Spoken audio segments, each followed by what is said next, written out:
Hey, so today's show will be a little bit different. We'll see how this goes.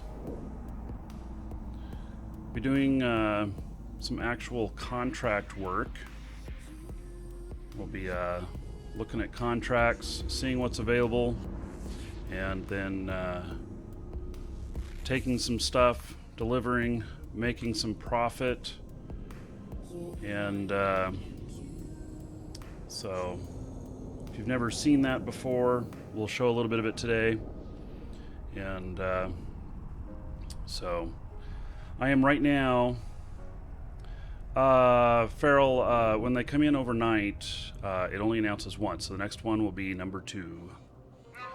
So yesterday, we had 7 resubs overnight. But if we were broadcasting when those came in, those are automated ones, I think. I assume that they're automated, that they come in beginning of the day, or I mean that they're auto re-up. So I'm not sure. My CPU is really high on my machine, on the stream machine. There, it's going down.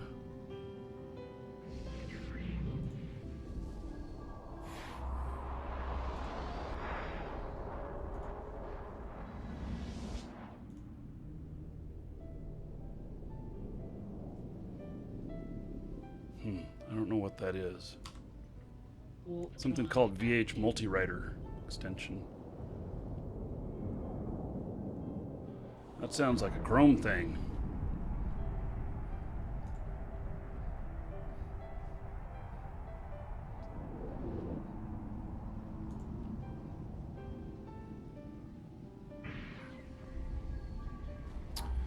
So yeah, so we'll do more subs, or we'll do more. We'll do some hauling today, and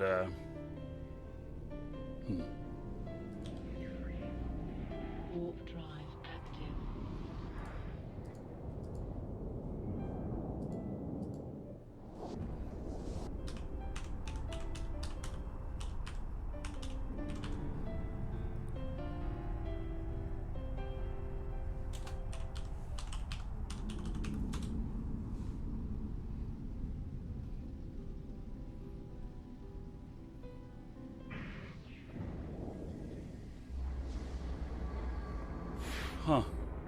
It's something to do with XSplit. Interesting. Warp drive active.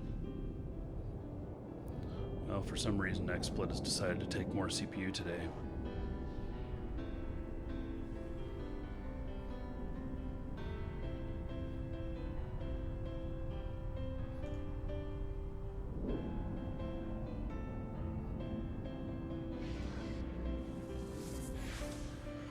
Okay.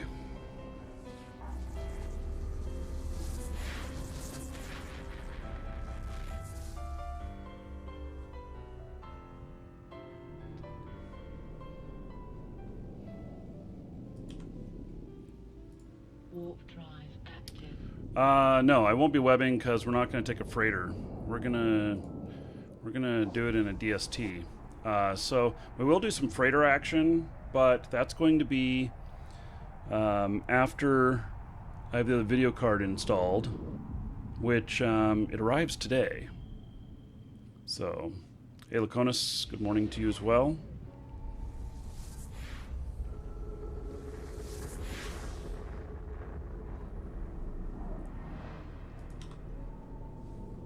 Warp drive active.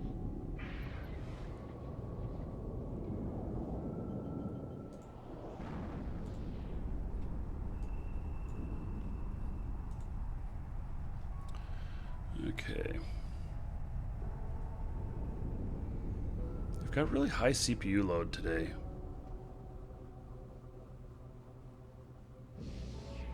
On the stream machine.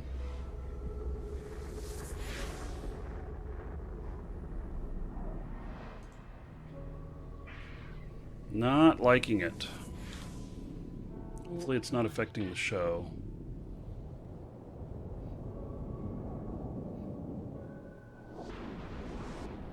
There we go. Got it down to normal. Okay. So, anyway. I am taking this guy over to null. At the same time, we're going to look at some contracts.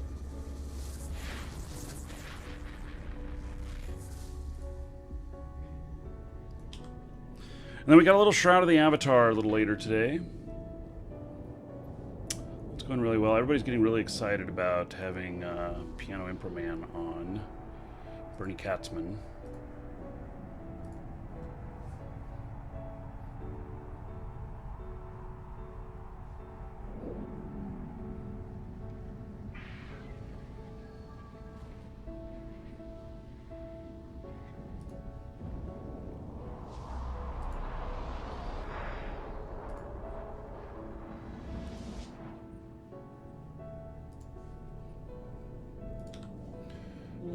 So, I'm not interested in having an emote. I just think that would be disrespectful.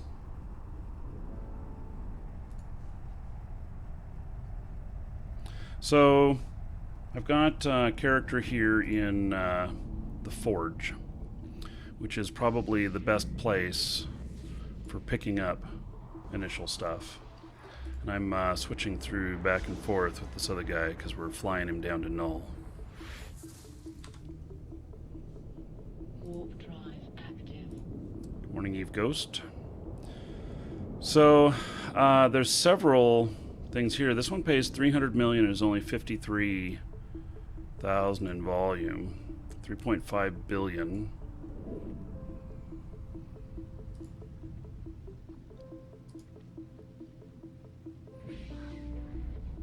Yeah.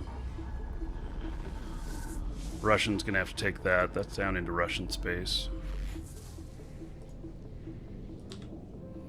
Which is too bad, because that's easy money.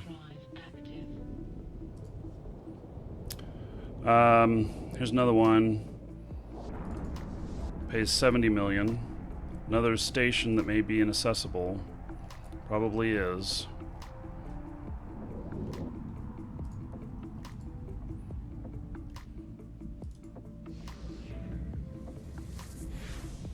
Oh, gosh, I wish I could get into this station. The Rip Vile Rat station. See something going out there. What's funny is I have a ship there.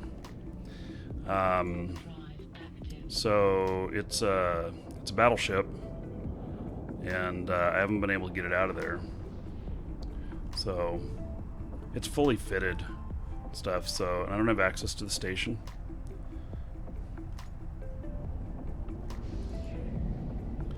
This one pays 60. I think most of these, not going to be able to get access to them. I'm looking to see if I recognize any of the areas that my other character has. Warp drive active.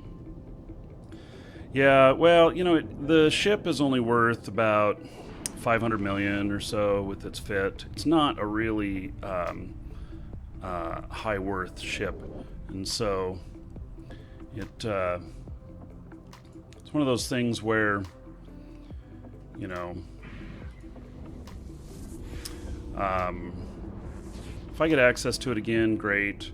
Maybe I just put it up for fire sale out there. Somebody will buy it, kind of like I do down in Aquarius and Stain. So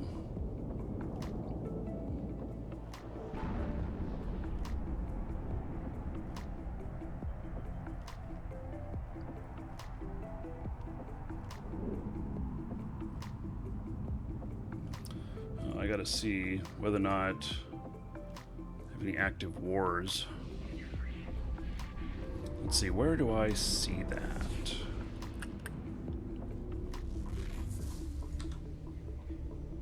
Warp drive active. Is it under Corp?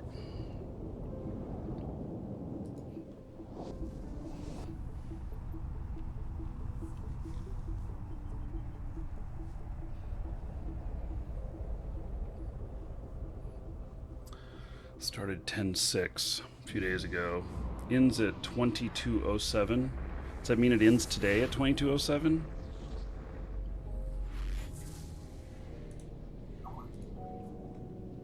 Warp drive active.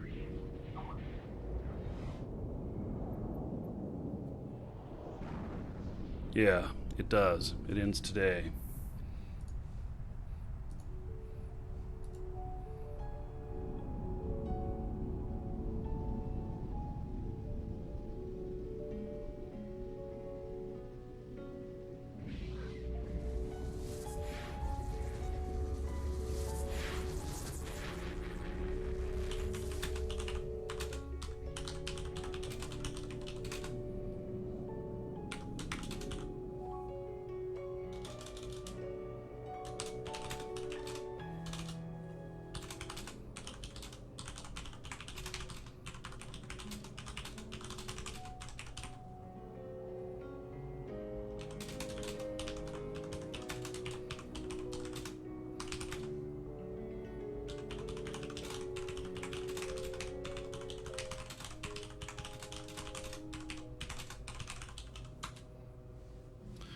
Okay. Warp drive active.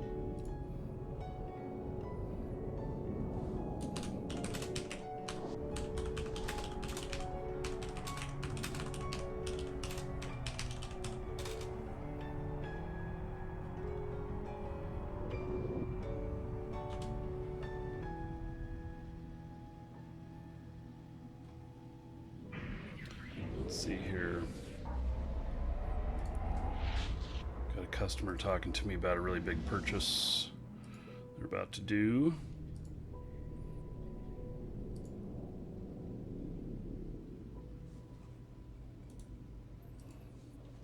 Warp drive active.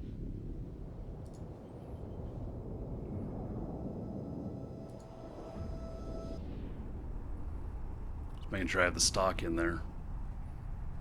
So, Drahorn doing good.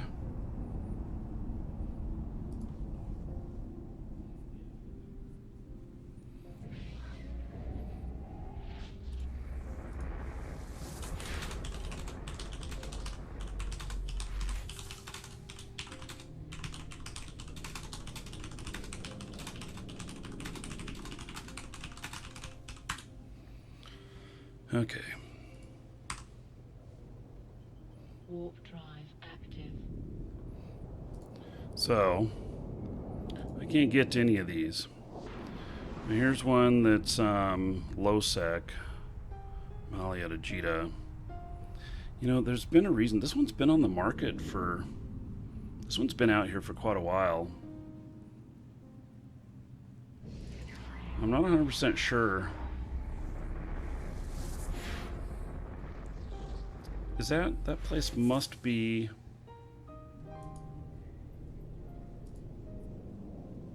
Yeah, it's low sec.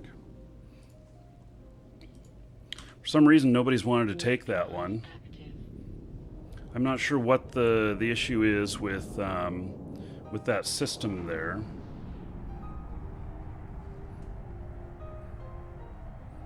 Maybe they're just figuring 30 million is not high enough pay.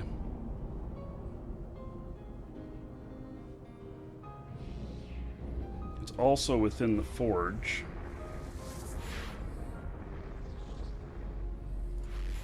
In fact, you know, I'm going through right now in the forge and picking up a bunch of stuff out in Losec. And been, let's see, name. And just wondering if I have anything in that station already. I do.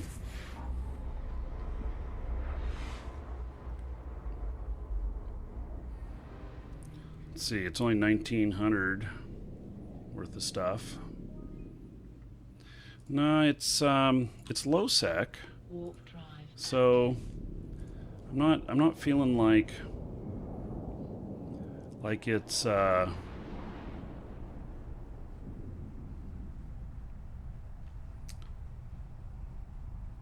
Not feeling like it's a big problem. Let's see, that's only a 4. Bioproducts.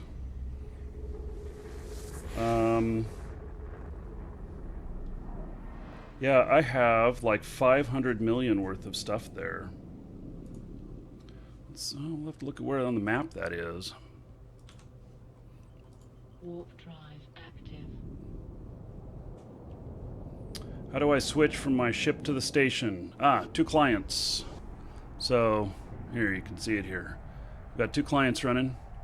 I'm running on all 3 of the monitors at the bottom, and all I do is just switch on the other client. So that's how I'm doing it.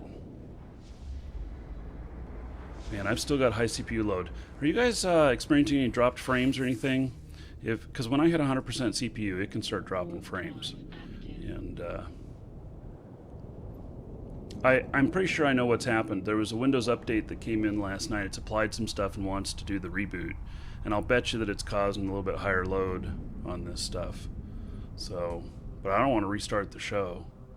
So as long as it's not dropping frames on you guys, it'll be okay. Looks good, okay. So I just noticed when I switch scenes and stuff, it's pinging out at 100%, which is not good. Because then something has to give. So, okay. I gotta pay attention here for this portion of the trip.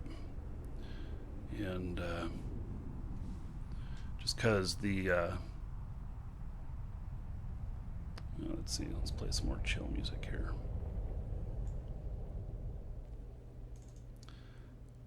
Because the... I'm in null now. My CPU management skill level, yeah, it's pretty high. It's pretty high.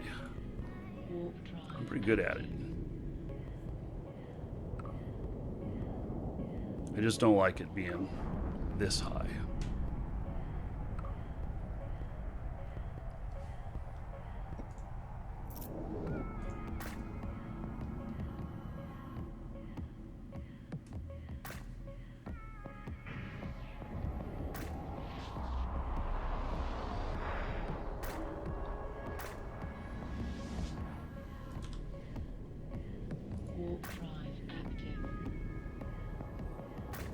So, yeah, I'll get down here. I'm already ready to jump, load up. And then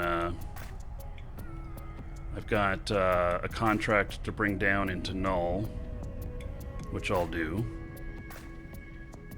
It's for a corp mate, so it's not an alliance mate.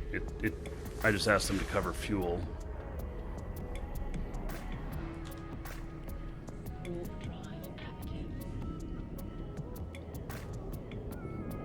Hello, Digital Wolf.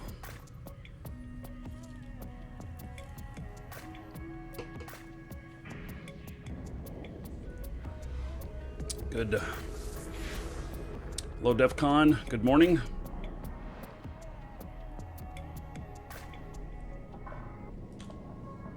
Warp drive active. Digital Wolf. Thank you for resubbing 2 months in a row. I appreciate it, buddy. I don't know if Duke's gonna bark it out. Probably not. I'm gonna be rebuilding that portion of the show sometime soon. Hopefully make that work better. The announcements. Warp drive active.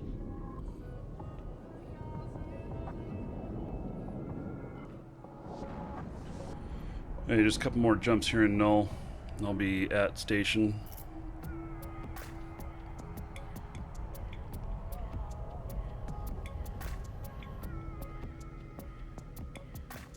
Could I briefly explain how Titan-class ships are constructed? Okay, so I've never built a Titan-class ship, but I know how capital ships are constructed. And I don't know if it fits under the same thing, but capitals are the next biggest thing, at least. And capitals are made up of a bunch of capital parts. They are, made up of things like capital propulsion, capital construction parts, and like command units, hangar units, stuff like that. Those are all items that you can build yourself. Most of them only take capital construction 1 to build. And you can build them with raw materials.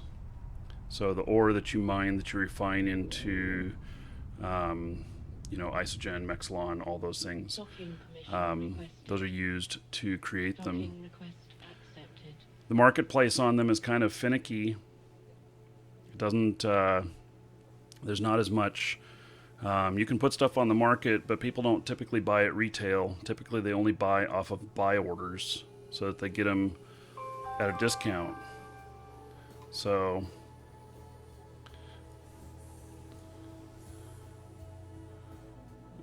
let's see here.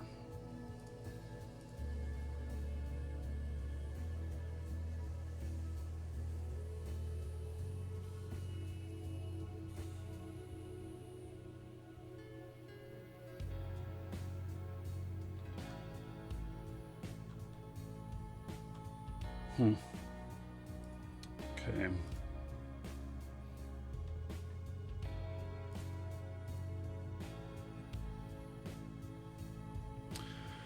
So, hello, Darkest. Then those capital construction parts are used to put together to build your capital ships. So, Long Drinks is here. So we've got a hostel here. This guy will sino people in.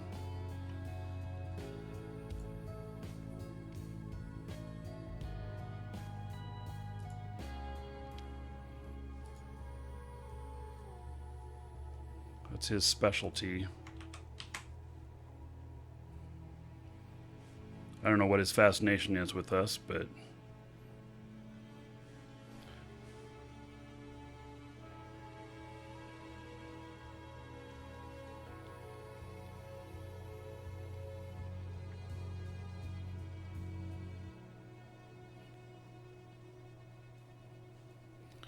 hey.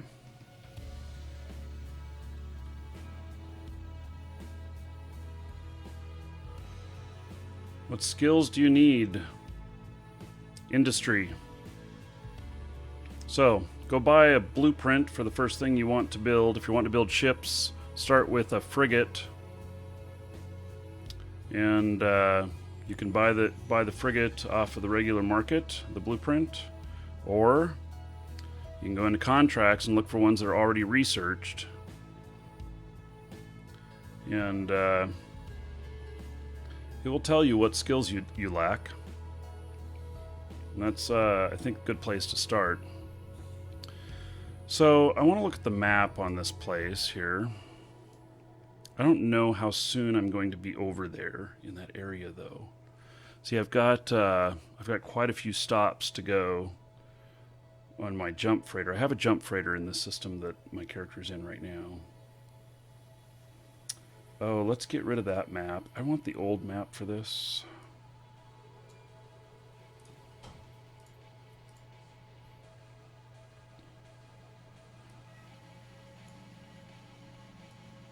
Oh, it's all the way down there. See, this is maybe part of why people haven't taken it. The forge. This is a very little used area of the forge, and there's a lot of 0.5 systems here. So, we could take a DST into there with a scout and see. The load, though, it's 2.2 billion is what I have to put up on it, and so that's a lot of value. And, it comes out to 3 million ISK per jump, which is fine for that kind of value. And in a DST, I'm nearly invulnerable. Not 100%, but close in high sec. In low sec, there are problems, and we'd have to scout that out. So either we would be taking in a jump freighter and doing this, which I'm up here with my jump freighter. So, but I already have other stops set for this jump freighter. I literally have like at least 500,000 worth of goods in all of these systems out here. And I will get down to this. I also have full of stuff out here. This is also forge area down here. So this I think is not, but this area is. And so I do have a lot of stuff to truck out of here. Basically, when you take a jump freighter into someplace like this, you'll jump out to like the furthest one, pick up everything, and then pick up another load on your way in, and then jump all the way here and then fly out. Or jump all the way to like Malia here, and then fly out to here. Although I can tell you that this is kind of a sticky spot where I don't fly my freighter around very much. So it is kind of a sticky spot here, just because there's so many low systems, and these aren't attacked too much, but it is an issue. So welcome to the Dragons. And each jump that you do with the jump freighter takes fuel.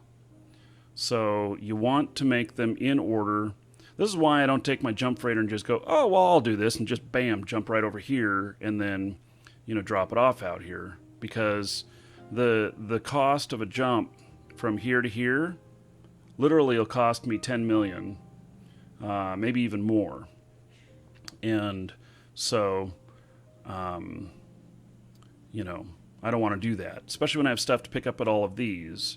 And really, what I'll be doing is picking up, like I'm right here right now, and then my next jump is going to be to one of these that, I think it's right here or something, I don't remember. I have it all mapped out, but I'll be jumping in where I can then go out to a low sec spot out here, or a high sec spot out here, drop off the freight, and then jump up to the next. And I'll be doing that all along here, and then I'll contract these things out, most likely, to other players to haul. So we'll see. Maybe I'll haul it myself. I don't know. So okay, so this one I really just have to leave it. I can't do it right now. It's not going to work out. Not unless I want to take a scout up in there and everything. And in all honesty, for how far away it is and how much work it's going to be, 30 million is not very much. So, yeah. These right here, these are really interesting contracts. They go through low sec. They're in a high sec island. See, it doesn't tell me that because I'm in low sec right now. So let me just jump out of. Let me get out of the map here.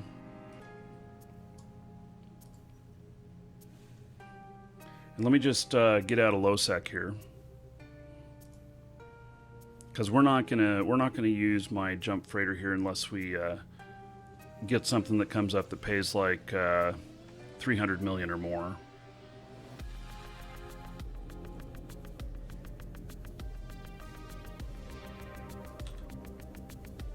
Warp drive active. This is a Leopard, by the way.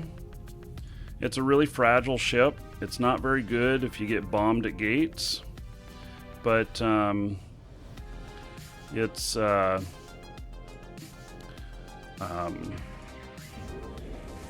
nice for fast transport. especially in high sec. It's good for high sec. It's very quick. You'll notice that it goes into warp even before it's fully aligned. In fact, it didn't even come up onto the screen before I made it into warp. So, yeah, it's a new account and content pack.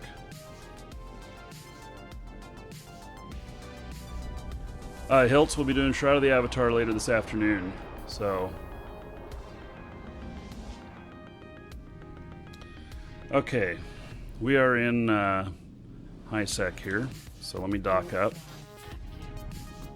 This is a pretty expensive ship. This is a shuttle. It flies at 20 AU. Actually, I've got this one flying at 23.6. So there's no fit on it. It can only hold 10 cubic meters. Doesn't have very many hit points.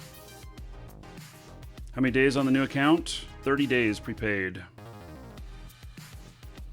So, okay, now we'll look at the contracts again. There's one thing about being in low sec when you're looking at contracts is that it won't tell you that it goes through low sec many times. So this one right here, now it does, see? And that's because it's out in a high sec island. And so it's pretty small amount of freight. And, you know, they've got 4 things going here. But even those 4 things is not even 60 million. And I don't know, maybe there's some other stuff going out there too. Here's a couple others that are 10. So you could take all of them, package them all together. So it'd be about 80 million to go up there. But the problem is that you're either going to have to fly through the pipe that's up in there in low sec, which is always camped, or you got to jump freighter it in. And so you jump freighter it into the other side to a system that connects with one of the high sec systems within this high sec island, and one that's not used very much. So even at that, to do a jump freighter though, this does not pay well enough. Normal jump freighter stuff, if you hire like Red Frog or Black Frog or whatever, 50 million ISK per jump. And so a DST can get through there, but you'll need a scout, and you'll want to be fitted proper for that. It's not a very good. Those are not very good runs. Maybe all of them together. See, if you could put enough of these together to where you could make like 200 million on it, then that would be good.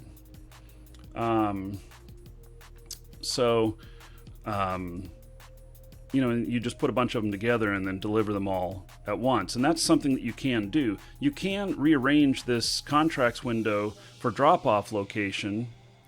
And so you could just change it instead of current region to drop-off location of this system here. And then see everything that's available to you to take there. Stage it all at a high-sec system right next to the low-sec. Bring everything there. And then put it into a jump freighter, jump past the trouble, and then take your jump freighter into that high-sec island there. But I don't know how much traveling around you want to do in a jump freighter, gate to gate. It's not advisable. The ships are very, very expensive. The ships are... my ship is worth well over 7 billion. And so actually I have 2 of them. And it's not a good idea. So I'm gonna take care of a customer real quick. So Super Stalin's asking, what is bumping? Bumping is an issue of a freighter being bumped, typically by a Macarial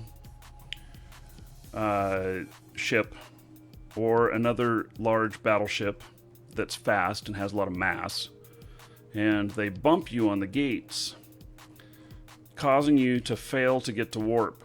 And then they keep bumping you until they get you out off a grid to where you can't even see all the guys at the gates anymore. And then they will bring in a wave of ships and attack to kill you. So it's not a very fun scenario. And it's why the pipelines of Jita, or Eudema and Narja are a big problem. So, okay, I'm almost done here. Wow, Frewith putting everything in on that drawing.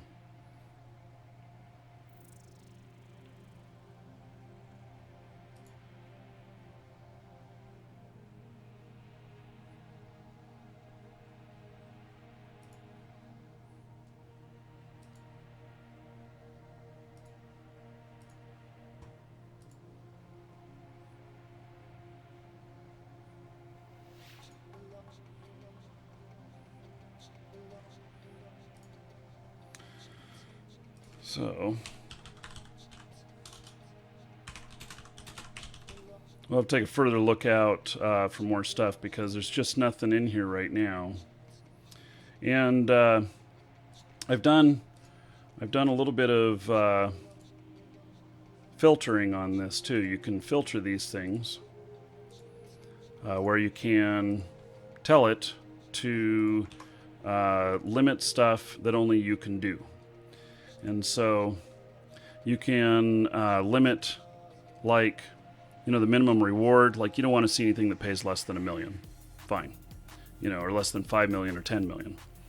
Collateral, if you only have so much money, then you might put the max in there. And then the volumes, depending on how much you can haul. So, and whether or not you're willing to go into low and null. And so this here, is this also, is that a high-sec island? No. There's something we can run. Be easy enough. It goes from Jita, and we can take 2 of those and make 20 million. So to be 40, 60, I can hold 62,500. So I'm going to, let's see, and how many jumps is it? It's a 16. Okay, so we'll accept that. And we'll accept this. Okay, so I had the money available on both of those to cover the collateral. And so they'll pay 20 million for the trip. Be an easy 20 million. We just got to go down to Jita now, pick up the ship and pick up the freight. Won't take very long. I have a really nice, very fast DST, which I'll show you guys. There's a couple of sub transports that are smaller than freighters. There's a deep space transport, and then there's also a blockade runner. Blockade runners can only get up to about 15,000. No, is it 15,000? I think it's a little less than 15,000 in cubic meters in their hold.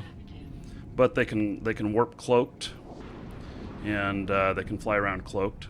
So, which is nice when you're, out looking at gates and stuff to see whether or not you can get through. They're also very quick to align, but they can be very costly. I have a blockade runner that I think costs around 750 million, and which is pretty expensive for a ship that can only transport like 12 to 15,000 cubic meters. So, and cargo can't be scanned. Along with that, Deltaroy's mentioning cargo can't be scanned in them, which is true. So you can haul stuff that's very expensive. You just need to fly cloaked and keep yourself cloaked all the time. The reason for that is that if you don't fly cloaked, people will watch for you coming inbound, and they may target you as you're approaching a gate or even JITA, the station itself, and blow you up. So let's see, what are those ships called? They're it's attack battle cruiser, starts with a T, Minmatar. I don't remember what it's called, but I got popped by one of them one time. He had 1,400 millimeter guns, one-shot tornado, popped me as I landed at JITA. So now, if I'm flying that, I always fly cloaked, and so I lost my cargo on that, which I think was around $500 million. Plus, I lost the ship, and he one-shot me, and he got taken out by Concorde. But his thing was that he just really enjoys seeing tears, and that's all he wanted, was to see tears. He wasn't getting tears from me, he was getting F-bombs, but you know, that's what he wanted.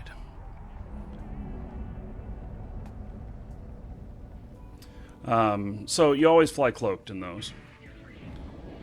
Oh, whoops, I'm going to the wrong place. Is that the proper destination here? I was headed over to that other area that I was talking about scouting.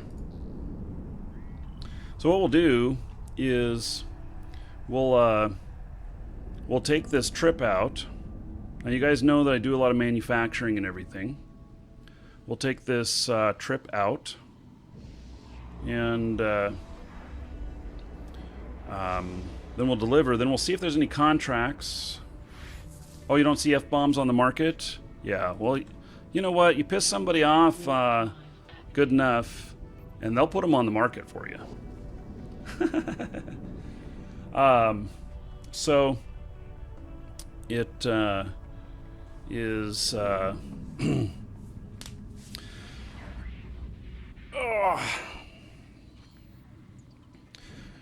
so I'll make the return trip pay by seeing if there's anything I can pick up on the way back in. If there is anything that needs to go back to JITA, fine. Maybe there's something that pays well out there that's going someplace else, and that'll be fine too. Or I'll just pick up stuff that I've bought and bring it back in.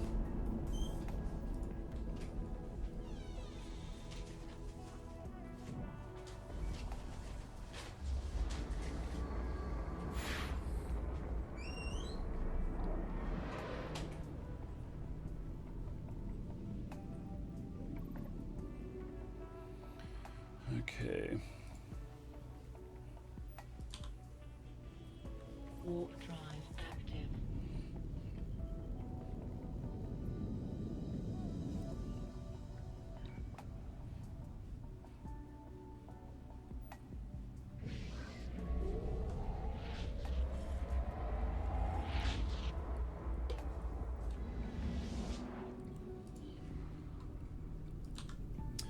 Okay, what would you say is a good base amount to earn a day, which will end up paying for Plex?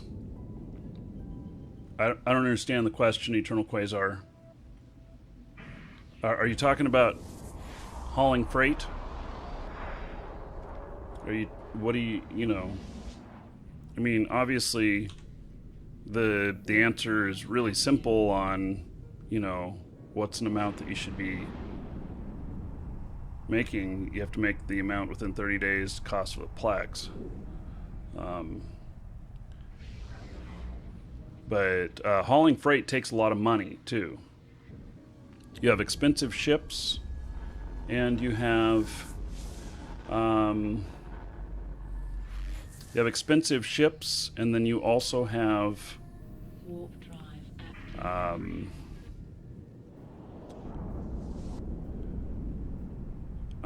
you have expensive ships, and then you also need the money for collateral. So, and I've put up, I don't know how much I put up here. It was, what was it, 900 million for these two, which is not very much, in all honesty. I've done, Warp drive. I've done jobs where 6-7 billion.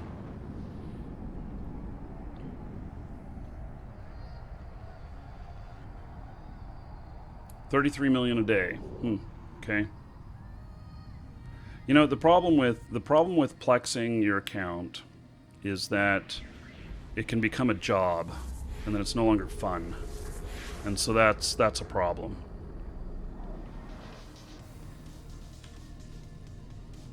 Warp drive active.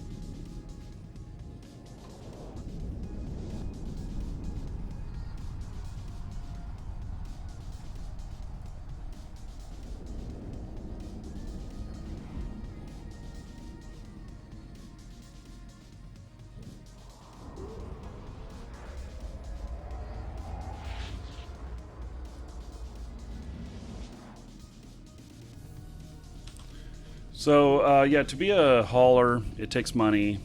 You don't have to have a freighter. The stuff we're doing today is not freighter based. And so if I were at JITA already, we'd already be on the way with it. And this one's going to make, 20 million. And so if we're looking for that goal of making 33 million a day, we're well on the way for that. We'll make that today. I actually think if we spent this show just running freight around, I should be somewhere between 200 and 300 million by the end of the show. But if you're doing that just so you can pay for your monthly, so you can go out and do the things that you really like, that's the wrong way to do it. It really is, and because it just becomes a job, and who wants this to be their job? To pay for that. I mean, if you don't have a job in real life and you have the extra time to do it, that's fine. There's no qualms about that. It's the same thing as working out at your job to make your money, job out of the house to make your money to do it. There's a lot of people who are disabled or for whatever reason they're not working right now, and they do that. And they're the people who buy the Plex. So whenever people buy Plex from us, the Plex codes, and then they go and put them on the market here and sell them and get the ISK, that's all part of that, cycle. And that works out well. It works out great for those people who don't have as much money in real life to pay, and so on. And I just am so thrilled every time I talk about this because we invented this back in 1997 before Eve was even thought of. And we were doing it in Ultima Online.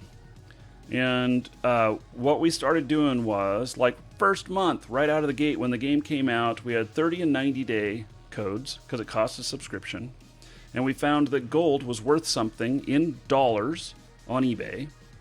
And so we put up gold on eBay, and we would sell the gold there, and then we would we would take the game codes and we would sell them for gold in the game to those people who had a lot of money, or a lot of money in game, but didn't have a lot of money in real life. And people were, in effect, plexing their accounts back in 1997 in Ultima Online. We invented that. And or at least that's the first known instance of it that I know of anywhere. Where it was done more than just, hey, Bob, will you loan me 30 days of time and I'll pay you some in-game money later, to where we actually did it, as like a business thing. And that's how we ended up being here with Eve, because they saw what we were doing, and they offered us, or me, a retail, to be an official reseller for CCP. And so it's, how we've been doing it ever since. Of course, in Eve, we can't sell the ISK on eBay or nothing like that. It's not a transaction like that. But what they did is they converted it so it's safe within the game, and it stays within the game economy and doesn't go outside of that. It's the exact same concept, though. So, okay, I'll show you guys a couple of things here, and I'll post the fits in. I'll post the fits in live shows in a moment for anyone wanting to see them. Okay, so this is a hyper fast transport. It only has 4,500 cubic meters of space. This is a blockade runner. It can cloak. It's not very tanky, although I do have some shielding here, which typically I actually don't use that. Other people, instead of shielding, they put in like ECM jammers, whatnot, so that people can't target you. But seriously, this doesn't have enough EHP to handle anything. So I've got a couple of synthetic hull conversion inertia stabilizers. These are pretty expensive. I don't know what they are in the market right now, but I think when I bought them, they were around 300 million. Yeah, they're quite a bit lower now. So they're quite a bit lower now. And in fact, I think the Serpentis ones are a little bit better. Yeah, the Shadow Serpentis ones. And they're more expensive, but that's what I use in some of my other stuff. So, so this flies at 11 AU, and this is a blockade runner. So I'll get these ready I'll share these fits with you. This one in particular is a Viator. It's the Galante version. Welcome to the Dragons. And I have two versions here. One that holds 13,430, another one only holds 4,500. The one that holds 4,500 is very, very quick. The other one is not so quick. And then, and I'll post these in live shows, LIVESHOWS in game. It'll be a few minutes before I post them, but I will.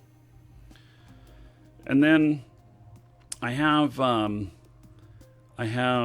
couple of different fits I've fooled around with DSTs. Here's one that worries about getting caught. Look at all them warp cores. It's okay, but and in fact, I don't think I've ever been caught with this configuration, but it does. It's not the best. I have come to believe since flying this configuration that speed is better, and speed of alignment and everything. And so I have this here, which is which basically it aligns really fast. It's got a couple of the Shadow Serpentis inertia stabilizers and nanofiber, and then it has the experimental hyperspatial accelerators, which I think these ones are really expensive. No, these are the cheaper ones. So because these get crazy expensive. So this is a cheaper fit. These are only 16 million each. And I kept the cost quite a bit lower on this, although there's, 100 million on each one of these. And so it has the micro jump, and it has an afterburner. So if somebody tries to catch me, I will fire off that afterburner and start burning in, it doesn't matter what direction, maybe away from them. And then I'll fire off the micro jump. And as soon as I land, I will hit the cloak and then alter course, so that if they come running out where I was, that they don't know where I've gone. And in high sec, I don't believe that this is beatable, because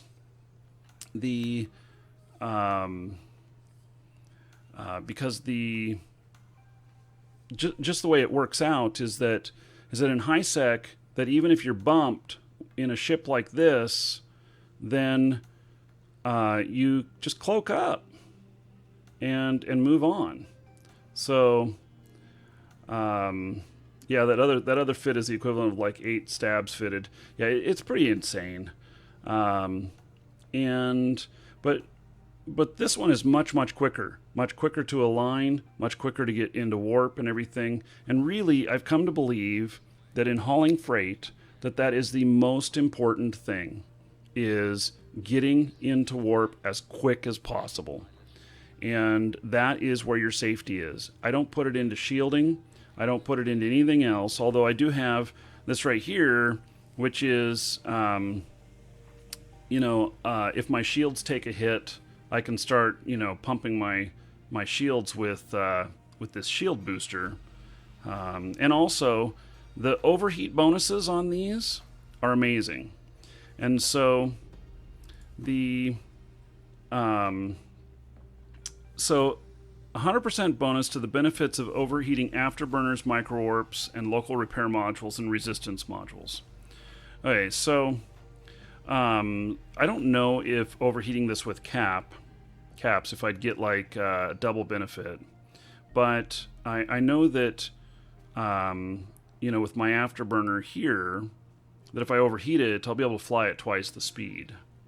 So, so if necessary, I'd overheat it. These have an incredible overheat bonus.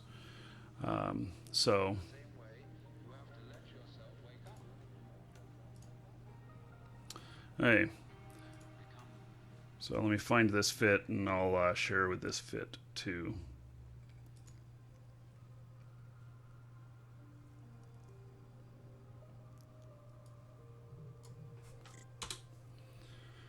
Okay, so. Welcome to the Dragons.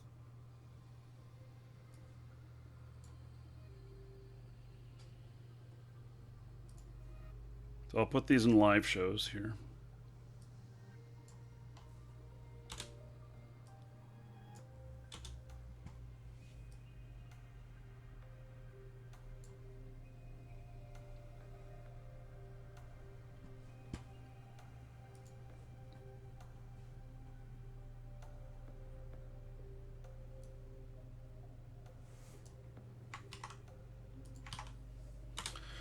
Okay, so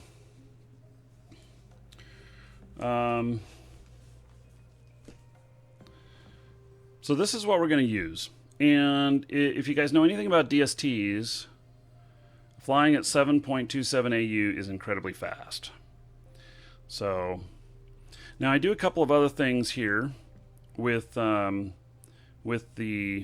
DSTs, and that is that these are made as a ship transport, and so they have a fleet hangar in here, and you can put assembled ships in here. But you can also put freight in here. And at maximum skills, 62,500 is what you can put into it. So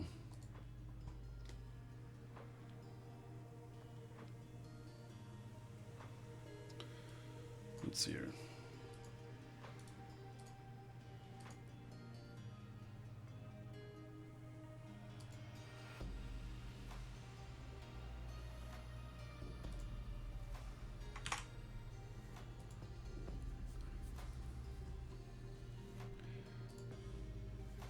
Take care of this customer.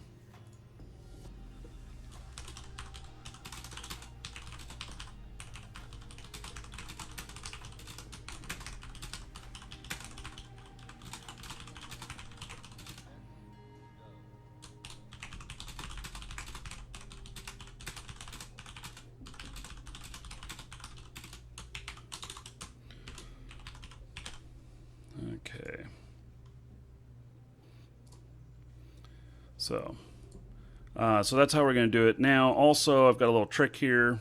You notice I've got this container in here, and so this container is a secure cargo container. And if you'll notice here that the volume on it is 3,000, but it holds 3,900, which is, I don't know how that works in terms of reality, but it is true. And there are a few sizes of these secure cargo containers. And so I put one in here that is 3,000 in size. So you can see it takes up 3,000 here. And so I have 900 left over. And then, but if I look in the container, I have 3,900 in there. So I'm actually getting, 4,800 or something in there. It's just like the TARDIS. Exactly. So, okay, I'm going to look here, and I've got these two packages here. There we go. Just barely fits. And we are going to transport these to their destination.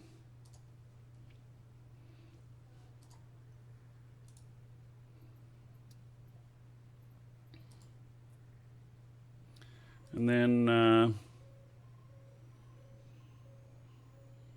okay, so we're going down to seeing liaison.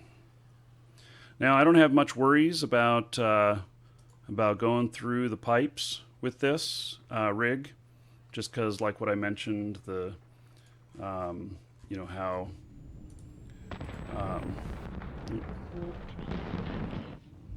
so I used an Insta there.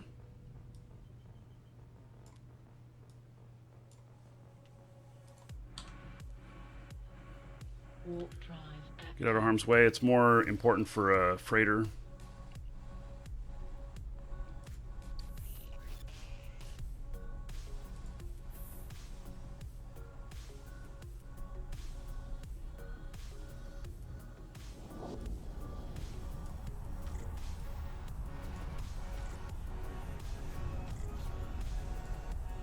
I probably won't need any of this stuff, but if I do, if I start getting bumped or something, it'd be real easy to take care of. What is an Insta? It's a bookmark that is straight out from the exit of a station, to where it doesn't take any time to align, and you can warp to it immediately, and it gets you out of the area of the undock, so that you can avoid danger.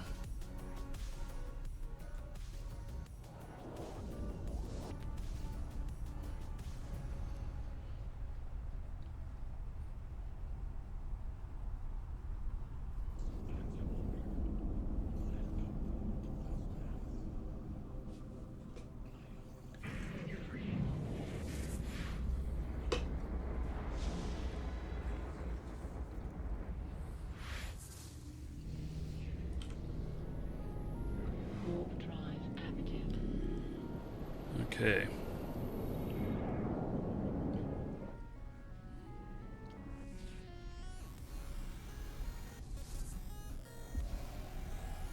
Oh yeah, I went to warp extremely fast. There's two reasons for that. One is that I was already perfectly aligned whenever I exited. And if you do it within the first time period right when you exit, even though there was other ships right there and we would conceivably be bumping into each other, you don't. And so I hightail it out of there really quick. And then also this ship, the way it's fitted, is just very fast, and I have the top skills on all of the stuff for this, so.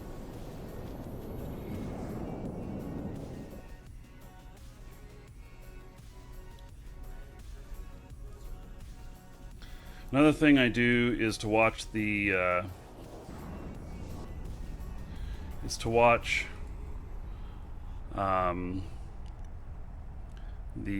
haulers channel. I'm seeing contracts posted in there. one doesn't pay very much.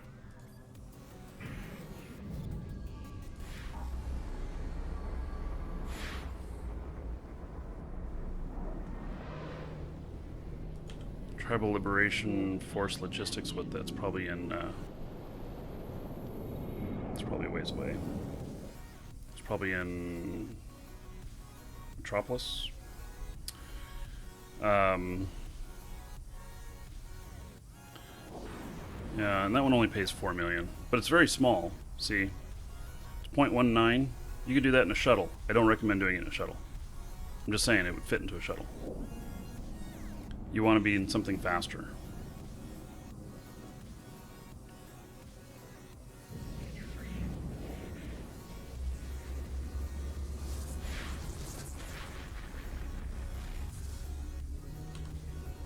Hey, here we go through Udema. Udema next stop. Also, this time of day, there's not usually too much going on in here. If you have really expensive freight to haul through one of the pipes, try and do it right after server up, because nobody has coordinated at that time. And so if you just wait for right when the instant when it comes back up, and you're just like 1 or 2 jumps out, and you log in and you go through, you're very unlikely to have any problems. It's not 100% guarantee, but you're very unlikely to have any problems.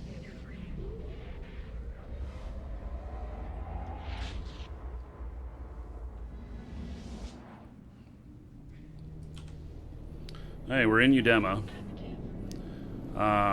There is Malediction up there. No, wait, not Malediction. That's, yeah.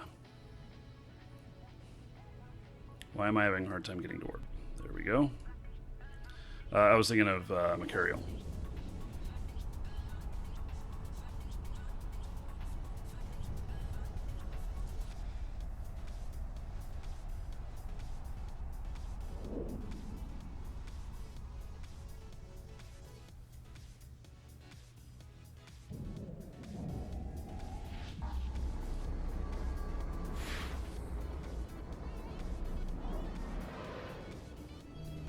Okay, there's nothing here. These the gates close to Udema are also a problem typically. So one of the times when I lost a ship was next to Udema, not in it.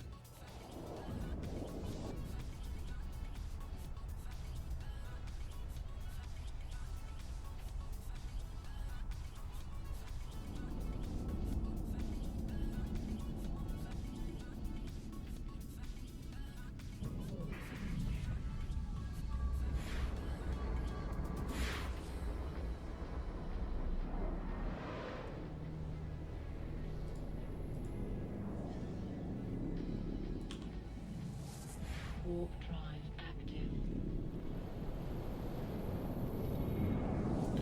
Hey, we got 8 jumps left. And let's see, we're in the Citadel region here.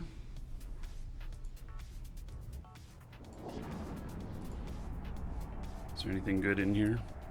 Highest reward is 7.8 million.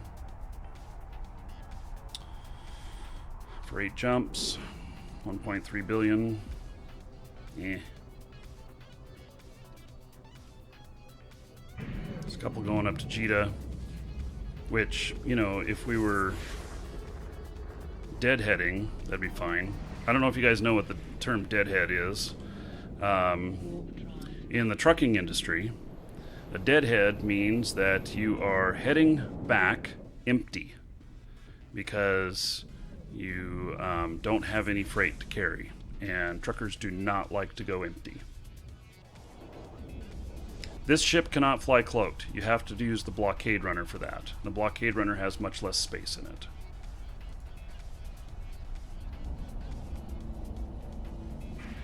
Oh, Eve Beast, you're welcome. Yeah, actually I missed that one earlier. We've been looking for them and auto-forwarding any Microsoft mails. And somehow I missed that one. So, anyway, yeah, I got it to you. Lots and lots of tank? No, this is not a tanky ship. You can tank the hell out of this ship. I don't see the point in tanking it. It's not a combat ship. It's a transport ship. And it has no defense against, what are you going to do when someone, gets point on you and you can't even use your micro warp, your micro jump?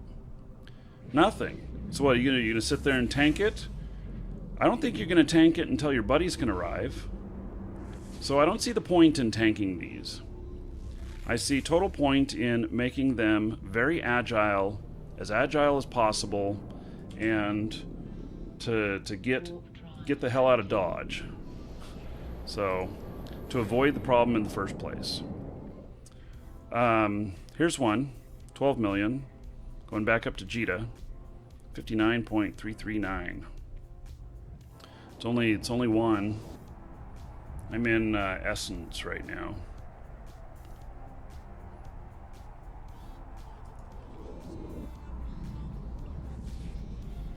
So I totally. What's the difference between this and the Iteron 3? Well, an Iteron 3 is Tech 1, and the difference.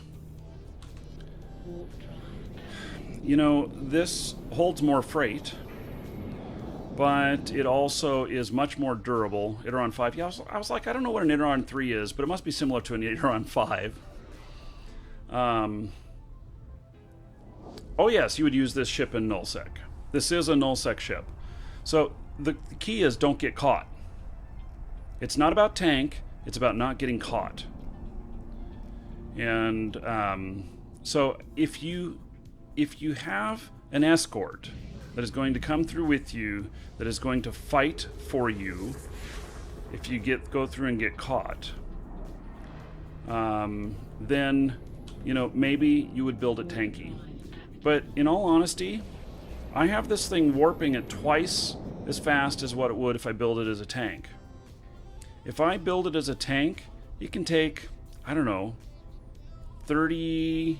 to 45 seconds to get to warp. And how I've got it built right here is only, is less. Alright, so, warp bubbles. Okay, so in a warp bubble situation, you would try and fire off your micro jump. I understand that there are some warp bubbles that can stop a micro jump. I've never encountered that before. I've been able to jump every time I've hit a bubble. Also, you don't fly in null with something like this without a scout. So you should already know that the bubbles are there. And so any freight ship, no matter what kind it is, I really recommend that it is that you have a scout, so that's an interceptor, so that you know what's coming. And you do have a cloak on this as well, and so you could, if you just want to motor through slowly through the bubble, and there's no one else around, your other option is to cloak and slow boat through it. The actual answer is to use your scout and to know ahead of time and to jump to a bookmark, a safe spot that's out of the way before going back in. Why are we? Oh, code. Okay. I was wondering why we were seeing this here. So, code is all the way down in here. In fact, it's right next to me now.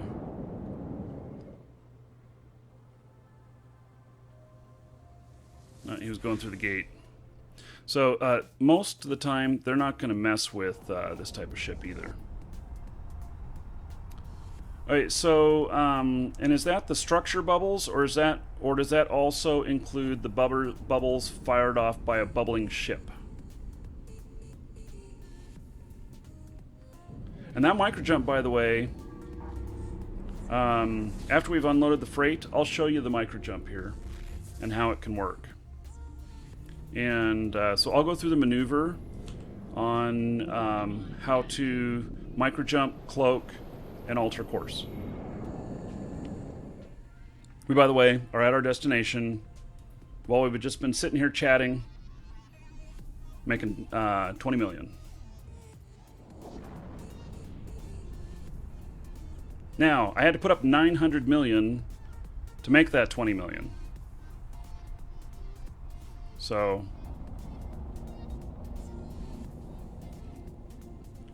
Docking permission requested. Docking request accepted.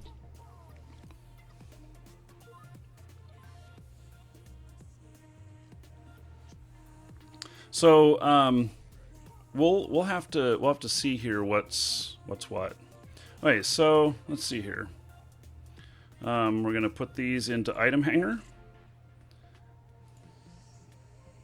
and then the easiest way to do this without going through and no, code does not only target miners.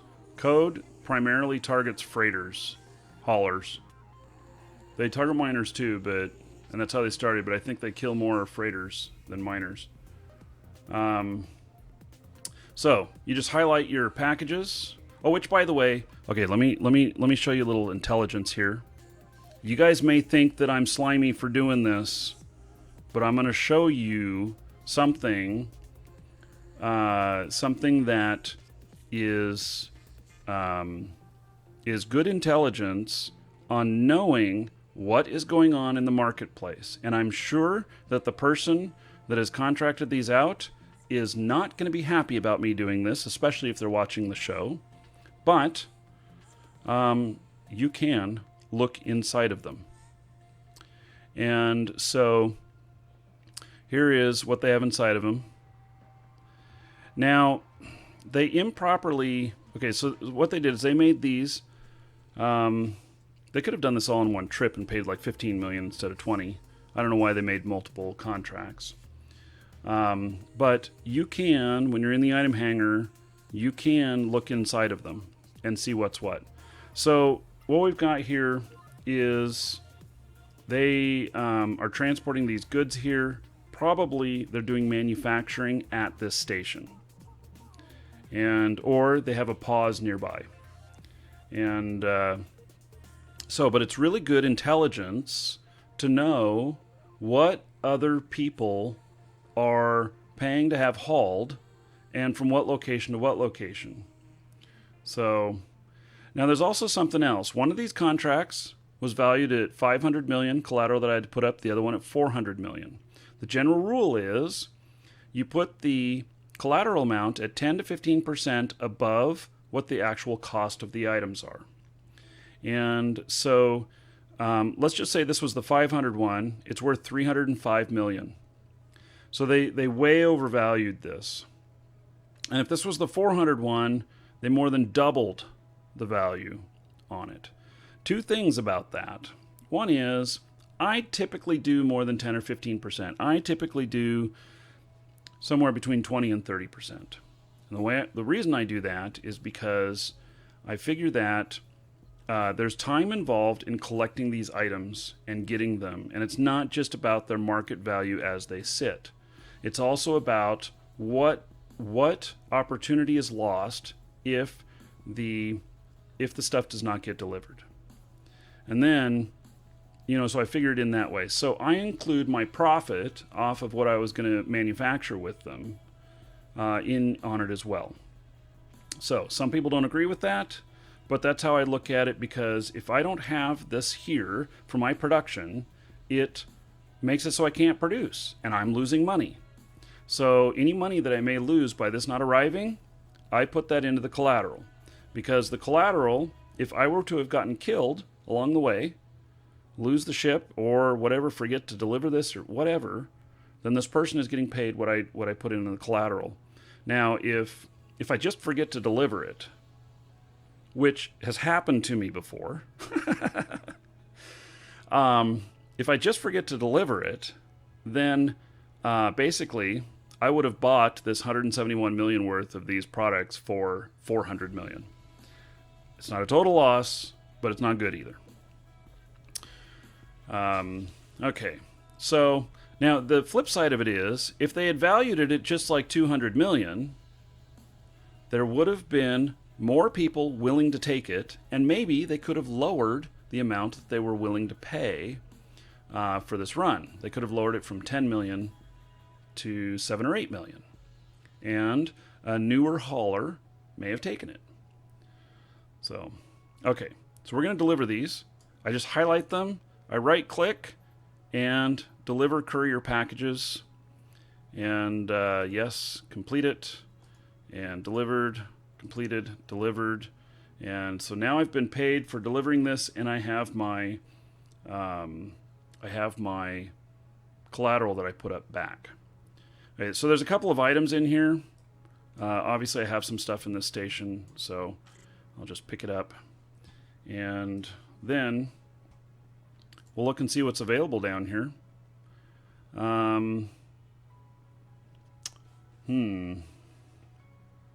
So we've got...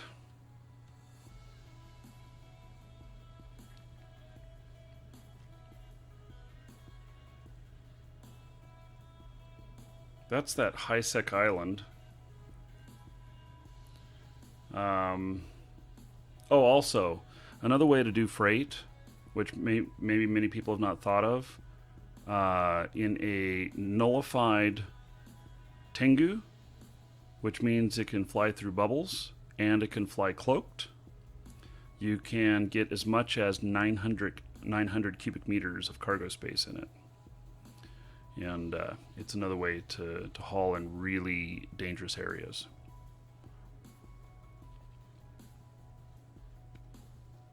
Well, hauling in general, you need to be smart about it. And so you need to move stuff. So here's, okay, so this is a really good question. And Vor asks that isn't hauling super unprofitable in general compared to ratting and missioning, especially hauling in high-sec? So, yes and no. Now, I buy all kinds of stuff all over the place and need to ship it back for production. So, here I am. I've got stuff in station here.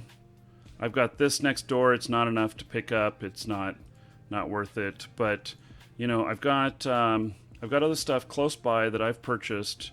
And so while I'm out here, I can...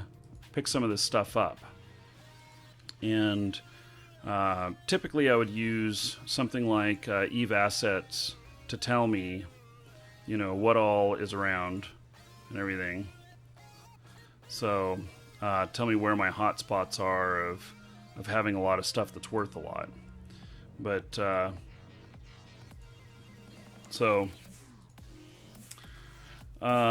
yeah, I don't have very much down here. If you get up into the forge and stuff, I do a lot more buying up there. I'm spending about $2 billion a day in buying product in there. Longfred, Airhawk's recruiting is closed for just a couple more days. You can apply, but they won't be working applications for a few days still. So... they're just finishing up a really big operation that's taking up all of their time. So, and it's a pretty massive operation that they've undertaken. So, okay. So, that's kind of that. See, Dodixie. It looks like I have a lot of stuff in Dodixie. A lot of fitted ships. And a lot of items that can go back up to high-sec. So, I think it's only 5 jumps away. We're going to Dodixie. And then we'll go back up toward Jita, I think. But first, so this is coming from Dodixie. Those are kind of big. They don't pay very much. So what I want to do is I want to look at all regions to see if there's anything in the surrounding area that might be worth something. So here's one that pays 150 million, 64 jumps. Wow. Where is that space at? It's deep in Null. Here's one that's small. You know, I talked about the Tengu, nullified. 169 would fit in there. 0.1 would fit in there. That pays 120 million, but you have to have access to the stations. I don't know where that destination is at.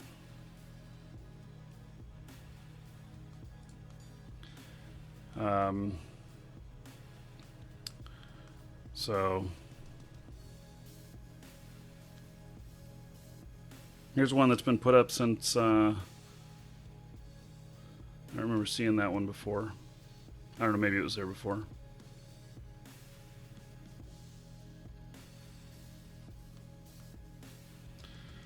So now Providence, isn't there some NPC space in Providence? It's only taking it 2 jumps and they're paying 50 million for 2 jumps. That's pretty interesting. 5 billion collateral though.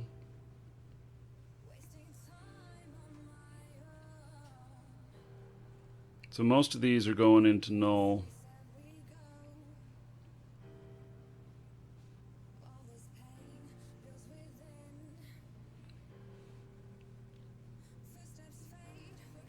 So here's Amar. Now see, look at this. 15 and 15. Amar to Jita.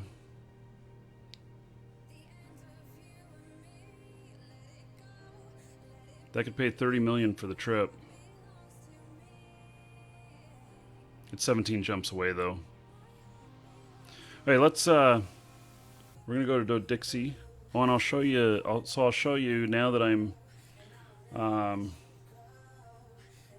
Okay, almost all of it is. Okay, so let's just say I'm coming off a gate here. The dock here, I can redock again. But you know, let's just say that I'm on a gate. I'm getting bumped because I have the safety of the dock here. I can redock again. But you know, let's just say that I'm on a gate. I'm getting bumped, and they're causing me to go up this direction here, whatever. And it's not where I'm trying to go. So they're bumping me. And so basically I can fire off my micro jump, and then I'm going to jump ahead. Let's see, where's the station here? There's the station. I'm going to jump ahead. And you can see I've gone quite a ways. I hit my cloak and then immediately change trajectory, change direction, so that when they get up here, when they get up out here, that I am out of the area where they last saw me. So, and I do kind of a right angle turn is kind of what I do. So this takes a little while, depending on your skill level. My skill level is not top on this actually. Depending on your skill level is how long it takes to recharge the micro jump. So you want to prop mod cloak? Oh yeah, you're right. You're exactly right, Muxa. So he makes a very good point, and I hadn't thought about this. So this is something new.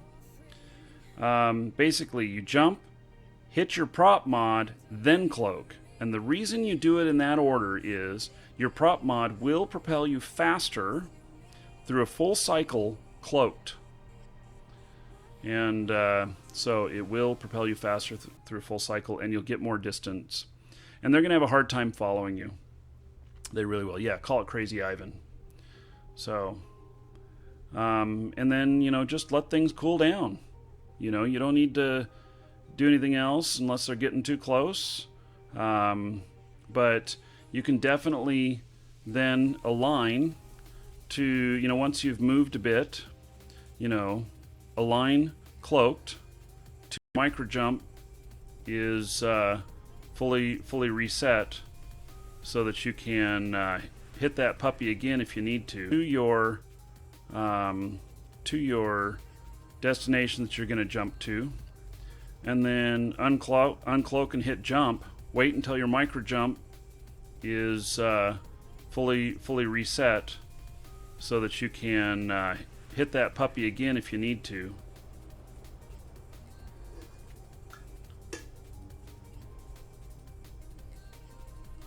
So I'm aligned. I take off the cloak and hit warp. And since I'm already aligned, it won't take me very long to get into warp. There, see?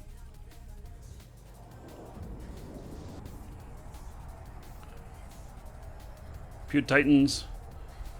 Today we are going over some hauling stuff. Hauling for money. And so Super Stalin asks if it's scary doing courier stuff. Sure. There's plenty of people that would love to kill you, and many of them that don't care whether or not you even have anything on board. Code is pretty, does that a lot.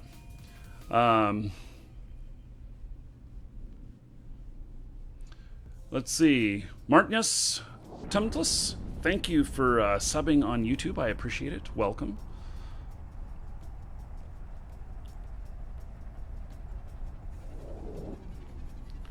So we're heading over to Dodixie. I'll see if there's anything really small to take up to Jita. If there's not, I'm going to load up the stuff that's worth the most and haul it back up to Jita. Also, it's nice to know, you know, using Pirate's Little Helper, this is something that people use against you. Use it for your safety, to where you can look at local, see who's in local, and get more information about them. It will immediately tell you what their corp is, what their allies are, and if you see a whole bunch of code around, you know you may have a problem.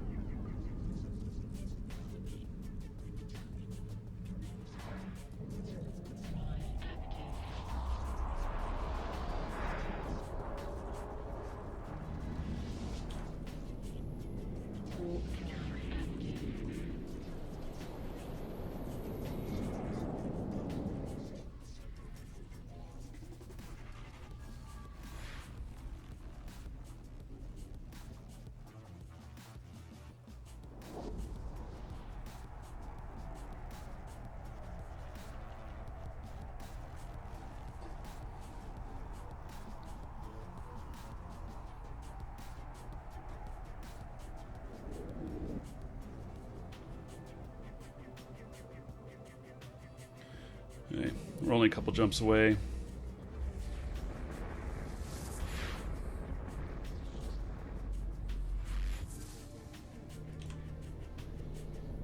Warp drive active.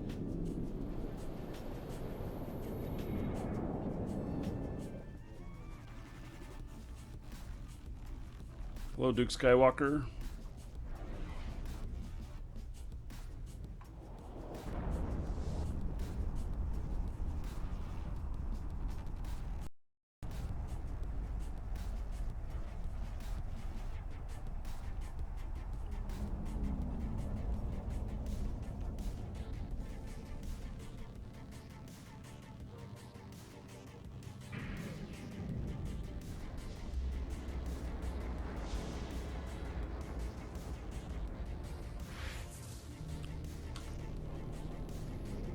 Warp drive.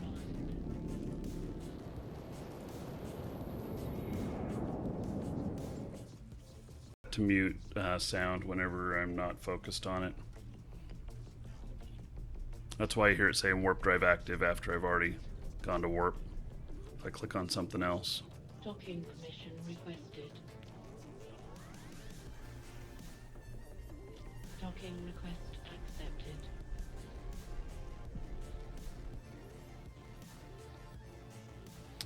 Okay.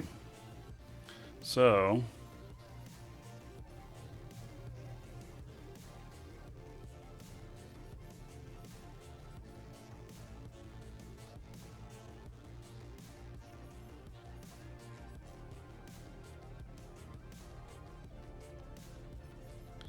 I've decided what all I want to take with me.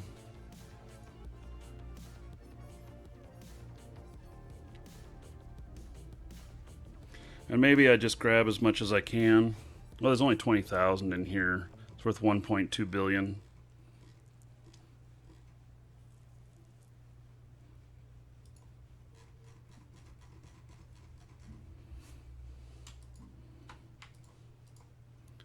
I don't know if there's anything in those. I'll look in a minute. But we'll put that all on the fleet hangar. Not enough space. Why is there not enough space? I thought it said we're at 23.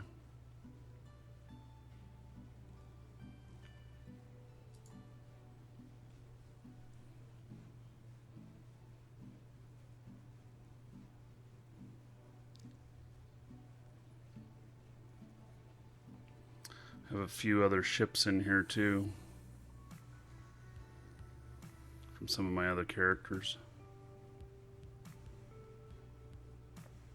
Well, I think I'll take the goods with me.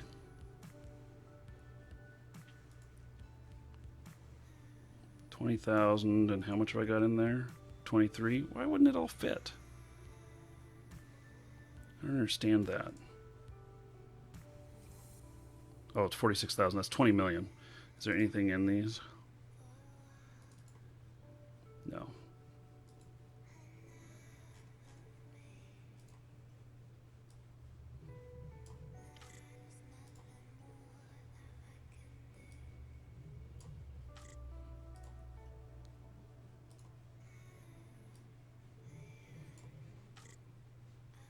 Everything's 100% full, leaving just a little bit behind. So the fleet hangar can hold fitted ships, but I have completely filled it up here. We don't need this frozen corpse. I don't know. Somebody must have sent that to me. So this is just a bunch of stuff that I'll have to go through, and I keep a lot of this fit stuff and send it back out to my appropriate characters. So I'm not using the station here anymore for things, and so I all of my characters that had stuff here, I just contracted them all over to here. So it cannot hold assembled ships. The fleet hangar? Are you sure?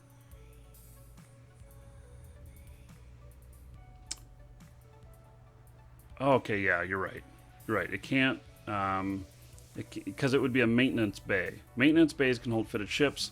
Fleet hangars, I can make it available to my corp members or to people in fleet so that they can access the items in it. Like if they needed more ammo or whatever. So, yeah. You guys are correct. So, okay, so we're going to just set a course for Jita. And we're completely full. We're not going to be able to pick up anything along the way. And the rest of the stuff that's here, I'll pick it up another time. So, what ships have maintenance bays? My carrier, Orca bowhead carriers, yeah. Yeah. Does Oracle have a maintenance bay too? I'm not sure. I'm going to step away for just a moment. I'll be right back.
Okay.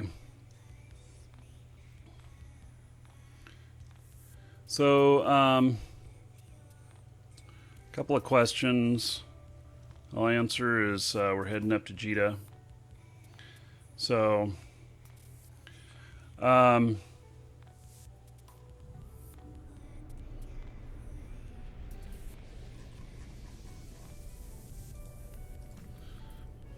Warp drive active. so that was an insta. Just kind of getting out of there. Usually Jita is the only one that you really need it, or unless you're in hostile space. So, Knight is asking, is microjump affected by warp scram or disrupt? One of those, yes. One of those can be, I forget which one it is, but yes, you can be stopped. I understand. I've never been stopped before, but I understand that one of those can stop the microjump, and that would be something actually to try. So maybe one of these shows I can get my Weber out, and we can try that, since we should be able to do that in high sec without security problems. Warp drive active. Let's see here. Super Stalin's asking, is it worth the chance of losing a ship and cargo for a couple of millions? Well, so look at it this way. How often do planes crash in real life? Like the commercial planes. Compared to the number of people that, let's see, warp scrams disable microjumps. Okay. So scram would disable the microjump.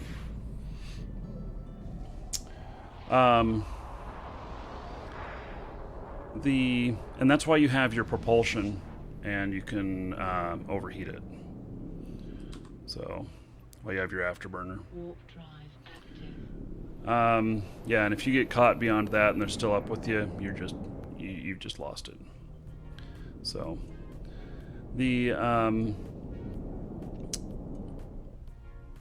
it's not very often that people lose in high sec their Indy ships or freighters. For the amount of trips that are going by, it doesn't happen very often. But it does happen often enough. There are multiple freighter kills a day. And so you've got to figure that cost in on your profit. And so how much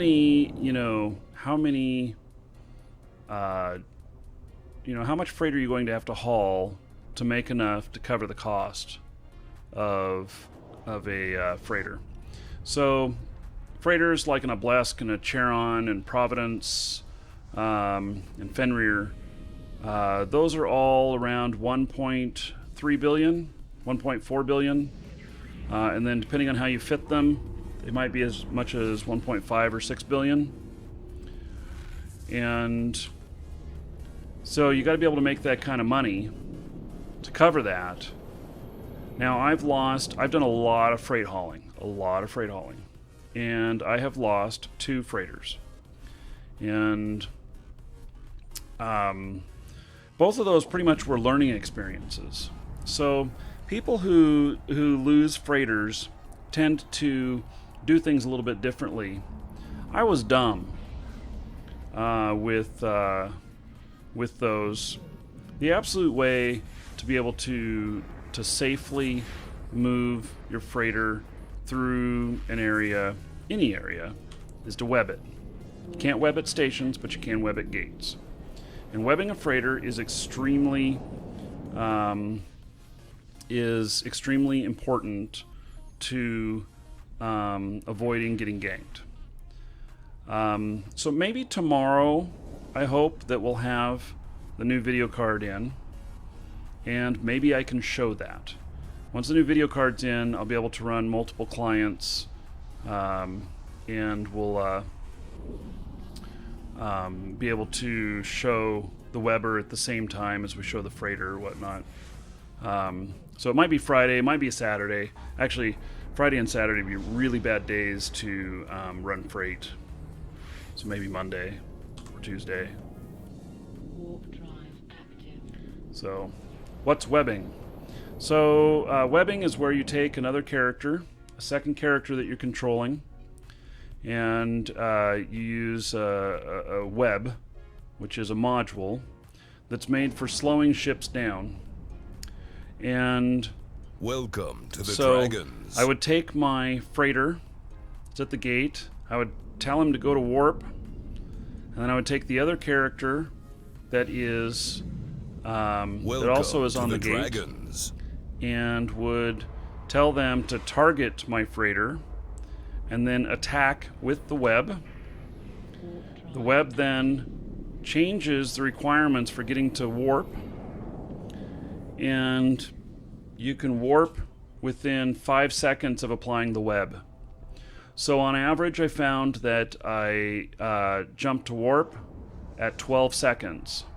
From the time I hit warp, and then I go over and I tell my other character to web them, by the time they reach them and hit that web and they go, 12 seconds. Compared to a minute for a ship that's not webbed, that does not have any inertia stabilizers or modifiers in it. So here we are Warp drive active. we're going through Udema. There's a lot of other ships here. There's a wreck up there. So you can web something like this as well, but where it really benefits is a freighter. And so we actually taunted. We taunted Code, announcing that we were going to make these runs, and told them to come out and try and gank us or whatnot, and they didn't. They couldn't. We had somebody with Code that was following us and giving intelligence or whatnot, but they couldn't seem to catch us. So Warp drive. yeah, I don't see any aggressive ships here for the most part.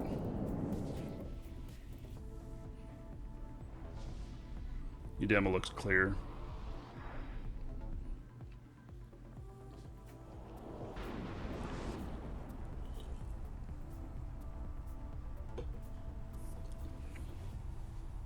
Yes, Fa. I forget what it's called, but it's the one that's red and white. Yes, so I have a Uber webbing ship. It has massive web bonuses, and so I've been playing around with that a little bit, and maybe we can play around with that some more once I've got the scout stuff up. Yeah, we told Code where we were going, so we told them, and they still couldn't manage to catch us. And the reason is that as soon as we appear on the gate, we were into warp as soon as they saw us. Mini Blue, SK Fusion, Drimner, and Fry Toaster, thank you for following. Welcome.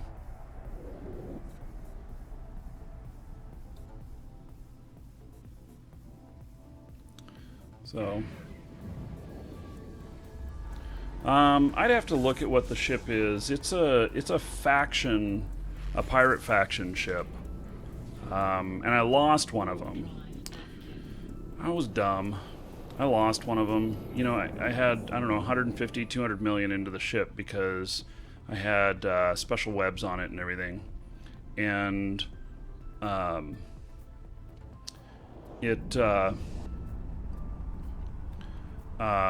autopiloted it back one day. And when I got back to my computer, because I was running autopilot without being at my computer, it was gone. No, it's not a Dramiel. Here, let me, yeah, Drimnir, no problem. So feel free to ask any questions. If we know the answers, we'll share them. Don't know the answers to everything, but hey, let's see. Pirate factions.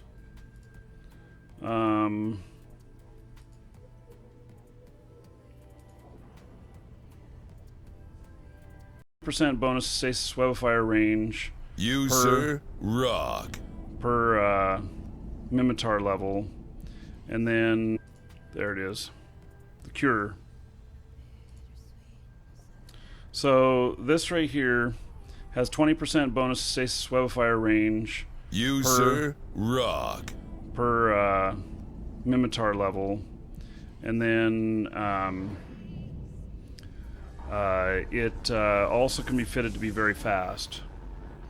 It also is part of the reason to choose this is because it has 3 medium slots, and so that allows you to put a micro warp on it, as well as 2 webs, because you use 2 webs. So yeah, it can get one-shotted. So but that was my fault. I've never, that was just my fault. So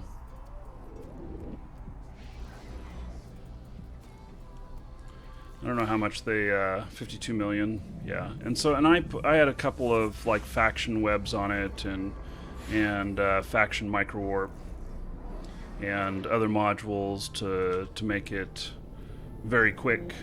Drive active. So really doesn't take.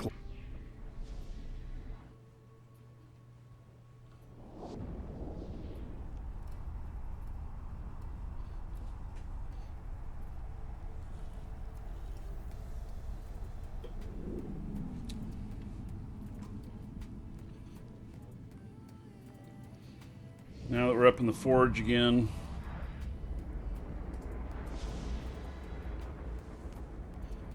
start looking at what the next contract is we can run, where we can make some more money.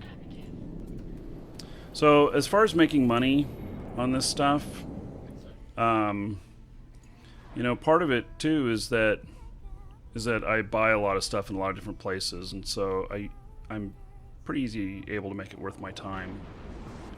So here's one going to a stack mon. It only pays 10 million. None of these, I don't recognize any of these as being places I can go. At least not with this character. So I have another character that can do Quirius and Stain and part of Delve.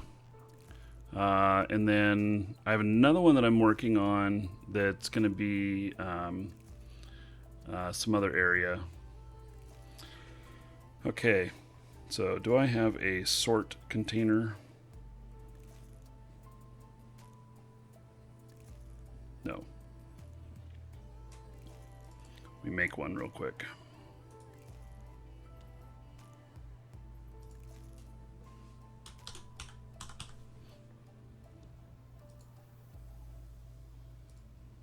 So I'll just take all this stuff out of here and then throw it into a sort container for sorting it later.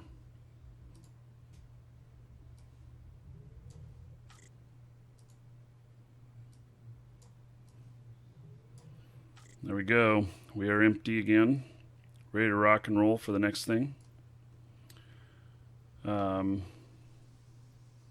Stack mine. That's a long way to go for just 10 million.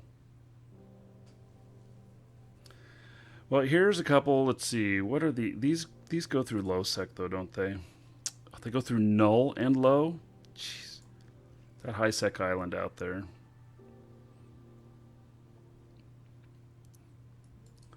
What is this?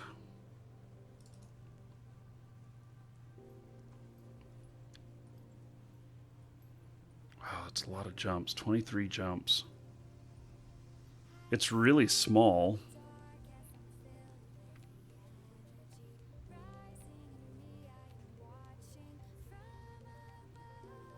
Let me see here. If I set course for this, and then this one, drop off station, add waypoint, how far away is it? It's pretty far. It's 31. It only adds 5 jumps. These are small enough that, I mean, just for shits and grins, we can take out another ship here. Although, is there anything going to Amar? Because there was Amar trips had stuff coming back where we could make like 30 million. But let's take out one of the other ships here. So we're gonna accept that one. We're gonna accept this one. Also, so there's something on here. Notice that they're giving 3 days to transport. By giving more than 1 day, people know that it's not a gank attempt. So, alright, so I've got both those destinations set. Welcome to the Dragons.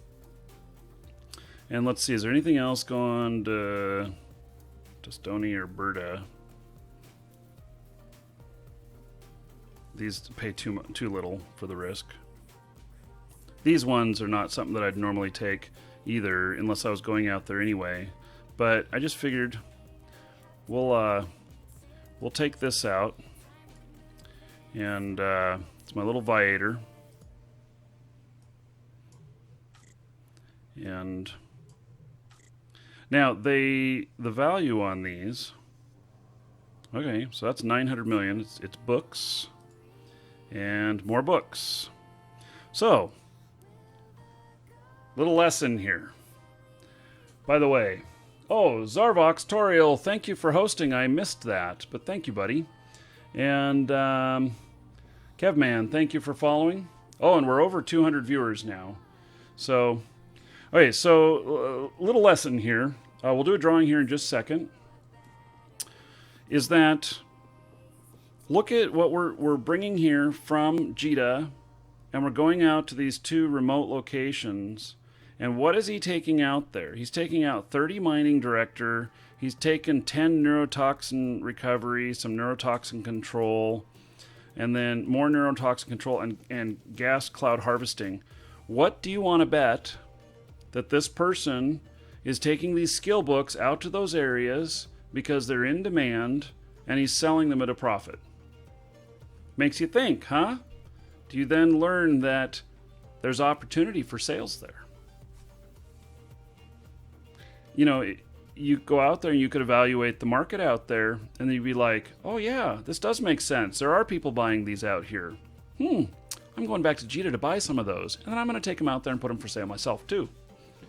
So we can look at that when we get out there. Okay, we are going to do a drawing. We're over 200 viewers now. And thanks to Zarvox Toriel for the host. Okay, we're going to give away a new account, a core new account that has 30 days prepaid, comes with some mining equipment, and then also comes with a cerebral accelerator, which you can sell in Jita for, I understand, about 550 million now. And then you're going to get your choice of one of the content packs, and they are Industrialist, Skirmisher, Colonist, and Explorer. Get your choice of one of those. They come with items for doing the functions of what it's titled. Plus, they now come with 750 Aurum, so you can buy some. You can buy a skin for one of your ships, and let's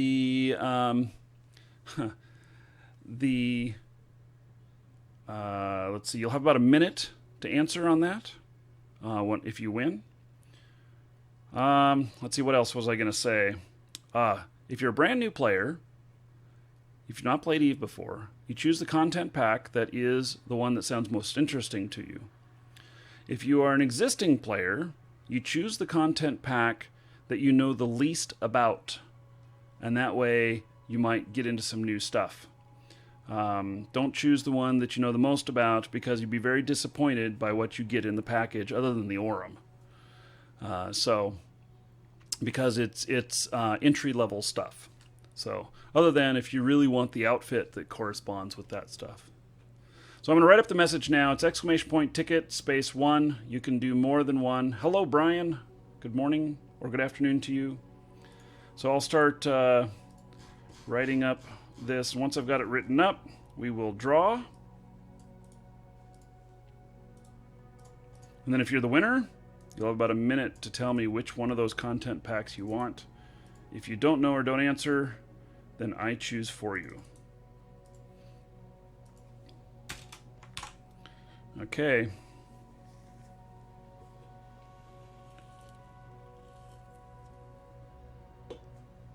And this is like a lottery. It only takes one ticket to win.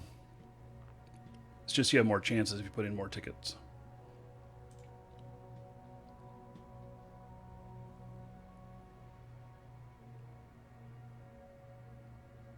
Okay. Well, I see people still putting in tickets. Usually everybody has them in by now.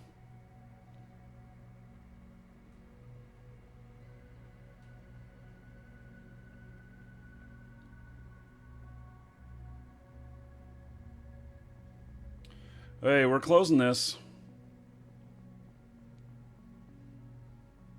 You guys will end up on the next one if you miss out on this one.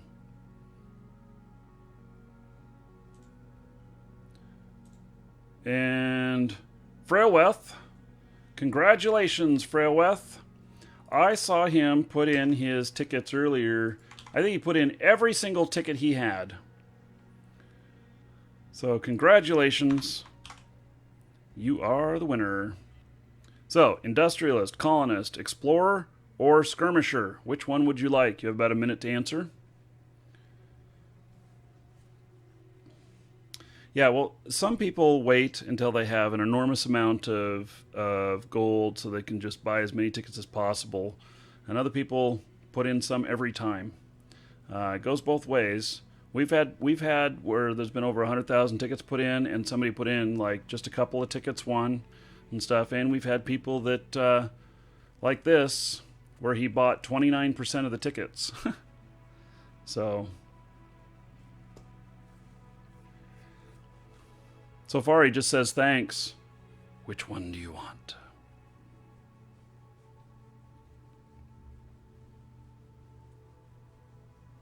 Come on, Frailweth. Industrialist, colonist, skirmisher, or explorer. Or I choose for you.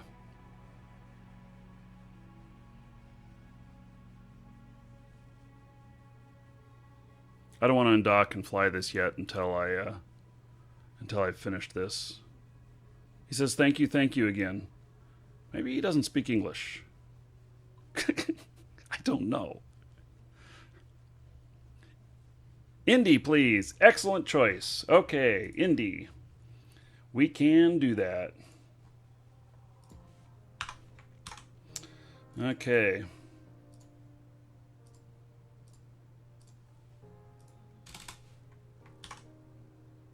There you go. Check your Twitch mail. You'll find it contained within.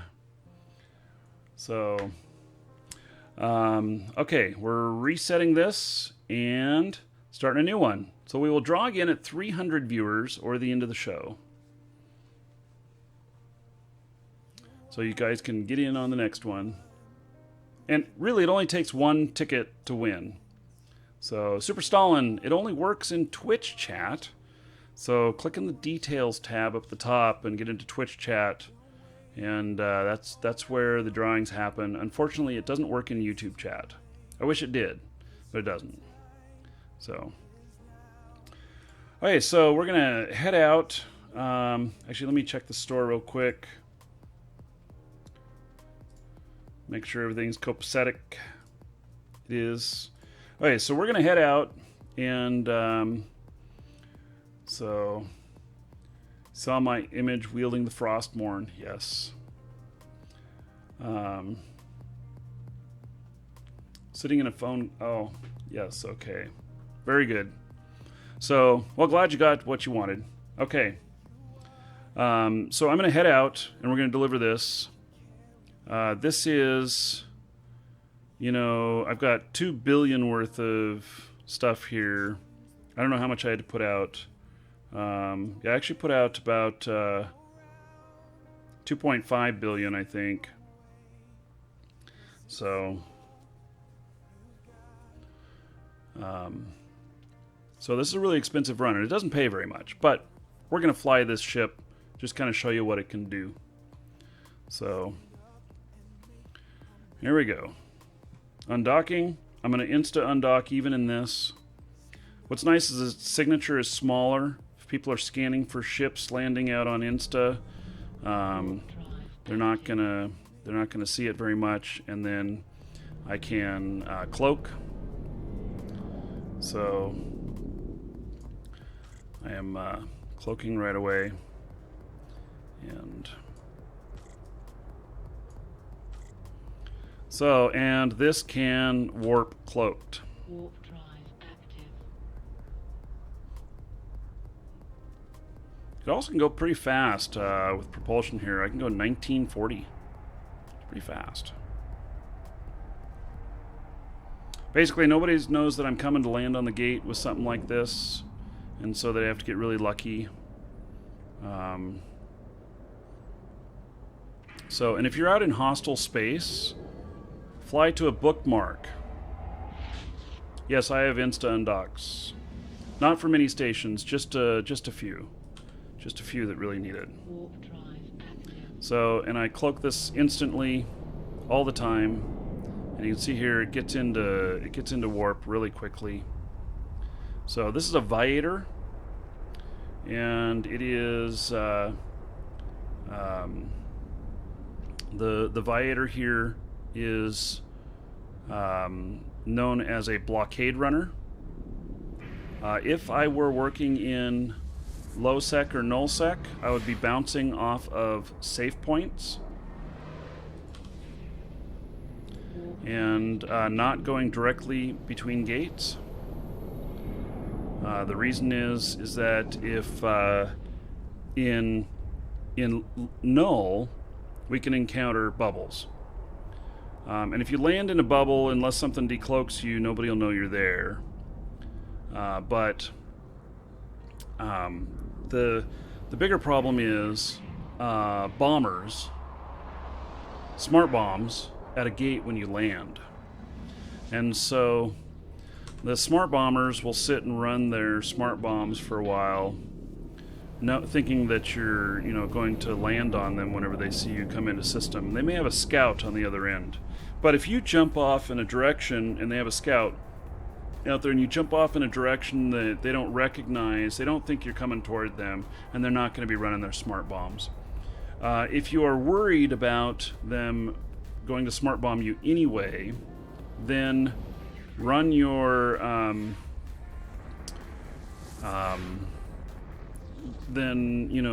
your shields and stuff. And here we'll turn those on here and see what kind of EHP I get. It's only 7,000.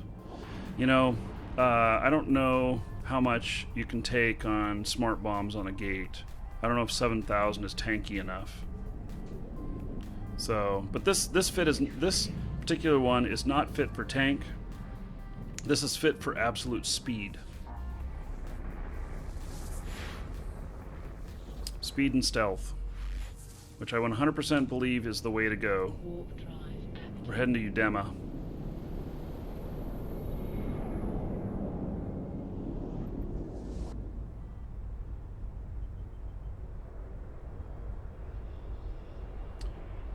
Trivia, 1,000 gold. Marky has not given away a weapon from which game? World of Warcraft, Guild Wars 2, Ultima Online, Runes of Magic.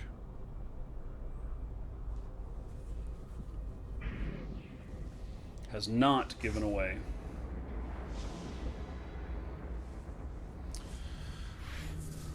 B is correct. So, I've given away 2 Frostmourne swords. Real Frostmourne swords. Warp drive active.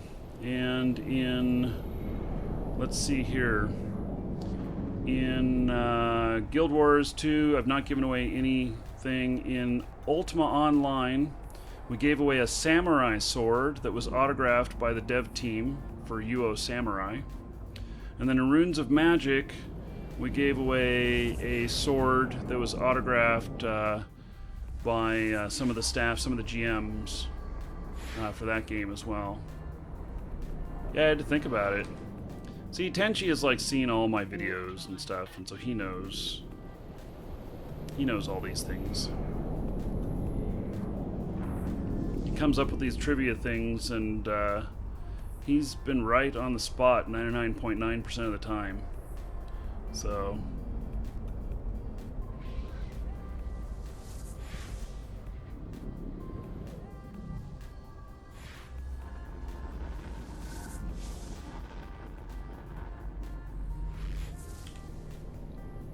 Warp drive active.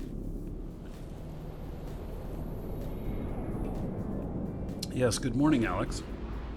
Yeah, I had forgotten about that too.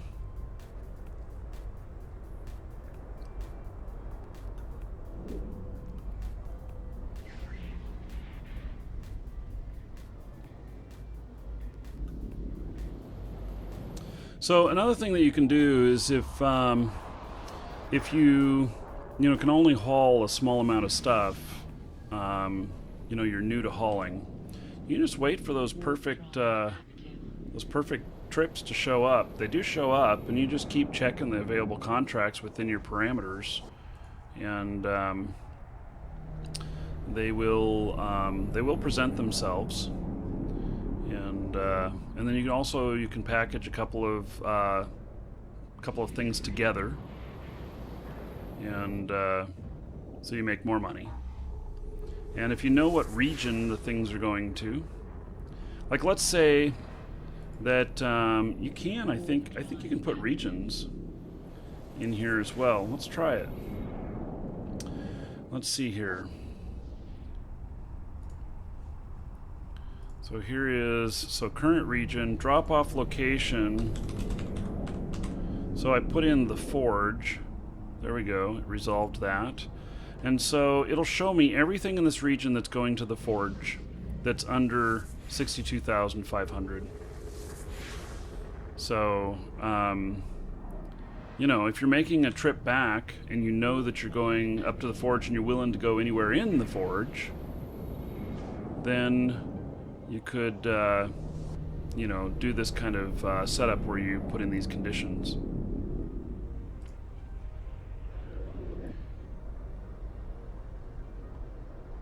Came home from days of work. Yes, Rancid notes that this ship here is immune to cargo scanners, but at the same time, people will attack you no matter what, because they can't scan you, and they figure if you're flying something like this, there's a chance that you're carrying something worth a lot. I am carrying something worth, I think, 3.5, or about 2.5 billion is what I got in my hold. Something like that. It's a lot.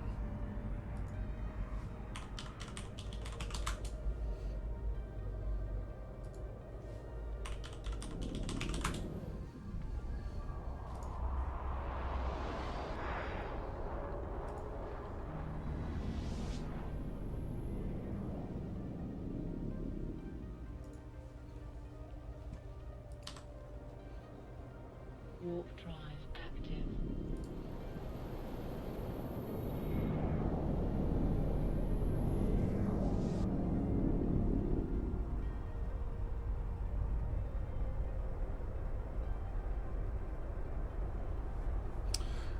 So we're, 7 or 8 jumps out of the other one. Another nice thing about this one is that you can accept contracts that don't pay as much because this flies so fast. And there's a couple ways to make it fly fast. There is there's the fit, and so I have these in here: fast alignment, fast warp. There's the fit, and then also you can use implants to affect that as well. I think implants can give you up to 6% greater certain areas, but literally you can get into billions on implants too. So it can be very costly.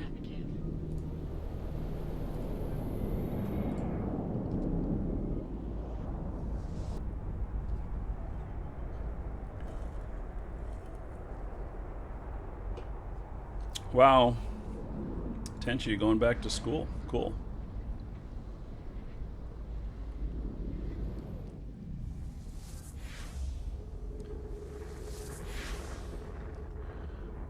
Ravdeep, welcome to the channel.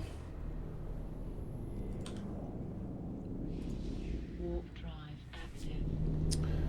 active. Which could be the market value of Tech2 BPO researched? Tech2 BPO researched BPO. The O being the key part. Probably minimum of 20 billion. Minimum 20 billion. I've never seen, you don't see them often. They're pretty rare. The only ones that are out there from prior to the system that we're currently under. Warp drive So, active. okay, so the modules used. Let's see here.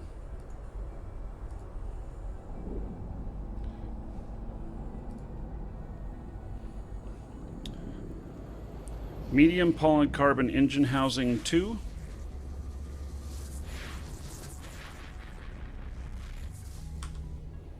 Hey, we're going through heck. Drive active. Ship modification is designed to increase the ship's velocity and maneuverability at the expense of armor. So 10% drawback on armor. Inertia modifier minus 11%. So that means my inertia is lower, which makes me go faster on alignment. And then velocity modifier, which I think velocity applies to your propulsion. It does not apply to warp. Warp drive. And so it's plus 6.6% there on that.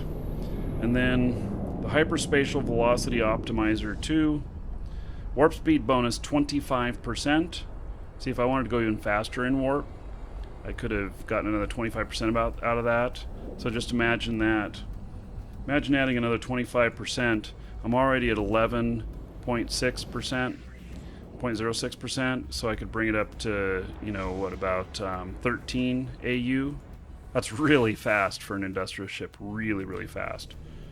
Warp drive active. And drawback is 10%, which, what is the drawback? At the expense of increased signature radius, so I have a bigger signature. This is a high-sec ship, by the way. I don't fly this in low or null. I might fit a little bit different if I was going to be flying out there. So, those are the two modules. They're a little bit expensive, but well worth it. Warp drive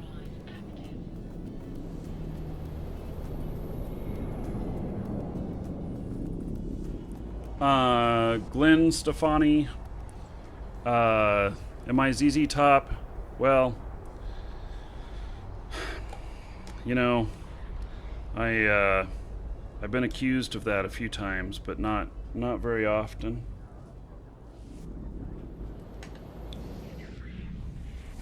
But there is some resemblance, isn't there? All I need is my guitar. Yep, and some good rock and roll. Warp drive Maybe active. dress up like a sharp-dressed man.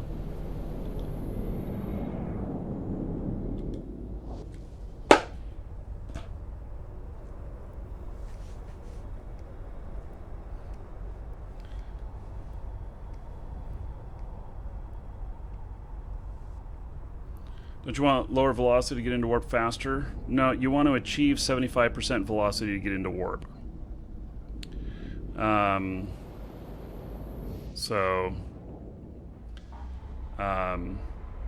That's all you want to do is you have to hit 75%. So I think 75% of your velocity, whether it's one number or another, it's still 75% of it. I don't know if it makes a difference on how fast you get into warp.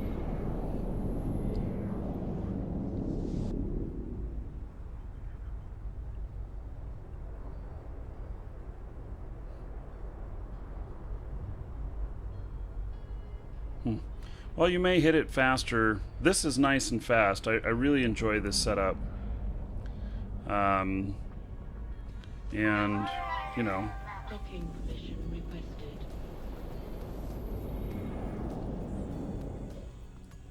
Docking. okay. Let me take care of a customer here real quick.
Okay.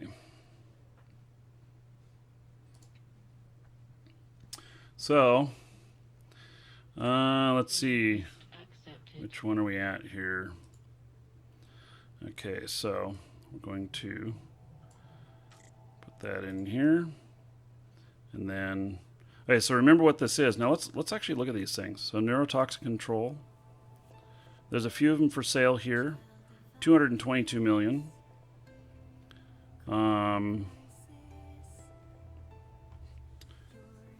Looks like they go for 190 million. Wonder what they go for in JITA. Neurotoxin control.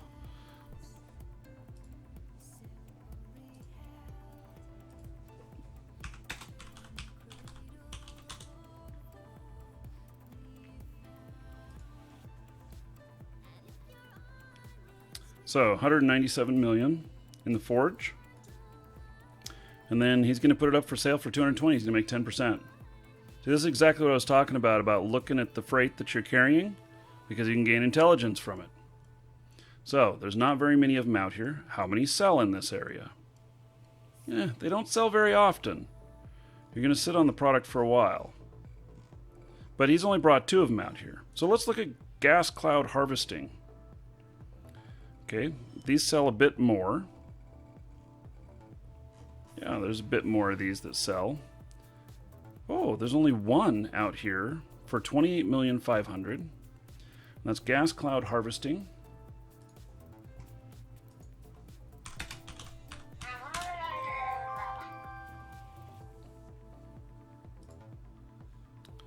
And 24 million. It looks like NPCs are selling them for 24 million. So 28,500,000. So he's going to probably put them up for 28,499,000.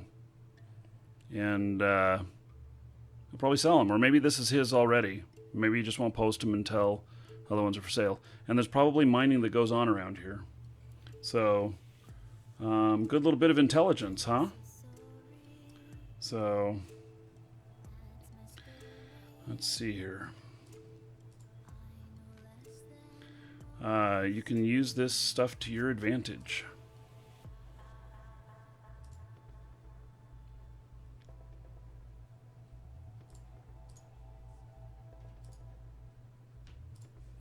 Okay, so just learn by observing. People who send freight out, some of them know that you can. Oh, good, Eternal Quasar, good. Yeah. How would you rate the responsiveness of the help and the purchase? Did you feel that it was good?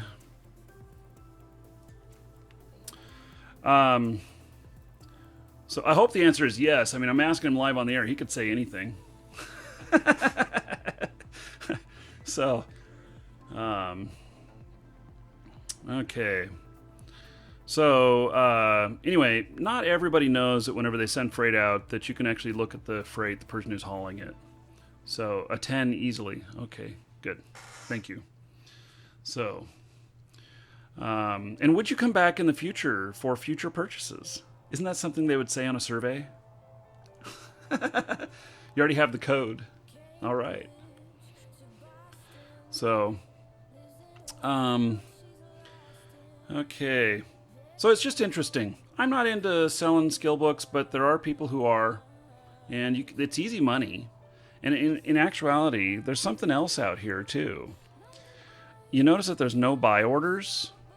I'd put up a buy order at half the price for the entire region. And then you buy a couple of them in a month. Then you're able to sell them back up at for 24 million. So I'd buy them at like 12 million. Back up at Jita. And so when you're in the area, you stop by and pick it up, and then you sell it almost instantly at Jita for 25 million, and you've made, 12.5 million or something like that. So, well, great, Eternal Quasar. Thank you for your support. Thank you for supporting the show and everything. So that definitely supports the show. I appreciate it. Okay, so enough of snooping in their cargo here. Let's deliver it.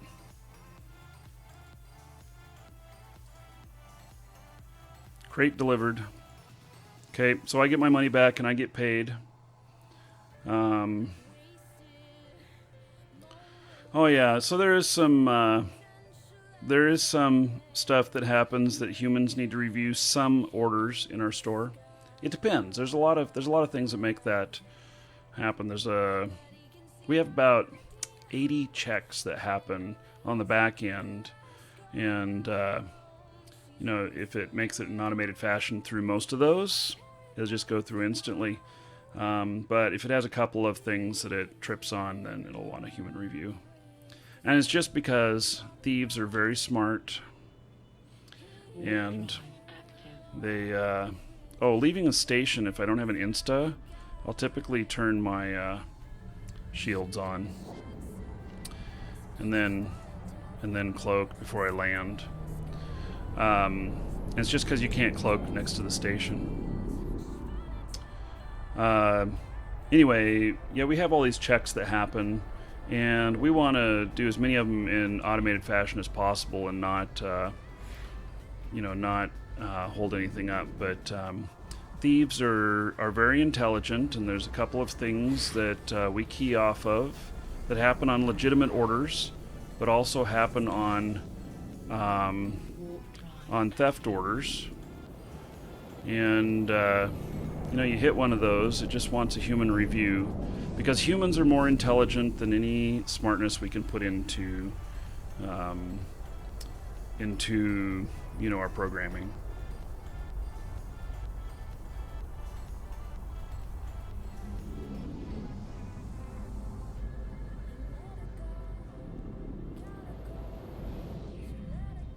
There's a lot of haulers out here. It's interesting, and I'm seeing a lot of mining ships. That is quite an interesting mining area. Warp drive active.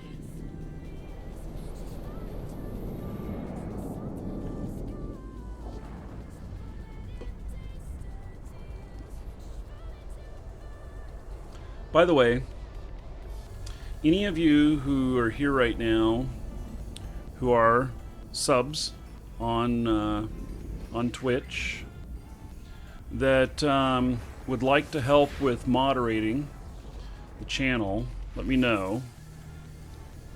I think all of the subs are pretty level-headed. And the reason I'm mentioning it is that the shows that we do with Bernie Katzman, that people who are very immature are going to be all over the place on making all kinds of comments, and they will be watching the comments as we do the show. And I'm going to want to work on controlling that. So,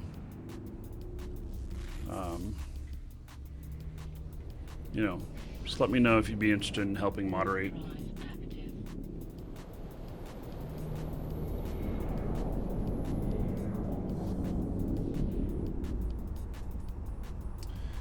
Yeah, speaking of the, humans being better, humans recognize patterns and such, whereas computers can recognize patterns as well and show you some stuff that humans just can't see, especially over high volumes of data. But, we're able to, as humans, we're able to recognize other things that we've never encountered before and start to put them together and learn. Whereas computers just don't do quite as good a job of that.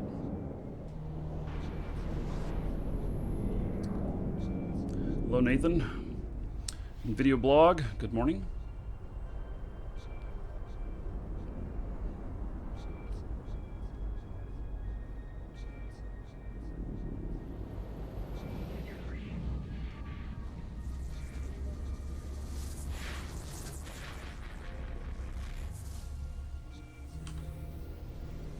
Warp drive active.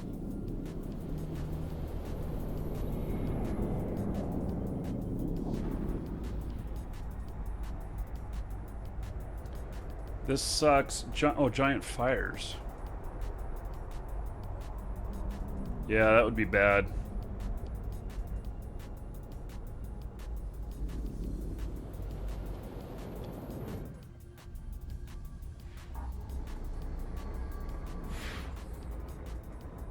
So this might end up being a deadhead run back. Just because we've only got small cargo space, and the likelihood of finding something that pays here going back to Jita that'll fit.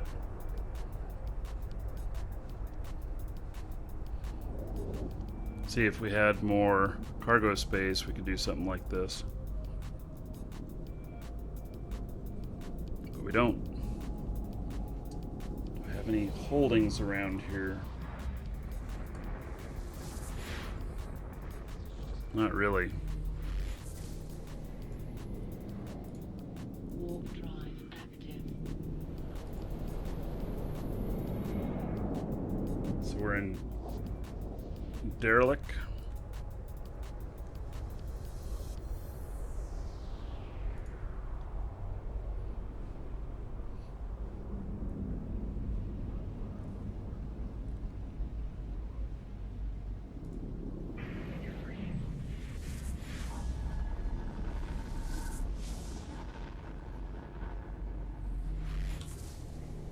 Warp drive active.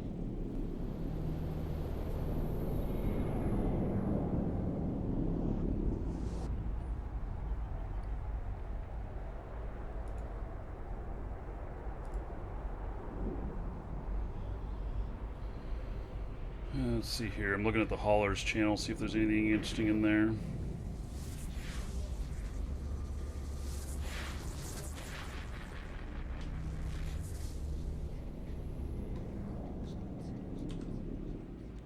Warp drive active.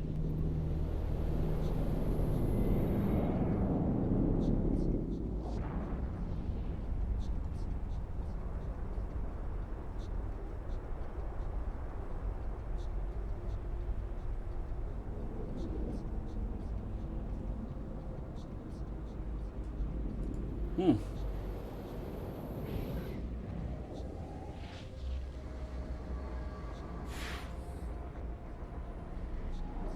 Holy shit. Oh, somebody already grabbed it. Damn it. So I just found this one right here. It's at the station that we're going to. And it's going over to Amar. Paid 50 million for doing it. It was the right size too. We just missed that. There's another thing I've done, which is I'll sit in the Leopard and watch for stuff to come up, and then it as it comes up, I'll if it's out of the region, you can't accept it. So I'll take the Leopard and race out there, accept it, and then go back and get the ship necessary, unless I was able to fly something like this. But if I had to fly a freighter, then I'd go get the freighter.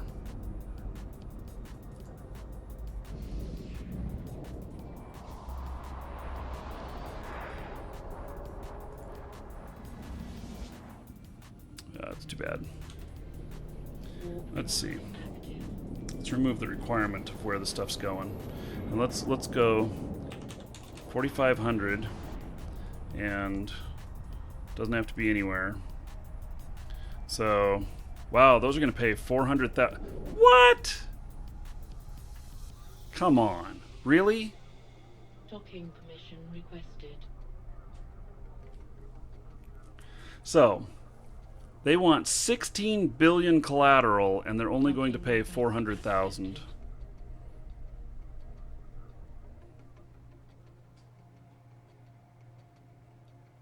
I don't even know what to say about that. Digital Wolf. Okay. You are now a mod. Wield your sword wisely. That's crazy. Come on, 16 billion. It's a tarp? You mean it's a trap? That tarp is a Welcome trap. to the Dragons. Air Philpe, thank you for following. Welcome. Well, you know, how do they gank you though on 15? It's just weird. It's just weird. So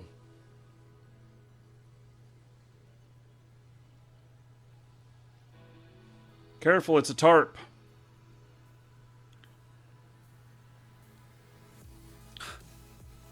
Dude, I have a shit ton of stuff here.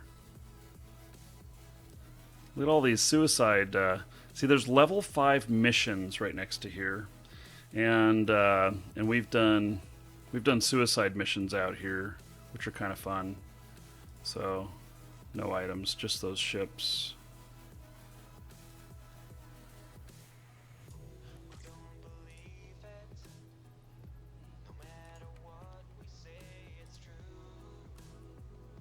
They delivered. You almost want to take that one just to see what's in it? I ain't putting up 16 billion collateral. There is no way. No way. But this is going to the same place. It only pays 400,000. This is peanuts. And that's 4 jumps away. And then, nah, I ain't doing it. I am not doing it. Okay, let's look at all regions. We're very far away from home now. And so let's take, I'm not going to go low or null. Taking both of those out. So here, this one is 26 jumps away. Its route is 6 jumps. It pays 6 million. Nobody's paying for this size of freight.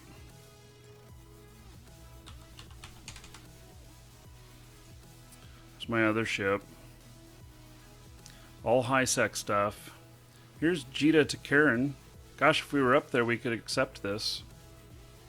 Run it for 15.5 million.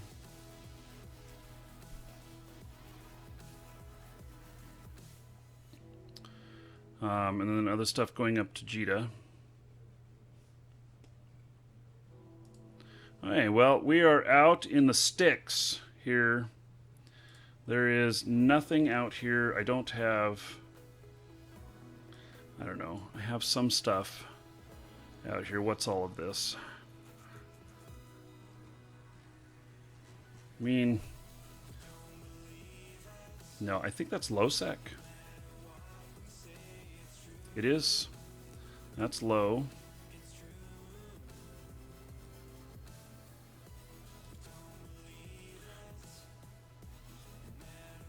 Yeah, I think most of that's low. So we're going to end up going back up toward Jita. This ship is not very effective for this type of stuff because I have no return trip. So I made like 14 million here flying down here. And I have no return trip, and truckers hate going back empty. It's 31 jumps back to Jita. Time to get a sandwich for the flight back. Taking in-flight orders now, which will be, served during transport. So get your orders in now. I'll go prepare them, and then I'll come back and I'll eat it in front of you. So give me just a minute, and I'll be right back. I'm gonna grab some lunch real quick, and then yeah. So be right back.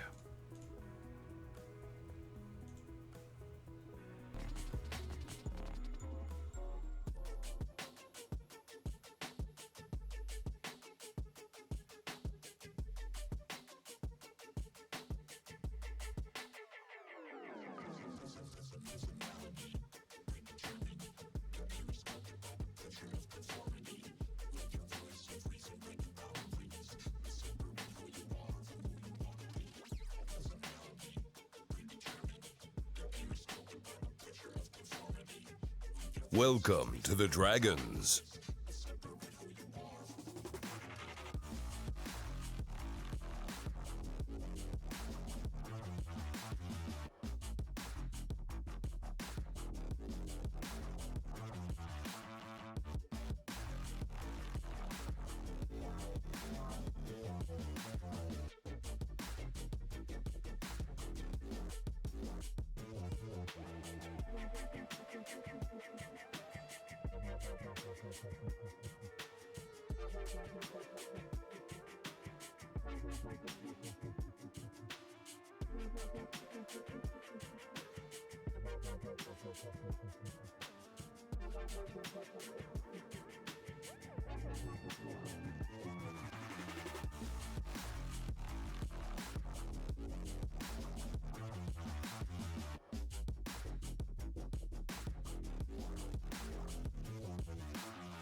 Okay.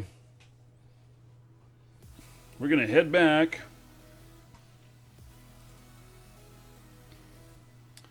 Flying back empty.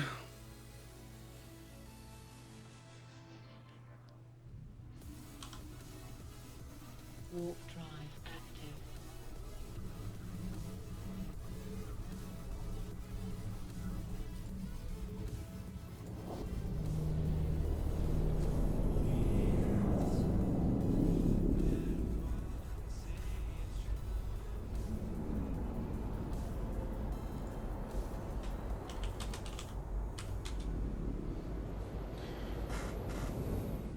Okay. So, I have organic peanut butter, wheat bread, and some orange marmalade. How many jumps? 30 jumps to get back up there. Yeah, 30. Ugh. I know it's a lot. So this is a nice fast ship though. Flies at over 11 AU.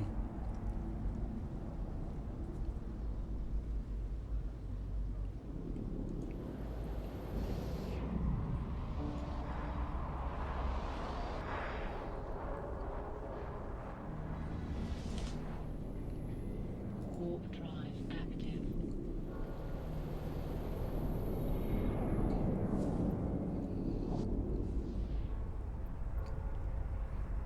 In an hour or less, we're going to start Shroud of the Avatar. Do that for a couple of hours. So, still got to work toward getting my goggles. I need some better armor, and then I think I can go and try it again.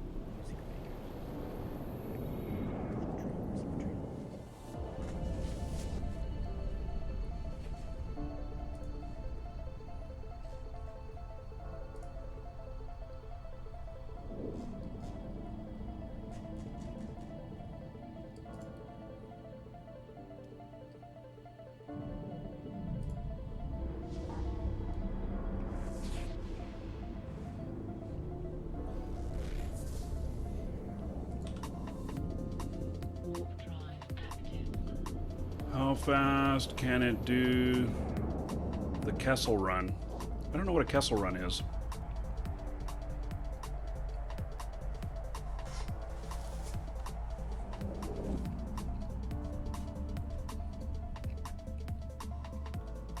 Oh, and I'm going to play a special song for you guys during Shroud of the Avatar.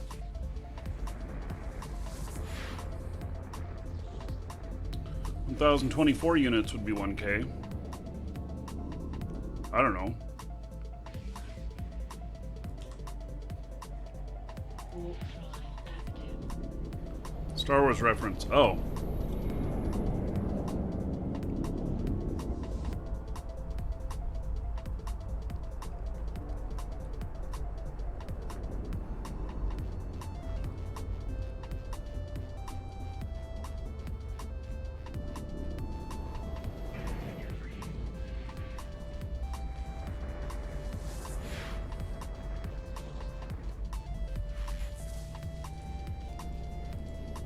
Warp drive active.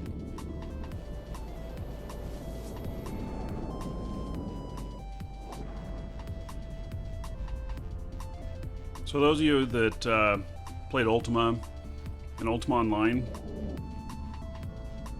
you actually have a recording that Bernie Katzman did of the song Stones. It's really cool. So we'll get to play that today. And then Bernie will be here on the 24th.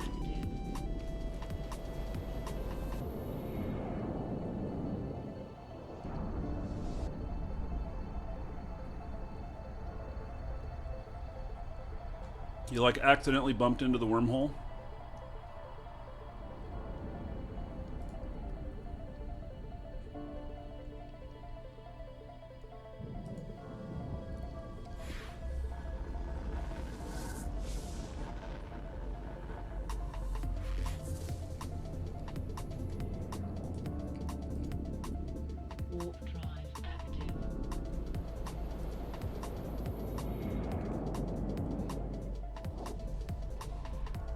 93.75 hours to do 18 parsecs normal route. Okay.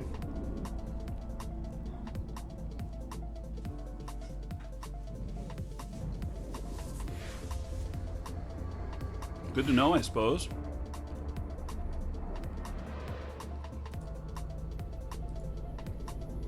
Warp drive active.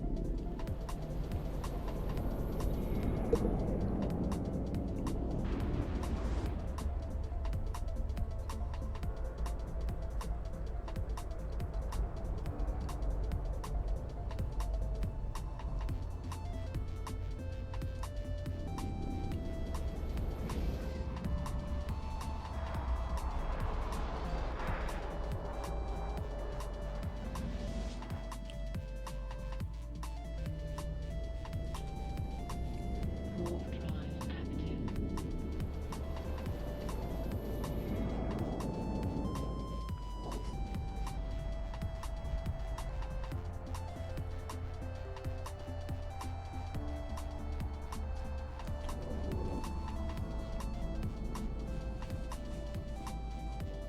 Hairy Wookiees are a problem.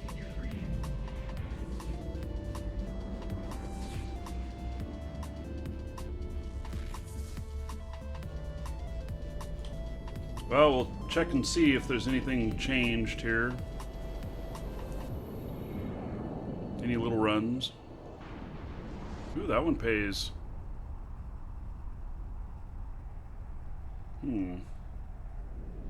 Pays 20 million.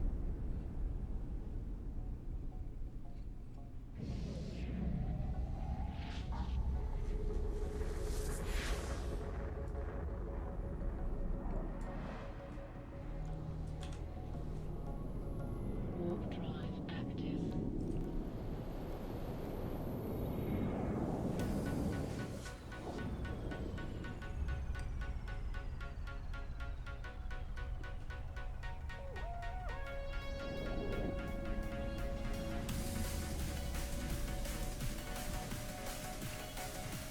Pickleball, you're welcome.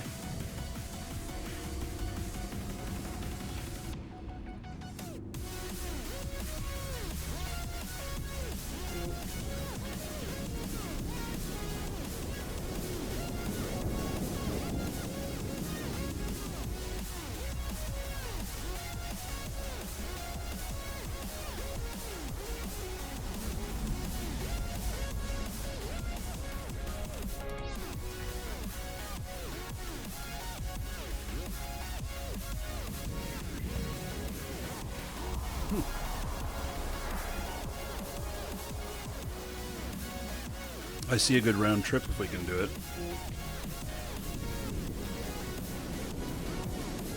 Cheetah to Stackmon pays 10 million. And then Stackmon to Amar pays 20 million.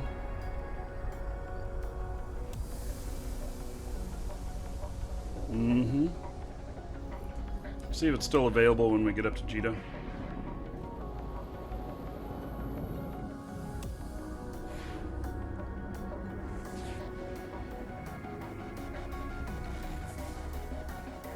Solar panel salesman, do you have any specials today? Any special solar panels on sale?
Damn, I have to wait for Black Friday. Isn't that an oxymoronic thing? Wait for Black Friday for solar panels.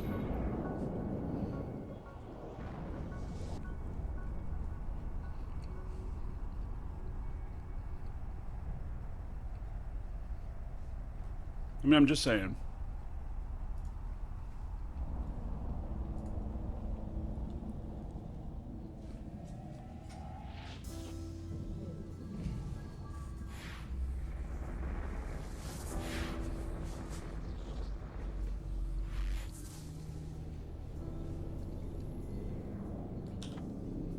Warp drive active.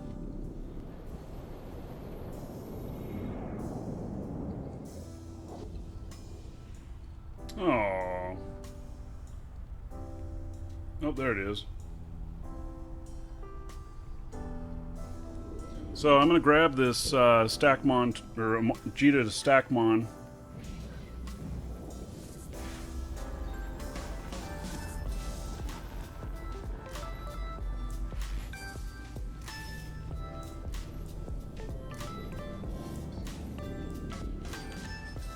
As soon as I get up in the forge, which I'll be up there in just a moment. And then we're going to race down Stackmon to see if we can pick up Oh, combo. Stackmon to Amar.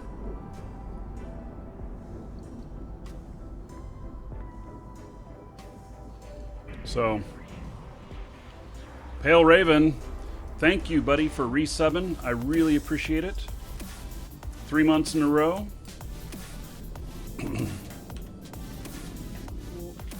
Everybody give it up for Pale Raven. 3-month sub. And let's see, that is 20 gold to all of you, courtesy of him.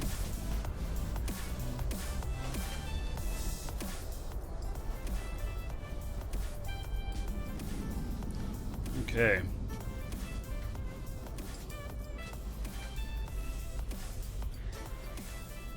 Warp drive active.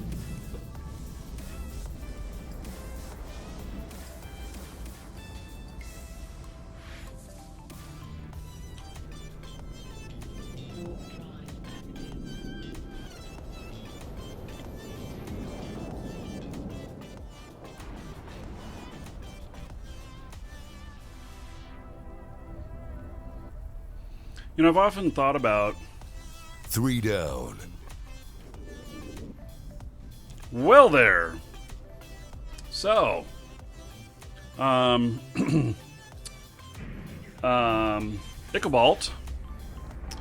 Wow. Thank you, buddy. Thank you for subbing. And let me give you. Let me find you here. I'm giving you 1,000 gold. Spend however you want. Hookers, blow, whatever you want. And then everybody give it up for Ichabalt. Because of him, you are all getting 30 gold. So thank you very much for your sub. Your support means a lot to me. Thank you. Okay, as I was starting to say here, Warp drive active. I've often thought, and then, you know, I can grab the high value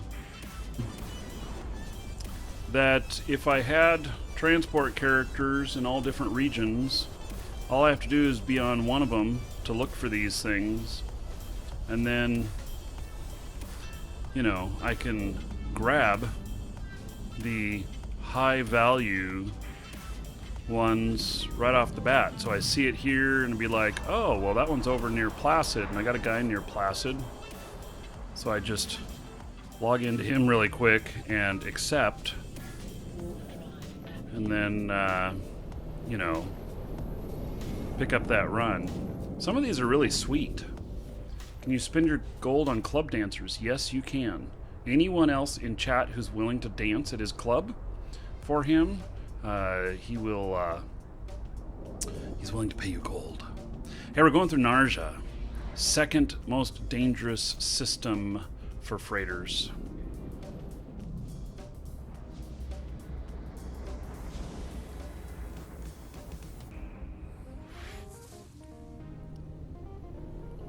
Everything looks normal here. I don't see any bumpers on the gate. Warp drive active. It was too close to something else. Hello, Brain and Black.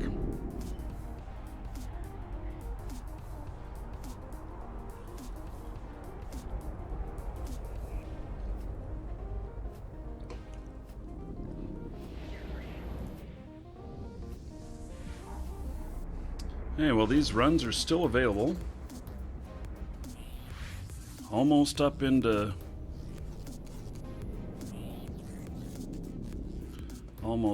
space up here where I can accept the first one. We're gonna head straight down to Stackmon.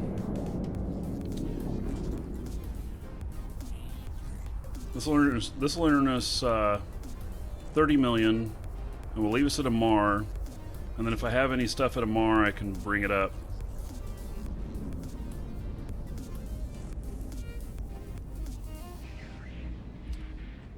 Yeah, Wizardmon is right. You can transfer to another character, and sometimes you can take it to another character who can you can, if it's not already double wrapped, you can contract it over to another character to haul, and then have them deliver, and then you complete it once it's there. Otherwise, you just meet the two characters face to face and hand the package from one to another, and then you got to do it again at the end of the route.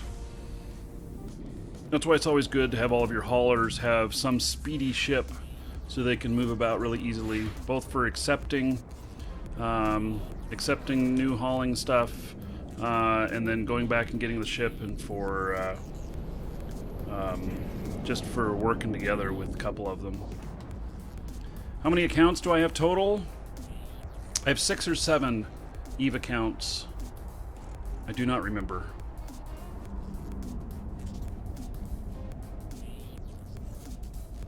So, and then my wife has an account, which is probably out of subscription by now. Yes, if I ever buy another character, I'll probably put it on her account and fire that up. She's got a character that has at least some skills. Okay, I am in the forge. Make sure both these are still available. So, I'm going to accept this contract here.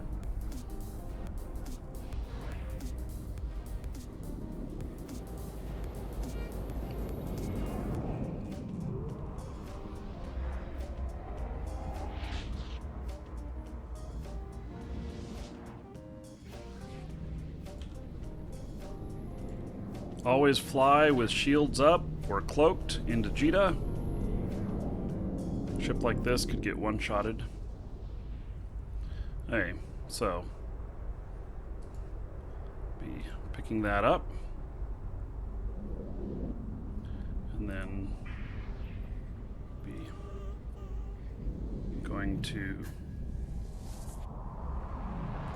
switching ships, going out there to Stackmon.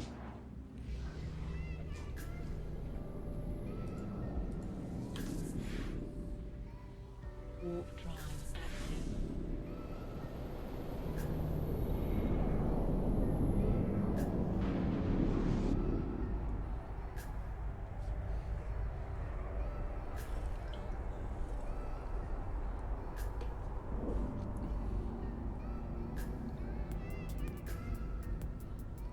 Docking permission requested.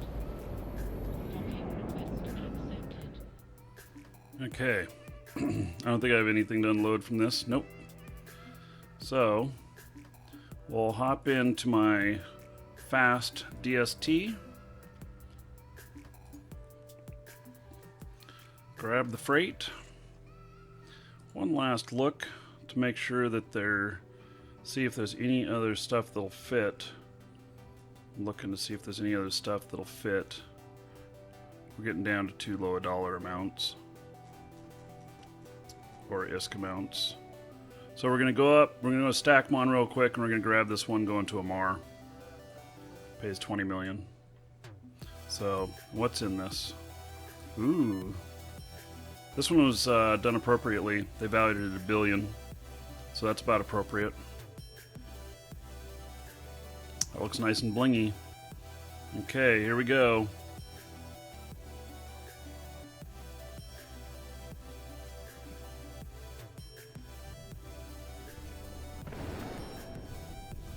Warp drive active.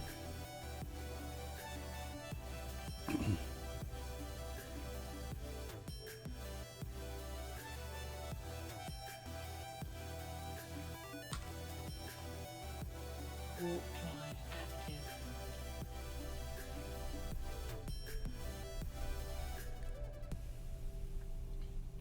active. This is the actual original skin. So this is not a special skin on this one. I actually don't have any skins for this. I don't even know what skins are available. Ooh, and tacky.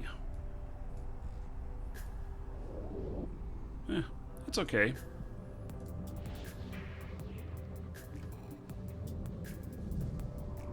These contents are packaged because I picked them up as a contract. So I'm transporting for them for someone. So they're paying me 10 million to take that package to Stackmon. And they put a collateral value on it of 1 billion. So I had to put up $1 billion ISK of my own to secure the contract. And now I am headed down to Stackmon to deliver. And then hopefully... Oh shit. Really?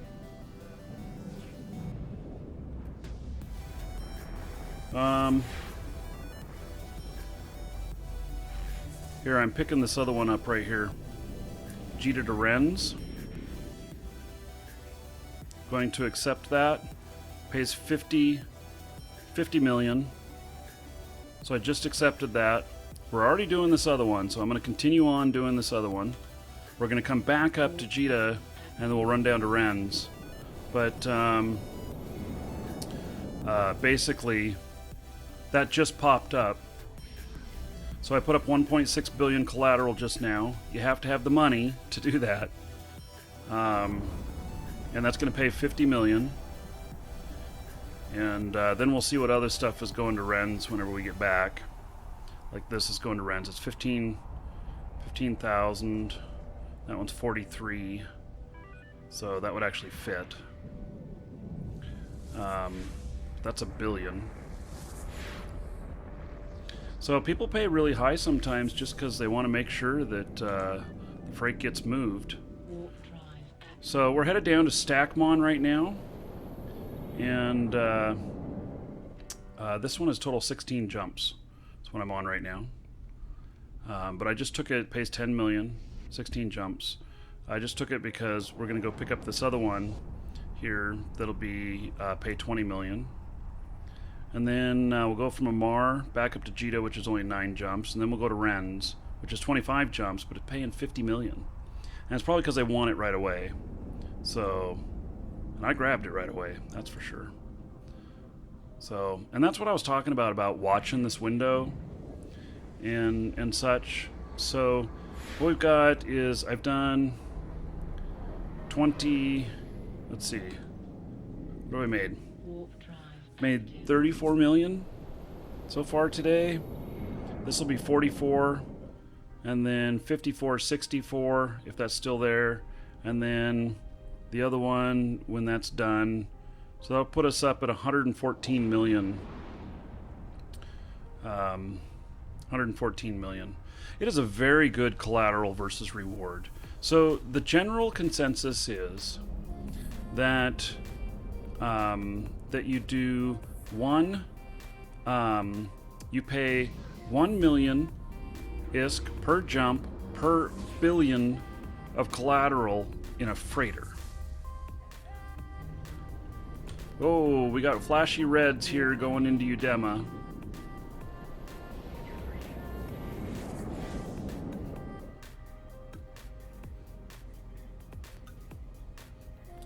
Okay, Udema may have some stuff going on in it.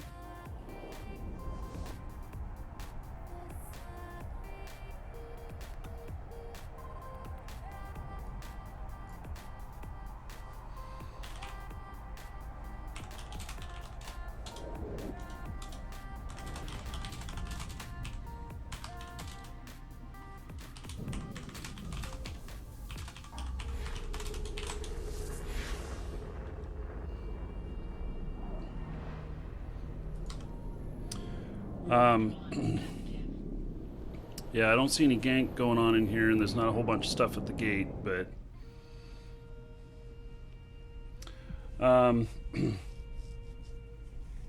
so basically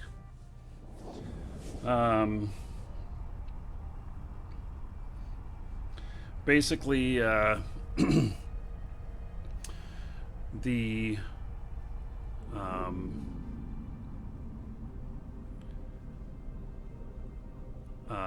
okay, I'm just losing my train of thought here. Basically, so 114 million is what I'll end up at when I finish this. And if you just wait for those ones that are really juicy, like that one that's paying 50 million from Jita to Rennes.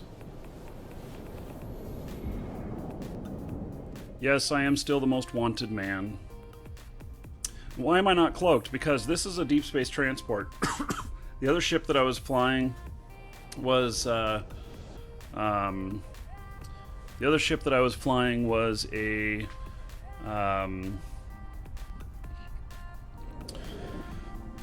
let's see, the other ship that I was flying was a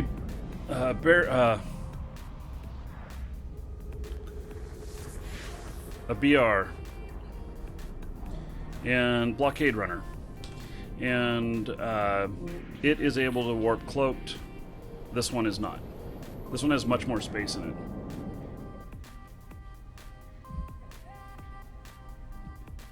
And, you know, space trucking is not for everybody. I happen to really enjoy it. But it's not for everybody.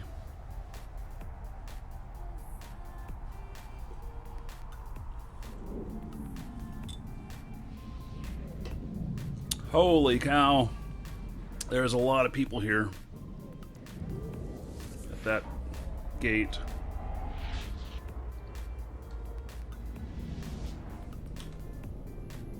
Warp drive active.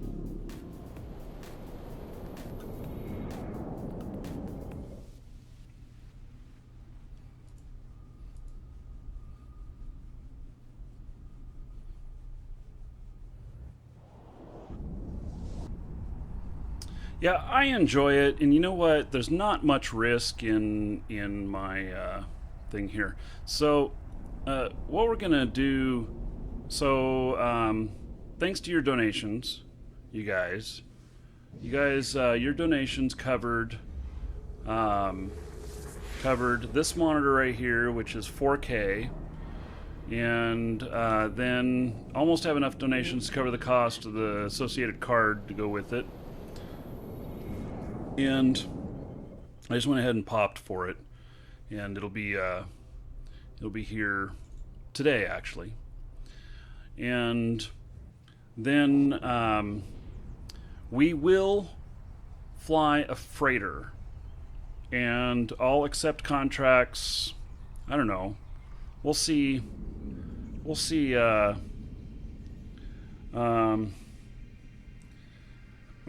We'll see. Welcome to the Dragons. We'll, I'm having trouble thinking. I don't know if you guys know this or not, but I'm severely ADD. And sometimes my brain, I just get too many things going, and I have trouble concentrating. So, Oda, thank you for following. Welcome. So, Anyway.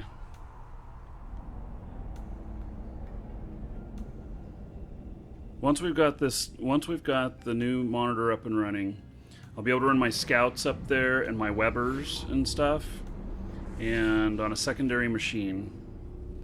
And so, I think that Warp drive active. I'll figure out what is an acceptable amount of risk to take with doing some hauling lessons with freighters live on the show, and then we'll do it.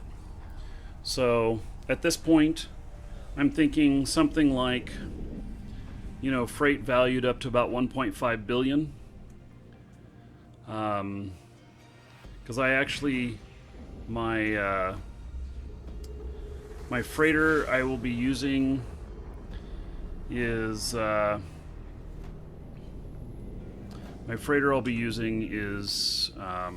about 1.4 billion, and then the modules that I carry in it are gonna add, I'm not sure how much. Maybe tomorrow we can do this. We'll see. I'm gonna try and install this card tonight. We'll see though.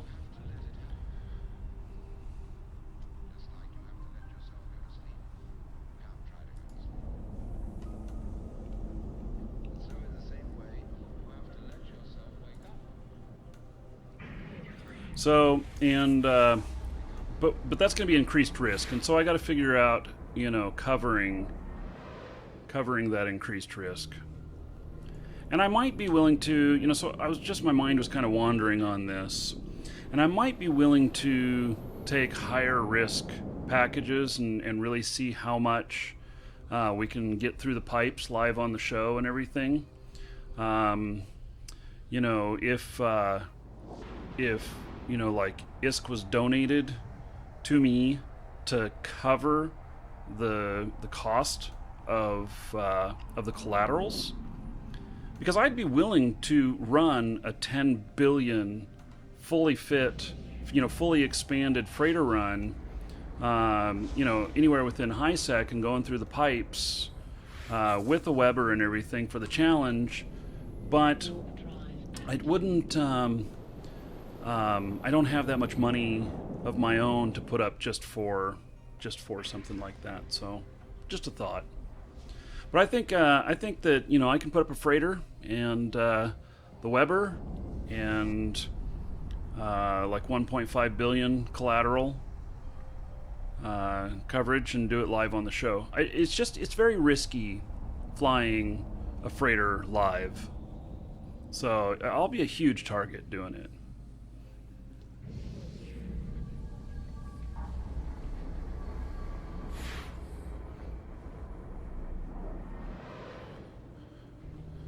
So I don't have two micro warps. I have two propulsion modules. And so this is a micro jump. Gets me 100k out. This is an afterburner. And then also this is a shield booster. So I did it earlier. Yes, micro jump can be scrammed. And so that's where you'll turn on your propulsion and you'll run like hell if you can, and overdrive it. So actually you'll run like hell back to the gate is what you'll do. But you really shouldn't be warp drive flying out here in HiSec if you have a problem.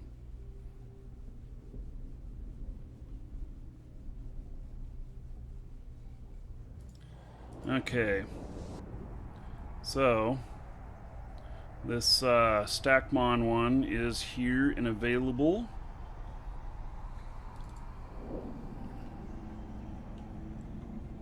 And I'm going to accept that one. docking permission requested. Docking request accepted. This is not armor tanked. This is quick fit. Okay, so made it here to Stackmon.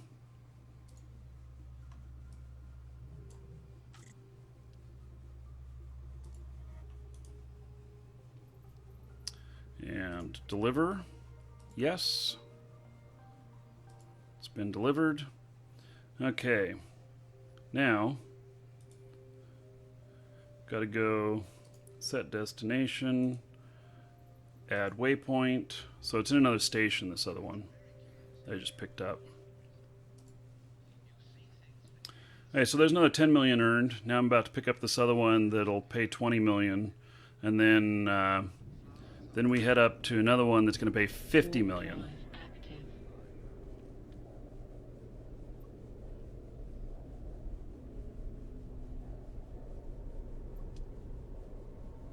This is an aquator. I could do an extended delay to run live with the freighter, but the problem is that, you know, as much time as it took me to see your comment and then comment, and let's say we ran like a 5-minute delay, then instead of it being a minute or a minute and a half before I answered, it would be 6 minutes or 6.5 minutes. So, and if I'm flying a freighter, then if I get trapped or something, I'll call for all of you to come out. So anybody who wants to come out and help, I'll call for Logi and everything. So what are we transporting here? 10 hecates worth 469 million. Okay. And 600 million on the collateral, so not bad.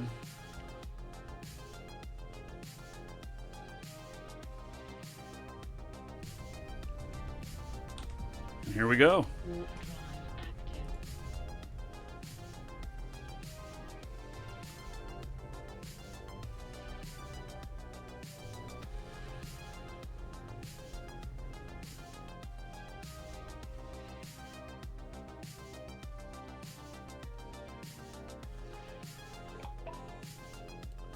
Uh-oh. What has been delivered? I just got a message that something's been delivered.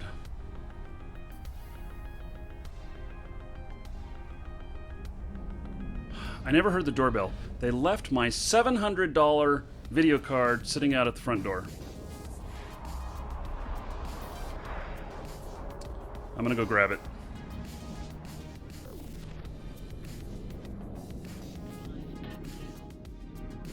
Warp drive active.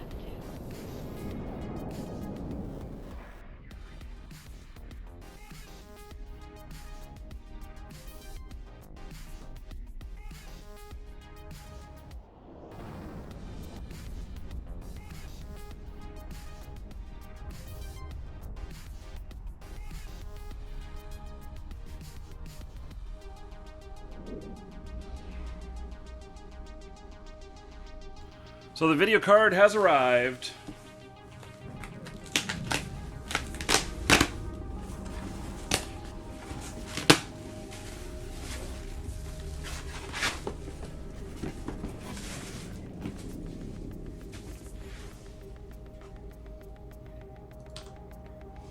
Warp drive active. Alright, this is thanks to you guys. So, here it is. It's this 980 Ti, 6 gigabyte, and it's overclocked. So, I paid a little bit more for one that's overclocked.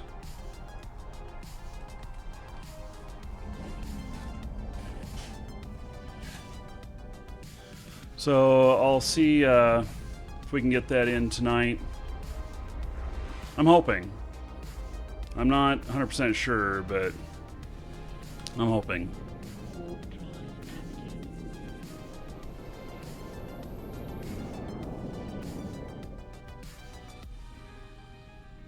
It's made from pure unobtainium, meaning you can't get it. Welcome to the Dragons. Broken Natalis, thank you for following. Welcome. So, Yes, had that delivered and air filters.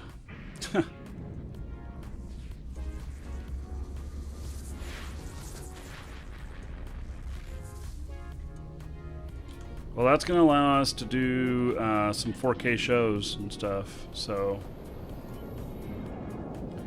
Avatar. Yes, we will be doing Shroud of the Avatar here. We're going to deliver this. We got one more run to complete, and then we're going to switch over to Shroud of the Avatar. Scheduled to start that about 1. It might be a few minutes late.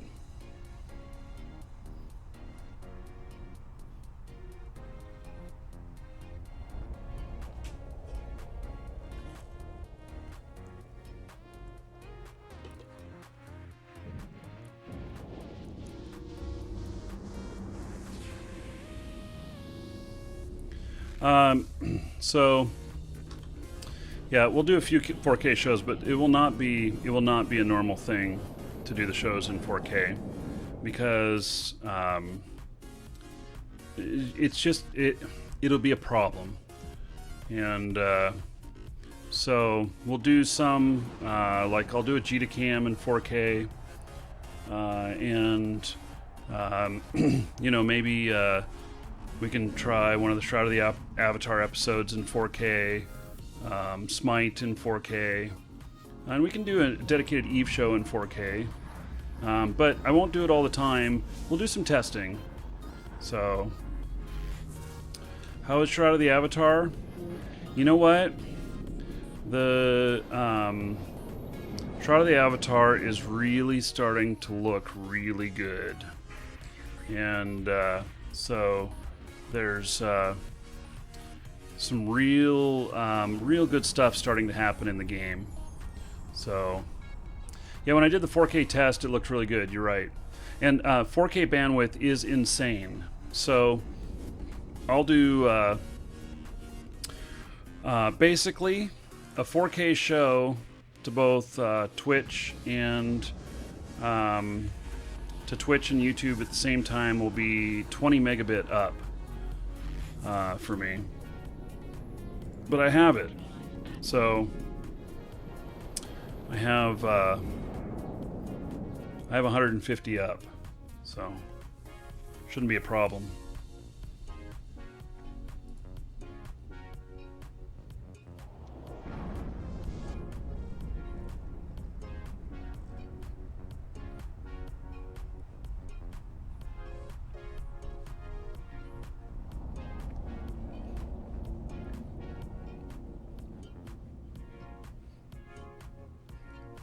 Yeah, I have 150 down, 150 up. I have fiber to the house. But believe me, I pay for it. I wish it were like Google Fiber. It'd cost a lot less, but why am I hitting my cloak? I keep thinking I'm in my Viator. So, yeah, I have Fios. If I had the Google Fiber, then, you know, I could get gigabit up and down for like 20 bucks a month. But that's not available here.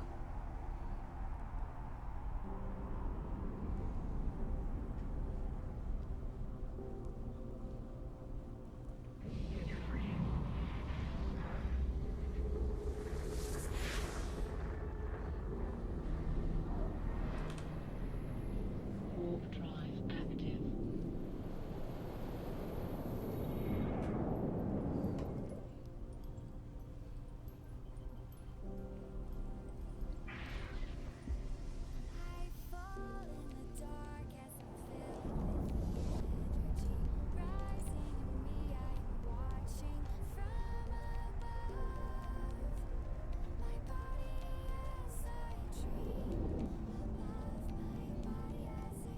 We might be able to get a paid trip up to back up to Jita.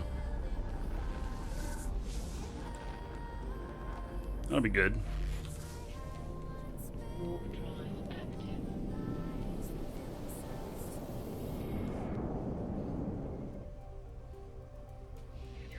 Welcome to the Dragons.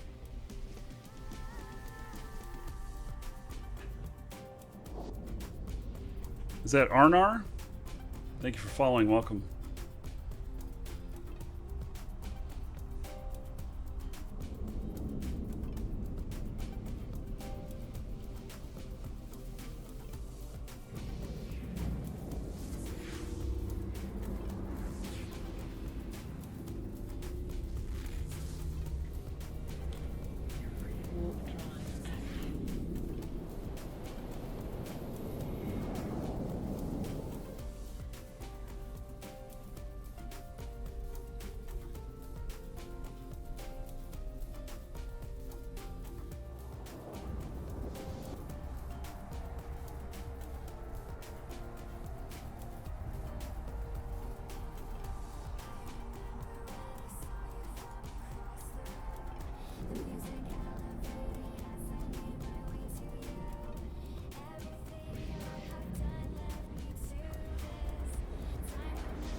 Okay, a few more jumps and I'll be there.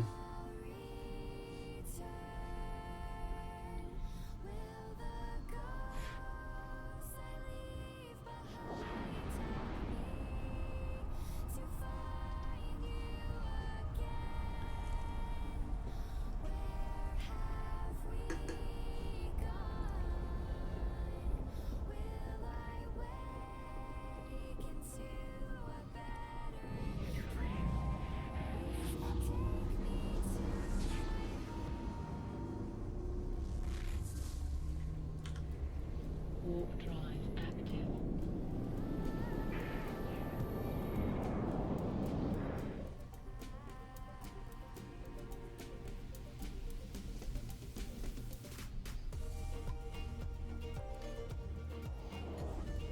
Oh yeah, Celestial Knight. Shroud of the Avatar still is in testing. It's not complete. It's starting to feel really good though.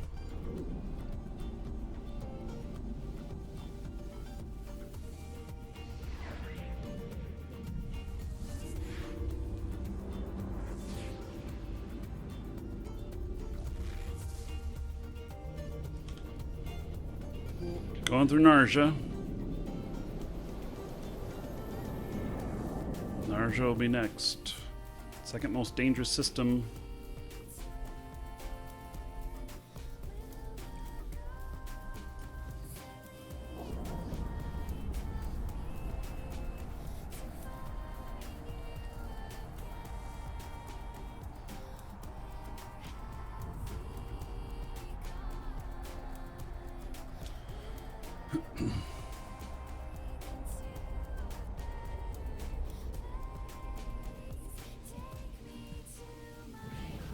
Will Shroud of the Avatar be free to play? No.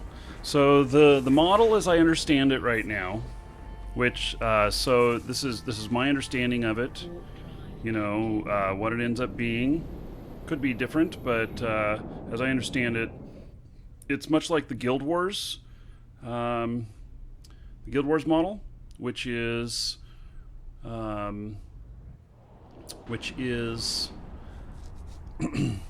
the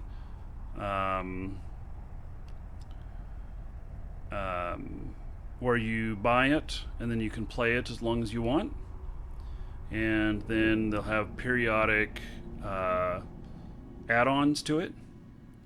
And so, like maybe every 6 months or something like that, you know, they may release some new areas and features and such. Warp drive active.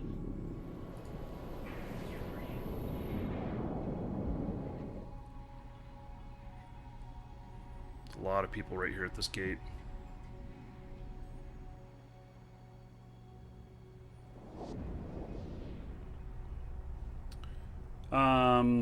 Vakama is no better than, because you can be grabbed in Nikpa. You can be grabbed in a 0.4 system. So I'd be more likely to lose my ship out there. Welcome to the Dragons. Voss, thank you for following. Welcome.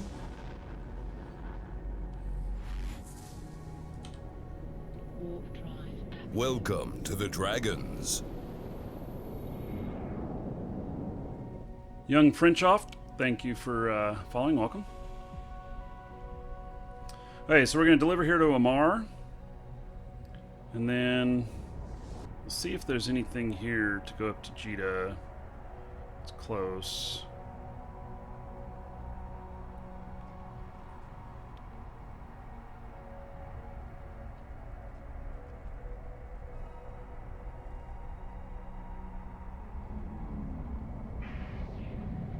Yeah, nothing that pays anything, so I'll see if I have anything that needs to be hauled up to Jita. So we'll go to Jita, and then we're going to go over to Ren's. There's no good contracts here at the moment. Warp drive active.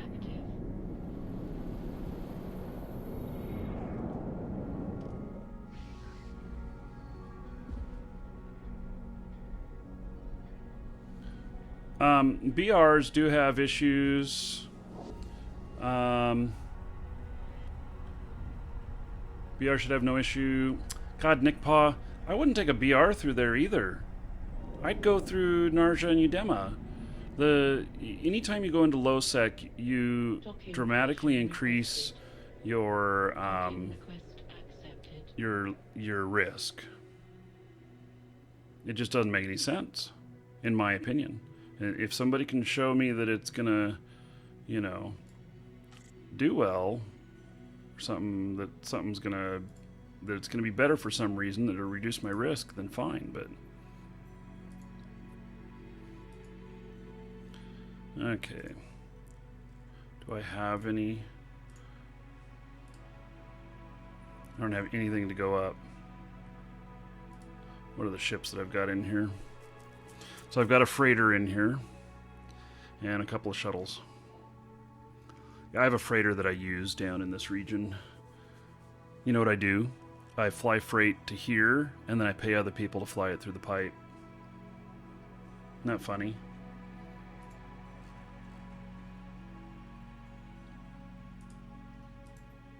Okay, we're gonna go get this stuff going to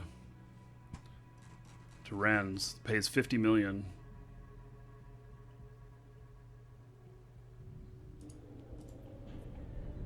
Warp drive active.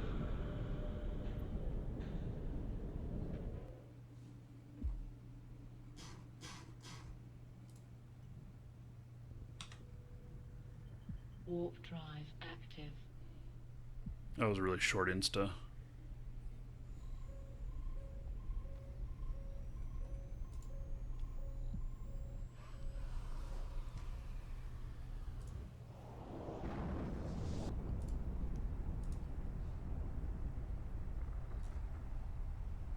So the highest paying job up right now that fits in a DST is 15 million.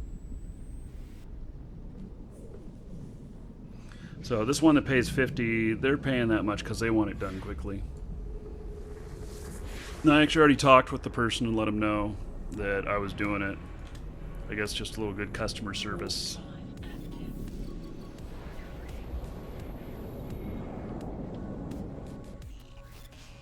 And by the way, a lot of people that move freight now size things for DSTs because there's so many problems for freighters.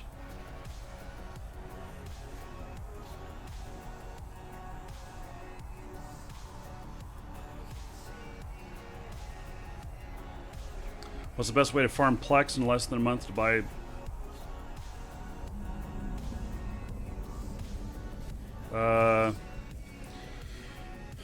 I don't know. You know, I get kind of tired of that question, and not because it's not a valid question. It's just that a lot of people look to do that, but it's harder and harder to do that. And the actual answer is that who wants to have a job in the game? You know, you want to enjoy the game. You want to play it the way you want to play it, not play to earn to keep in the game. And it, you know, maybe you're lucky and in real life you love your job and Welcome to the Dragons. you get up early every morning going, I can't wait to go to work and stuff, and you really enjoy your job, and maybe you can look at Eve the same way and it'll be the same way for you. Welcome to the Dragons. But for most people that have that goal, it turns into a job, which means that it's not it's not a long-lasting fun experience. TG Davis and Excel, thank you for following. Welcome. There are rumors that the next publish is going to provide something that will be advantageous to freighters. Don't know what, but something that will be. Maybe help get freight moving again a little bit.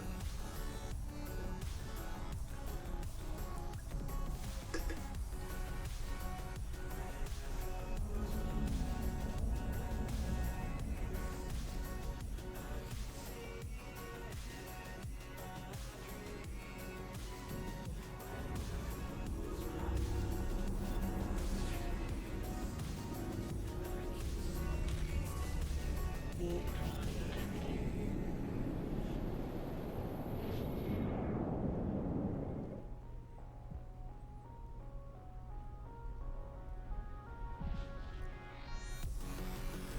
I do give away Plex on the stream sometime. I don't do it very often. So, yeah.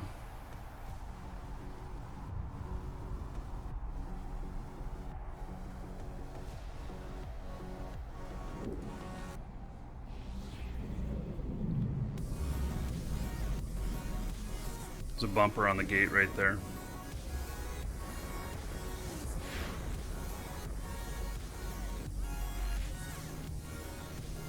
There he is.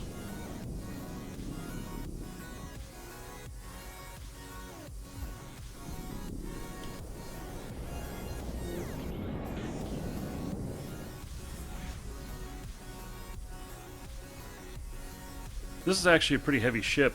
You can bump the bumpers with an aquator.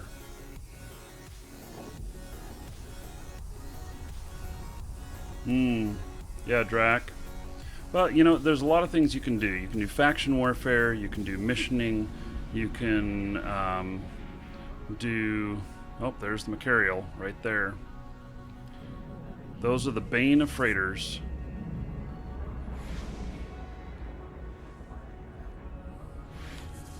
Warp drive active.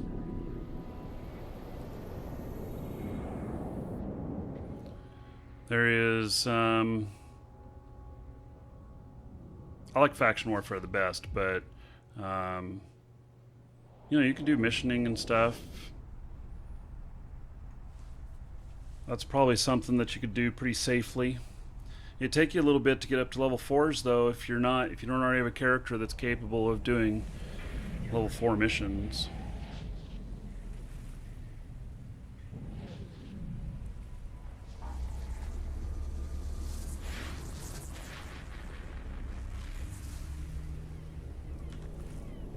Warp drive active.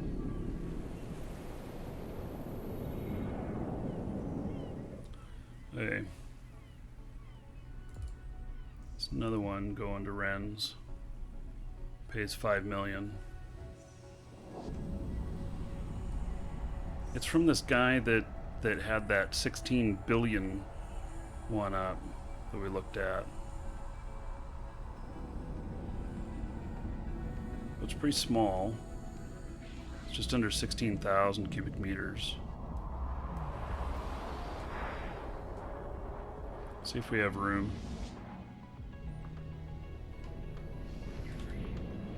Warp drive active. Do I have warp accelerators fit?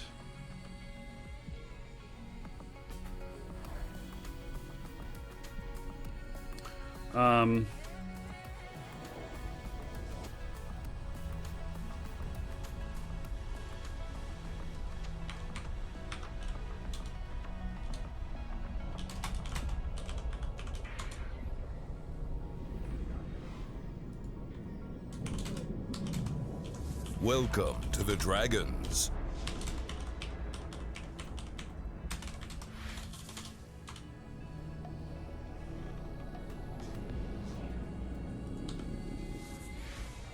Warp drive active.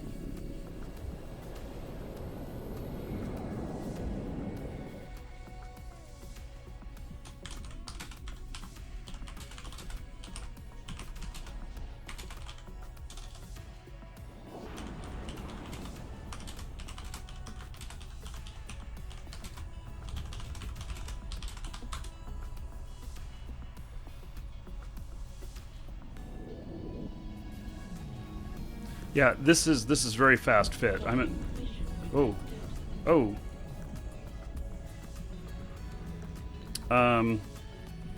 They're shooting at things.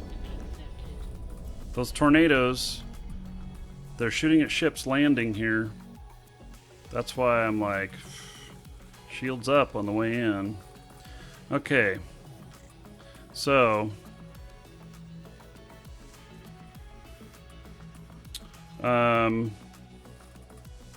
about 18,000 space. Okay, I'll accept this.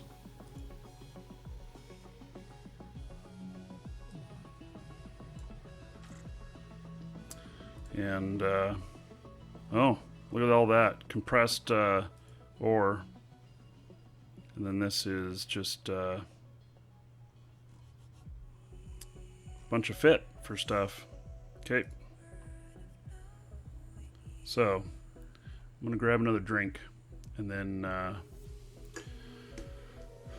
be right back.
Okay, so heading out to Rennes. This trip will pay $55 million.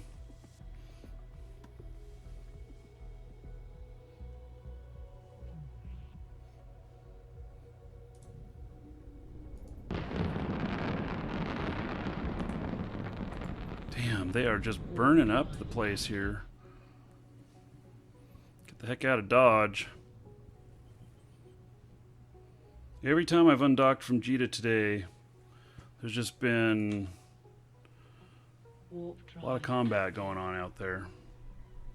Well, that could be fireworks, yeah. So,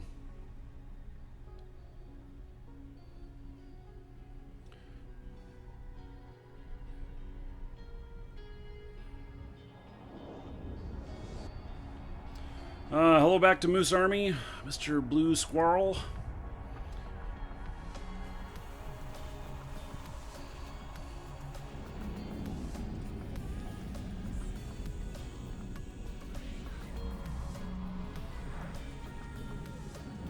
Hey, it did sound a lot like fireworks. But when we landed the time before, there were ships shooting at things there and getting blown up. Warp drive active.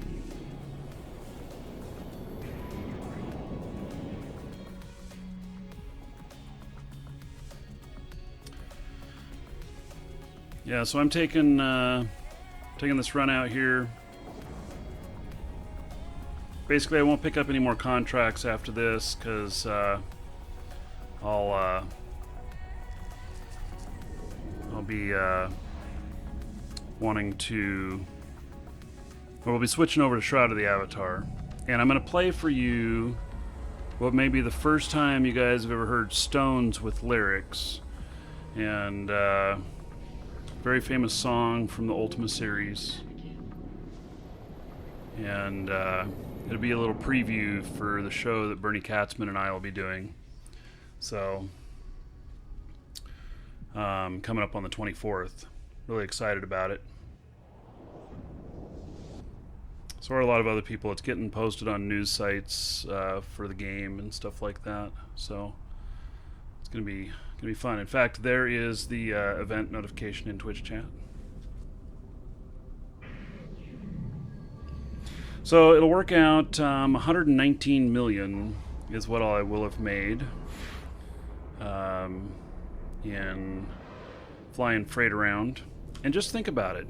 Anybody who's looking to make money, willing to fly a DST, has the ability to fly one of these, and has money to put up as collateral,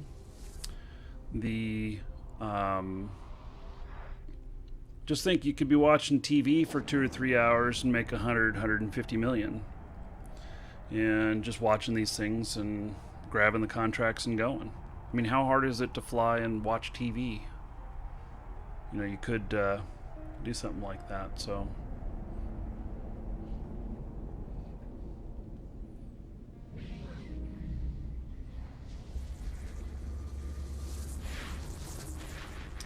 So I understand that somebody is posting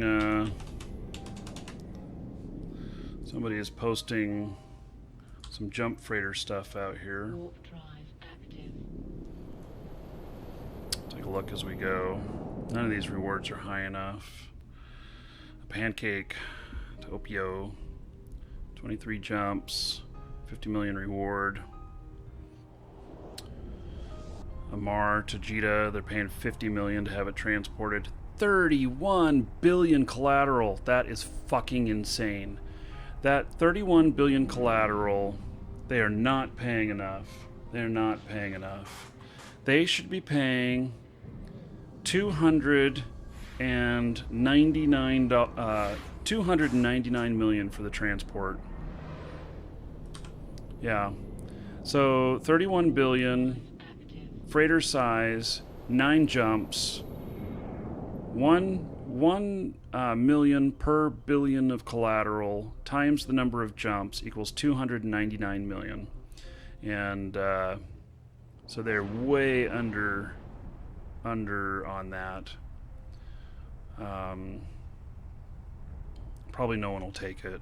It's just too high of collateral. So no, the load in your ship is not the load in your ship does not affect your maneuverability. It's the same no matter what. So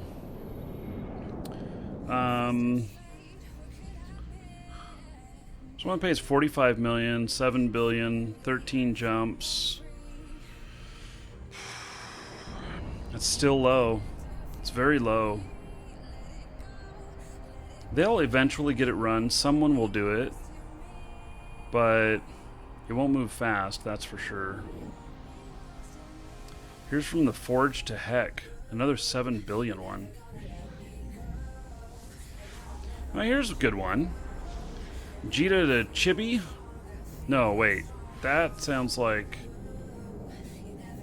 Yeah, that goes through low sec. Never mind. Chibi is out in a high sec island. Dodixie to Amar. So this one's done appropriately. 16 jumps, 1.6 billion, 26 million collateral. That one is perfect right there.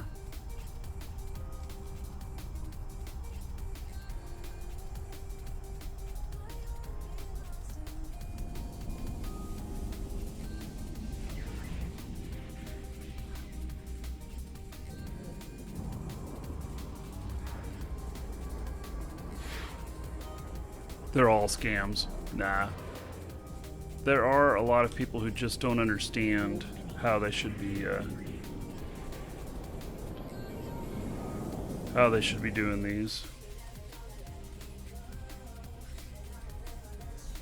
Here's another really good one. Jita. It's going 4 jumps, 3 jumps, 100 million collateral, paying 4.5 million. That's a piece of cake. It's really small too. Somebody wants it real quick. Yeah, you do need to smell for scams on every single thing, because there are so many scams. Warp drive active.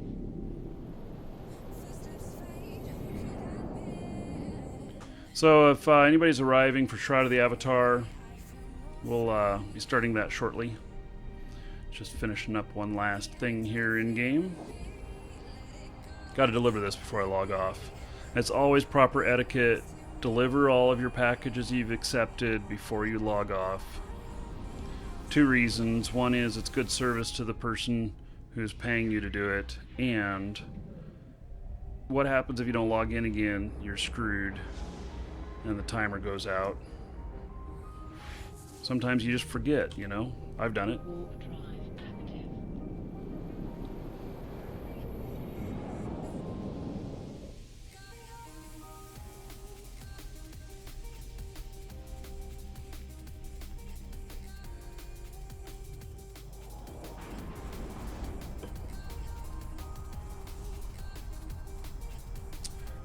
Feared Bro, thank you for following. Welcome. Sorry I didn't see that come in a little while ago. Okay, how much is this game? 20 bucks to get into the game. 10 to 15 bucks a month, depending on what kind of subscription you have.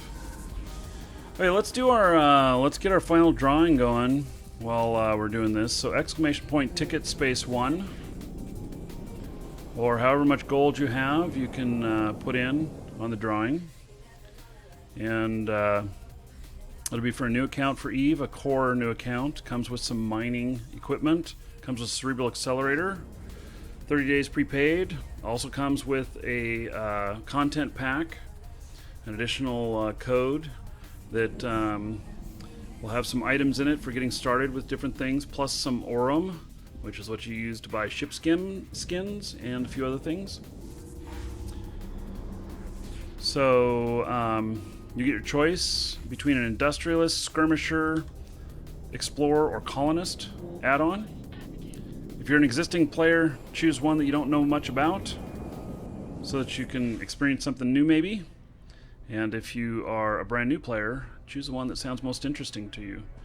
So when I do the draw here, it will be you'll have about a minute to answer on which one you want. If you don't answer, I will choose one for you, and in this case it will be Industrialist.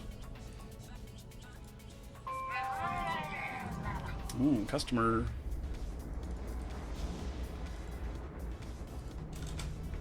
So give you a couple minutes to get your tickets in.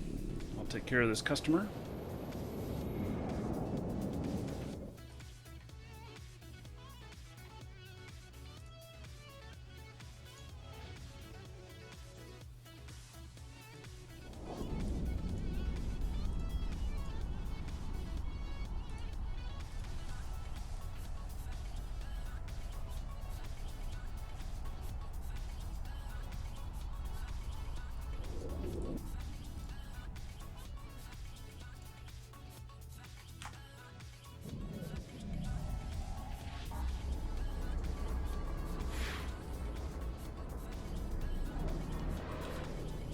Warp drive active.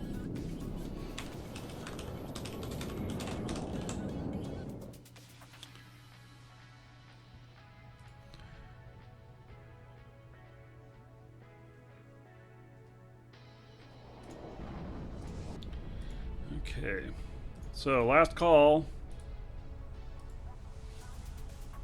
About to draw.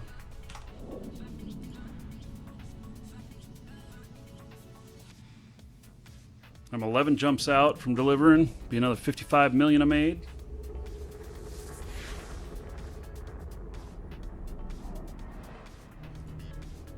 Drive active. Warp drive. Okay, closing it. Drawing. Jars Lock. Congratulations. You got 50 tickets and got it. So, Jars Lock, your choice: Industrialist, Colonist, Explorer, or Skirmisher. Which one would you like? Colonist. Okay, good choice.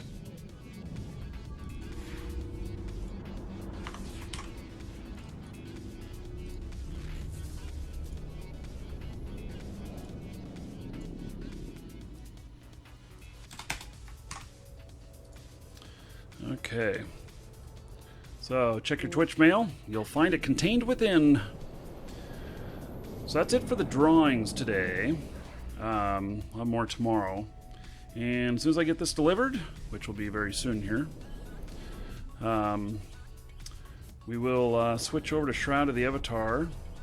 And I'm going to play for you guys something that you've never heard before. It's the actual Stones song with lyrics, which is a very famous song in the Ultima series. And I've never heard it sung with the lyrics before. And sung by my friend Bernie Katzman, who will be on the show here on the 24th. I'm going to challenge him to play all the music. We're going to turn off the music in the game. I'm going to challenge him to play all the music for what's happening in the game. He may even sing a little bit. We'll see. We shall see.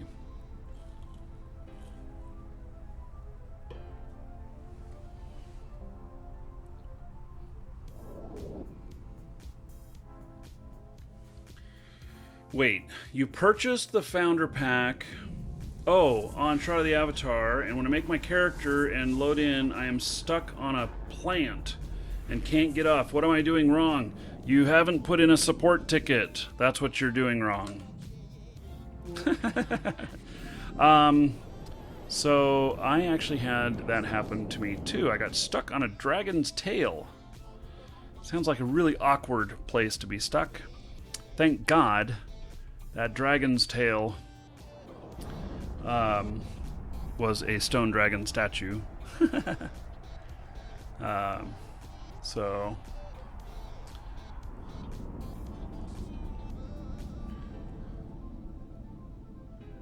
what is the colonist? Yes, the colonist is actually it's planetary interaction. Yes, you actually make money by mining resources off of planets. Oh, no, stop. You're going to the wrong one. Accidentally hit the wrong one there. There we go.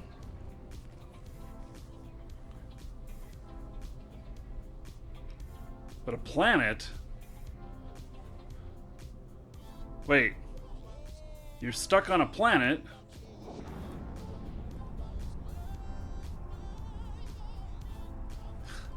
You are,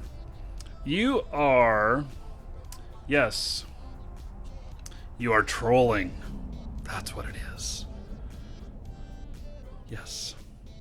You know, the characters in Shroud of the Avatar are a pre-warp civilization, and so they have not yet made first contact. And they don't know that they can travel to other planets. Yes. So the Prime Directive prohibits us from actually making contact with them and letting them know that they're not alone in the universe. Neuter, thank you for following. Welcome. Oh, is he being truthful? Welcome to the Dragons. I have no idea, dude. I have no idea. I have never been in a newbie spawn island. I mean, there's a little island that you start out on. Go towards the blue light. Walk into the blue light at the gate.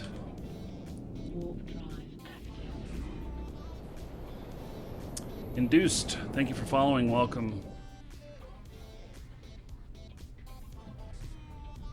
Oh, some of the first space travel. Yeah, I know. I'm just making fun.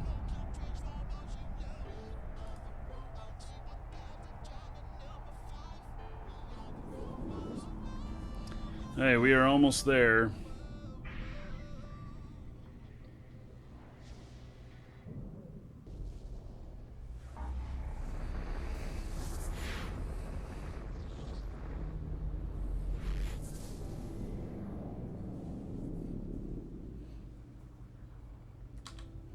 Warp drive active.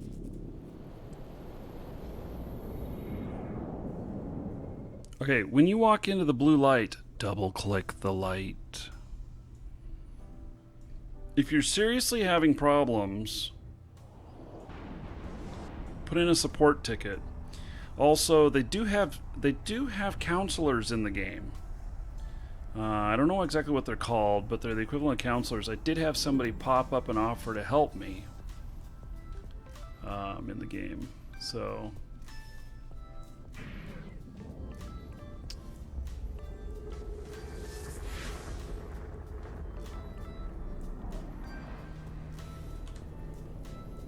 Warp drive active.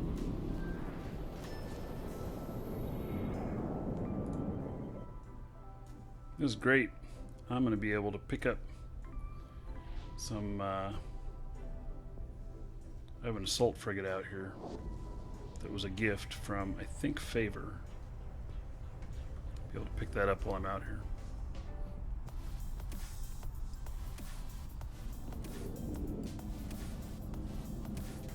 Two jumps.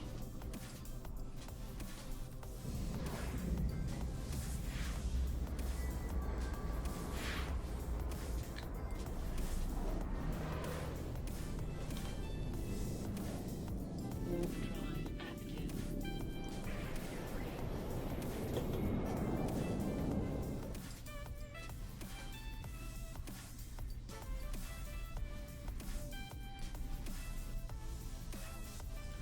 So, Celestial Knight in YouTube says, as a new player, that you can't get off the island until you talk to the NPC and answer his questions.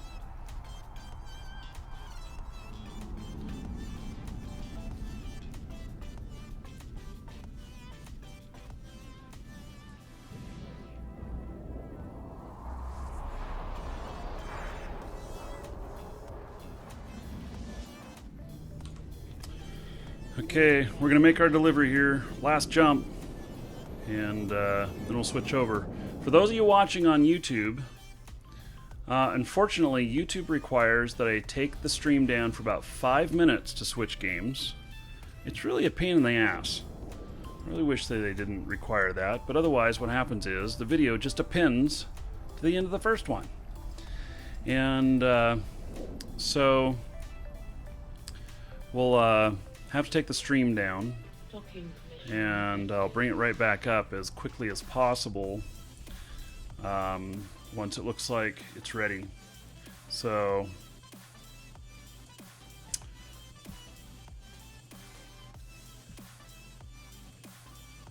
okay, here we are. We made it. Yay! Request accepted. So there we go. We are going to deliver both. By the way, if you put a package in here and tell it to deliver and it's not its location, it won't let you deliver it. Just in case you ever make that mistake if you've got multiple deliveries. There we go. Both delivered. So I made about 114 million on that today. Not too bad. So worked out pretty good. Ended up not flying the jump freighter over here. I'll have to fly that out tonight. So, or maybe tomorrow. We'll see. I've got stuff that I've got to transport for people though. So, okay, we are switching over to Shroud of the Avatar. YouTube. This is it for Eve. Don't go away though. We'll bring up Shroud of the Avatar here within 5 minutes. So I'll be right back.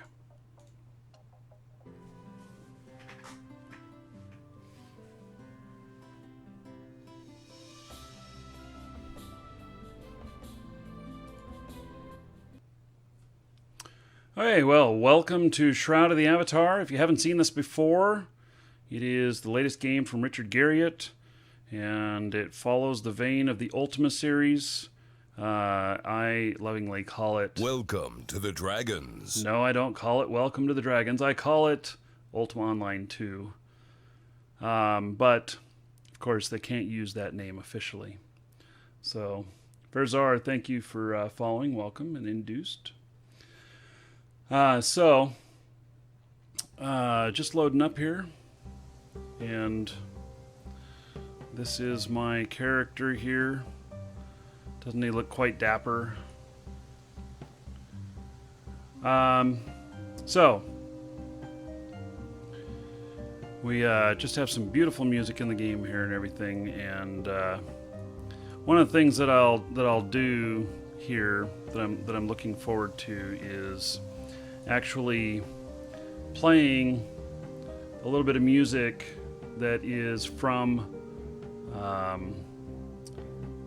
that is old in Ultima, and so we'll do that. We'll do that here in just a little bit. Maybe when we find an appropriate spot. Maybe you know, I need to buy some armor, and I have some gold. Someone donated some gold to me. They're very generous, and donated some gold to me. So it's kind of cool. Anyway, one of the things about this game is that the music has just been really great.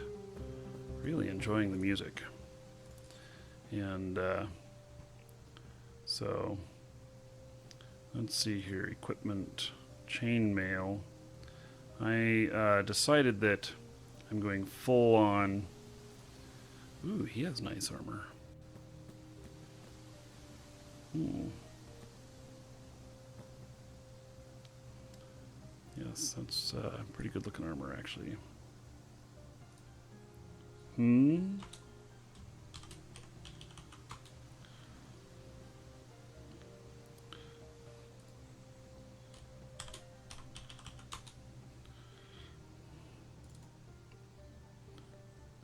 Let's see here. Okay. Well, I've got to find some more armor. And I need some good stuff. His is, I forget what that color is. Is that Valerite? Yeah, I forget. So, how do I move or replace skills on the skill bar? I have new ones, but it won't let me remove any on the bar. No, you can't remove skills. You have to place the arrow to down.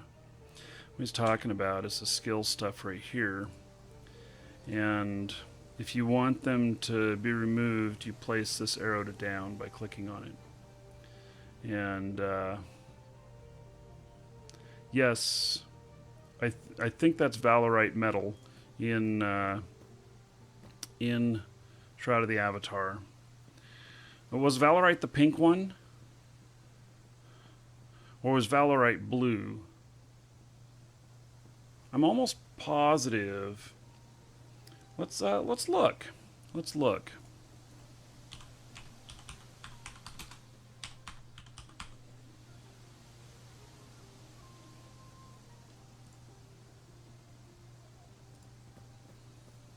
There you go.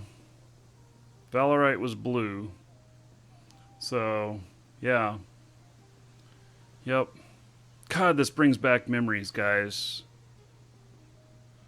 You don't know how much fun I had in Ultima Online, and how good that was.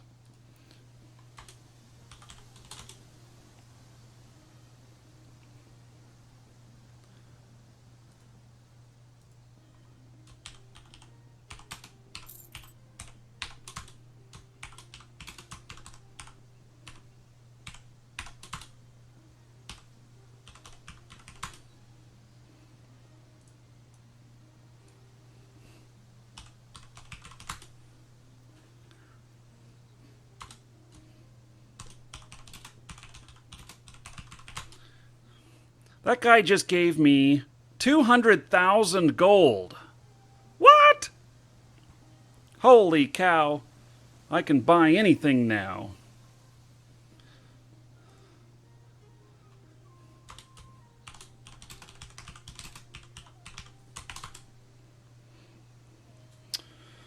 So, Dancing with Joy Um, so, yes.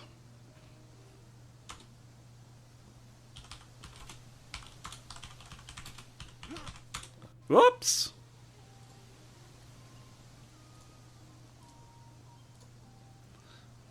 Okay.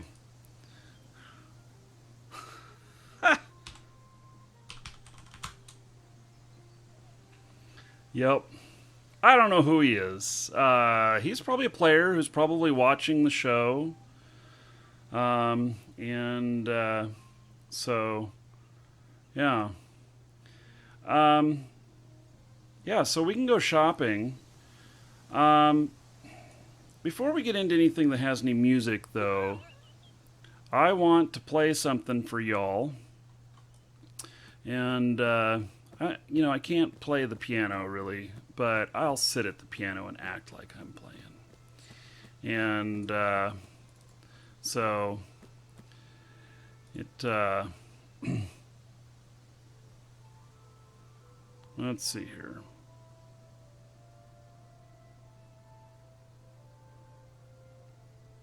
Why does he got to look that way?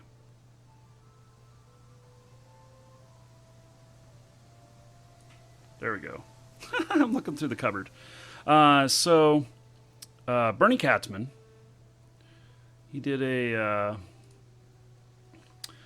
and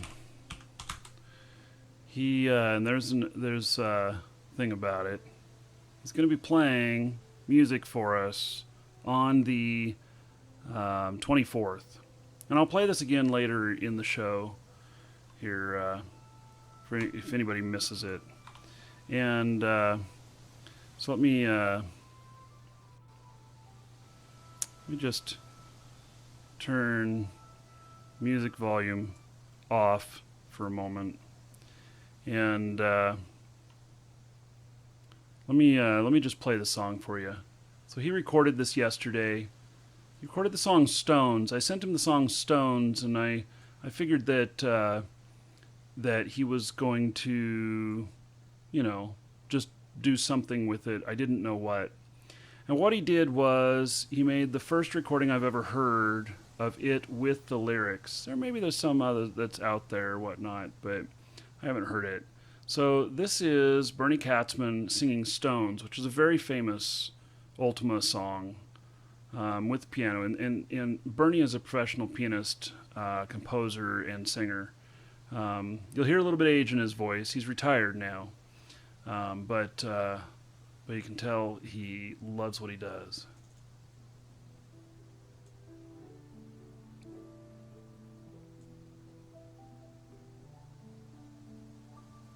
Long ago ran the sun on a foe who had a dream, and the heart and the will and the power.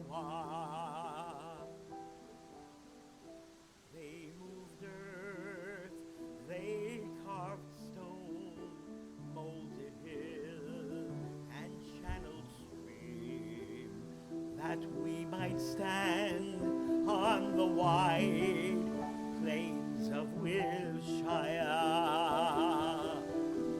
Now men ask who they were, how they built, and wonder why that they wrought standing stones of such size. What was done neath our shade, what was prayed neath our skies, as we stood on the weird plains of Wilshire.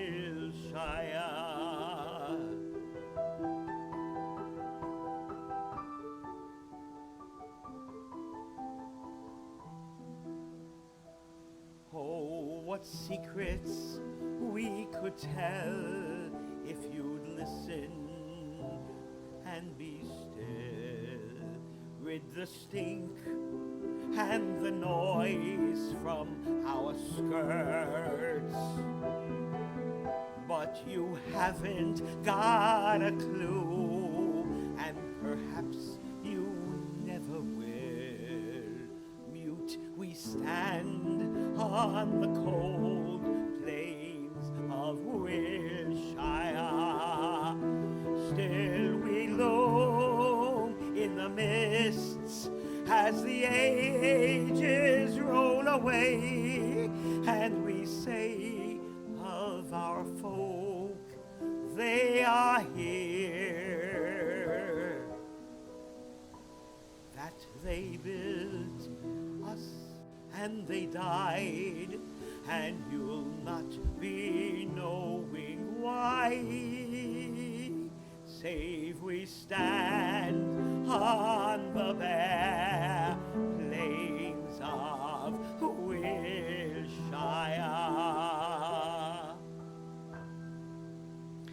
You know, that was the first time I'd ever heard the song with lyrics, so I thought that was pretty cool. And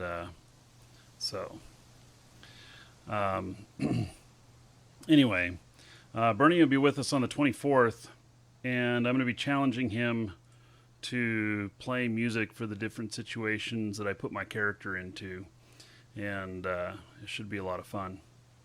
So, yes, he moves quite well in the armor.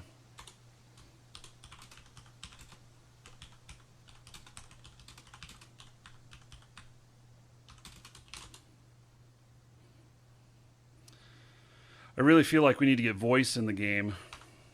I would really love to have voice in the game.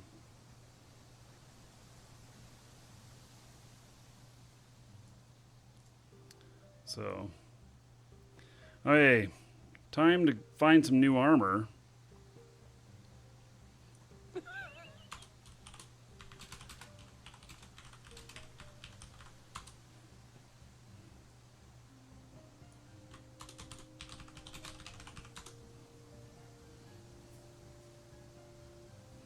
So, yeah, I don't know who this guy is. I don't know that I've met him before and anything, but he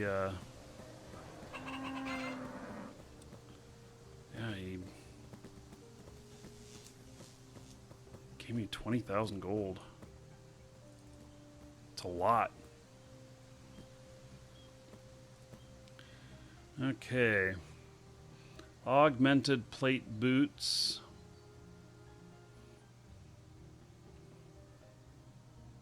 Heavy armor. Augmented plate helm.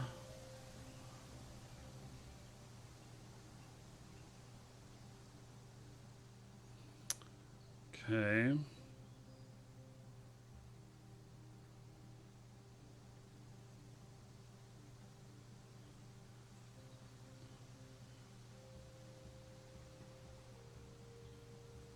Wow. No, he gave me 200,000 gold. That is so much gold.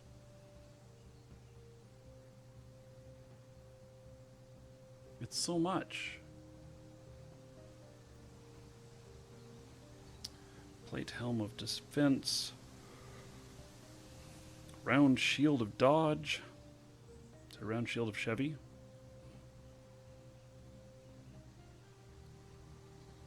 A wizard's hat. Am I strong enough to wear it? Oh, I don't know. It's like the augmented plate boots. I think I am. I don't see anything here that says I can't. And this helm.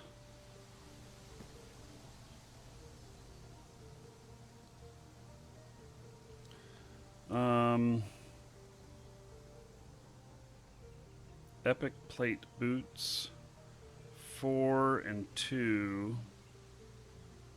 It's 4 and 1.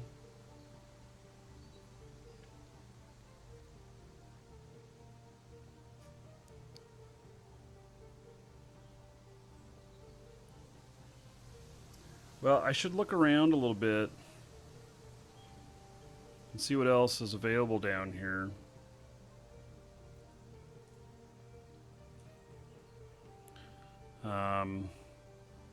So I feel like I should. Yeah, I remember in UO you had to be strong enough to wear certain items.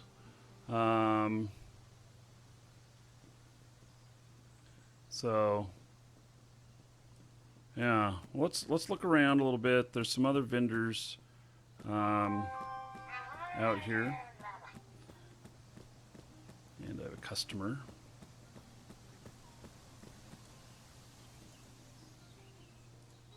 Yeah, it's nothing. Okay, I'm gonna have to take care of the customer. Oh, hey, somebody left the door open. Oh, and they have a nice fire going and everything.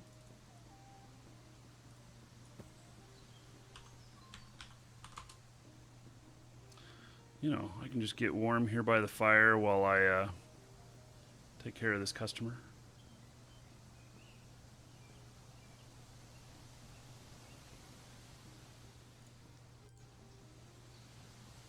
Somebody left the door open. I don't know if you can rob houses.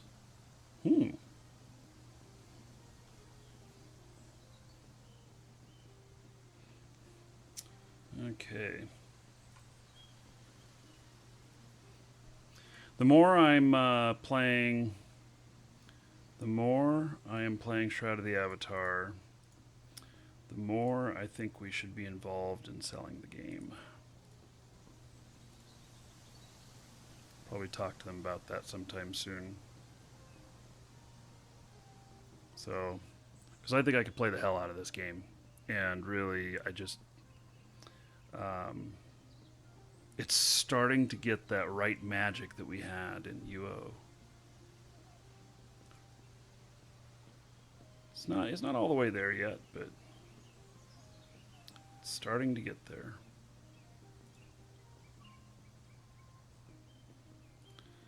Okay, let's see here. It's still in pre-alpha, so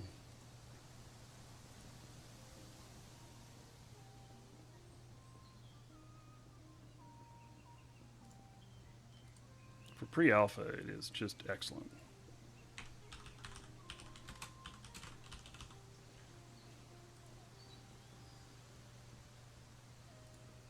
And there's some of the old guilds and stuff in here. Britannia Mining Company and stuff. Pretty cool to see these things. Okay, let's snoop around this person's house. Oh, they meant for it to be open. They have somebody here, something for sale, except he doesn't have anything. So, ooh, what is that? Piece of equipment. I don't think I can get into any of these chests or anything. What's upstairs? Ooh, look at these pretty pictures.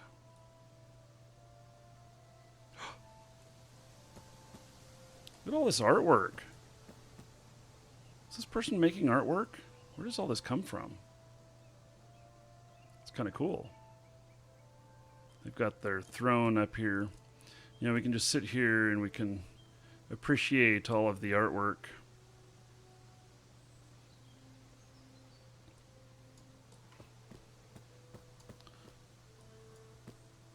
Bed. Can you lay down in the bed? Let's see here.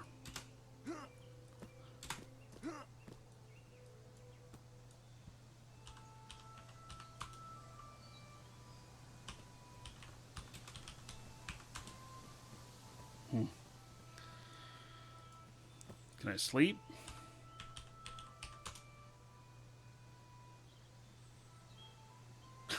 People are messaging me, nope, can't take anything from player-owned house. Yeah. Well, how do I lay down in a bed? I gotta figure that out. You know, because a guy needs a nap every once in a while. Especially in someone else's bed.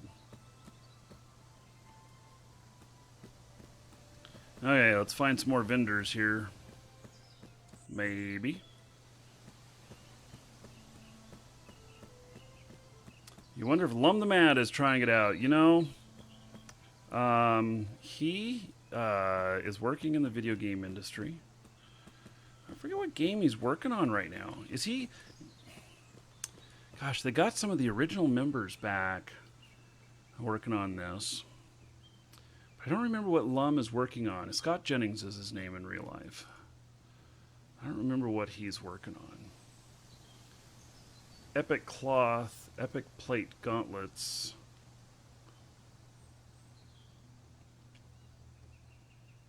How much are they? Oh, $750? Yeah, I think we're going to buy one of these.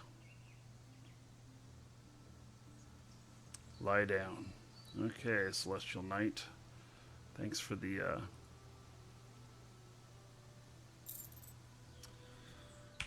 Okay.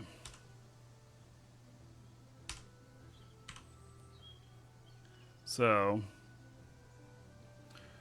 I'm going to take off that, and we're going to put on that.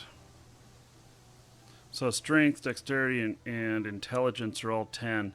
I think that probably it's not all in place yet. That's going to be my guess. Is that portion of the stuff is not in yet.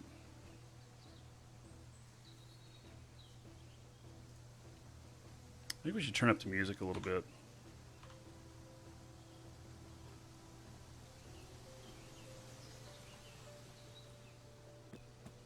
Okay.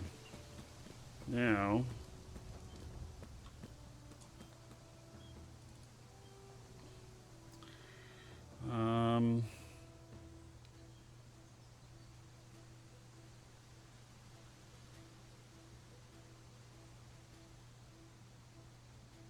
have I taken this sword out yet? I think this sword's going to do much better too.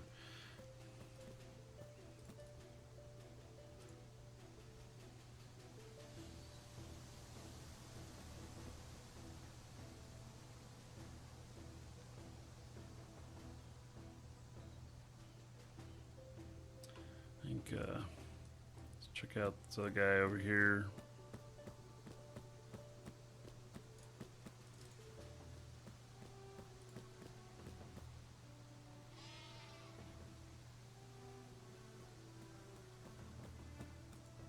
Yeah, I'm going to go up to this other marketplace, and I think, actually I'm going to walk around the backside of the buildings over here and see if there's any other vendors. This vendor here, this guy has such great placement. I mean, but he typically has not had much stuff.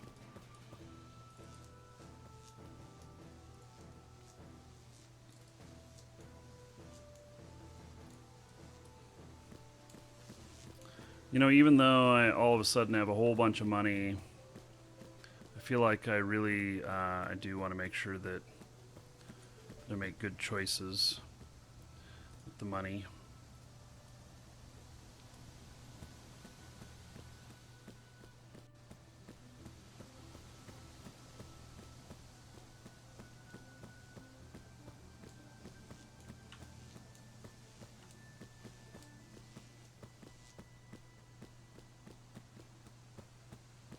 So the graphics are really not bad for pre-alpha. If this is pre-alpha, then, you know, what are we going to see in, you know, later on? So, okay. Let's see. Epic plate leggings, epic gauntlets, epic plate boots. No, we already bought these epic gauntlets.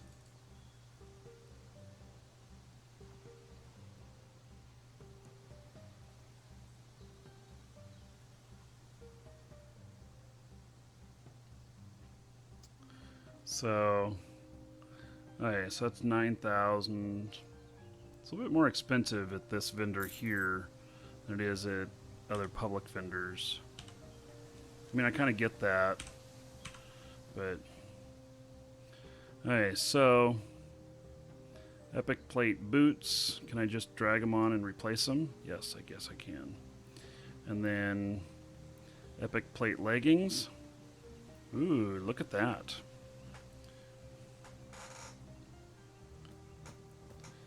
You know, I don't know if they're going to do away with this style of inventory, or they're going to have the free form like they had in UO, because that was pretty interesting. And so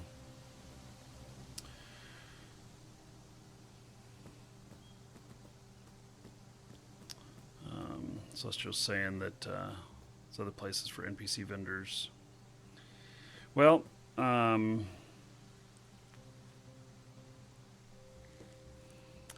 let's see here. Two-handed sword now.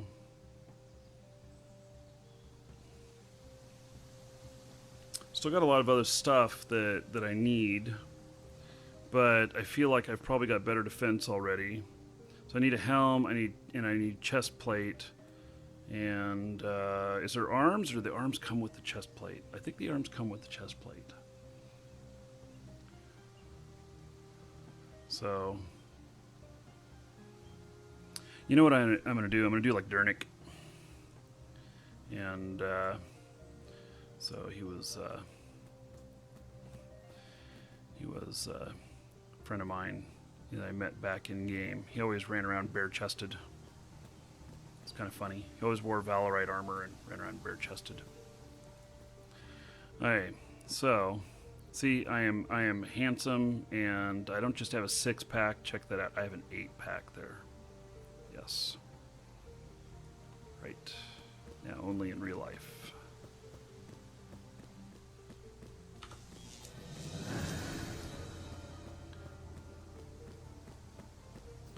Alright, we're going to drop some stuff off here. I don't need to carry everything.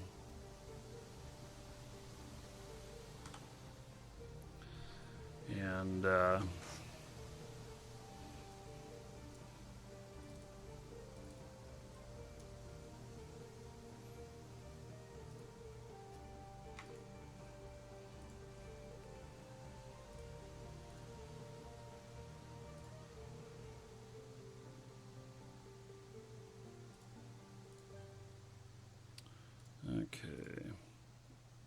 What happened to that sword I bought?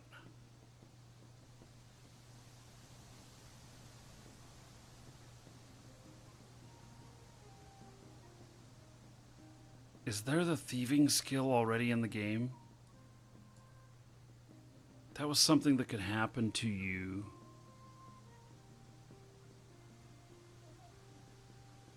Abraham Kenaway, thank you for subscribing on YouTube. I appreciate it. The release date for the game, there is no release date yet.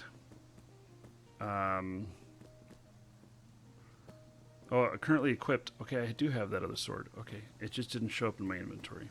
Okay. But you can play right now. So if you buy it, you can play right now. So there was thievery in the game previously, and so it made for some interesting times. Okay, well, as soon as I find a chest plate and a helm, I'll be fully clothed again.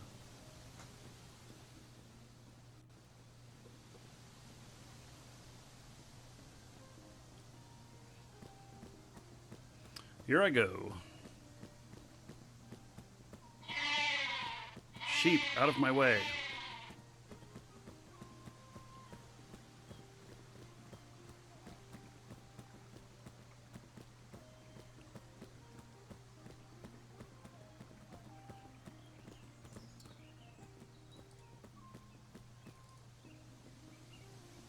These guys don't have anything.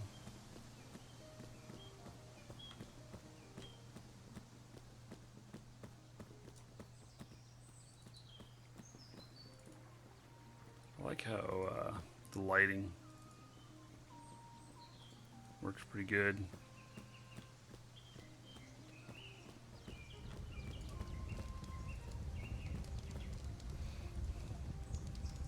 You know what I could totally see here is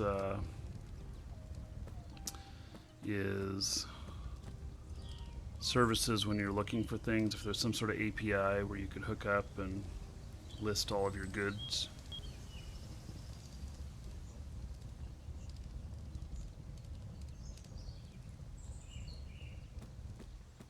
Ooh, this house is open. I haven't seen this house open before.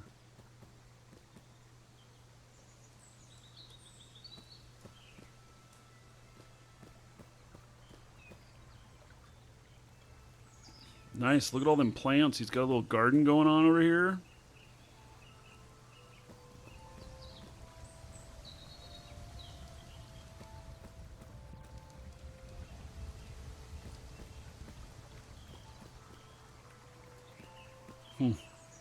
This isn't single level, is it? I don't think it is. Where's the stairway up? Has he got it blocked by... Oh, there. Look at that. They're getting the decorations in the house going and everything. All these different things. You guys remember rare items in UO? Did you know that rare items were mistakes? That originally they were never intended to be available to players. But there were mistakes, like there was this one particular door you could pick up, that it wasn't set to be locked down, that it actually, when you double clicked it, it picked it up, and different things like that.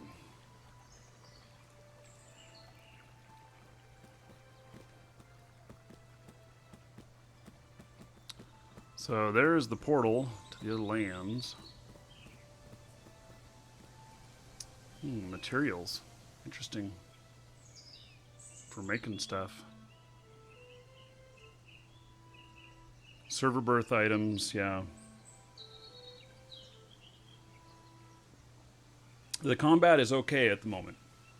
The combat's not finished by any means. How did that guy die all the way up there? Look at him up there. That's funny. Did he fall off the top there and get one of those horns up his butt? Is that what happened? That's kind of what it looks like. Hey, well, there's not many more, not much more around here. Let's see. Can't remember which land I'm on. But,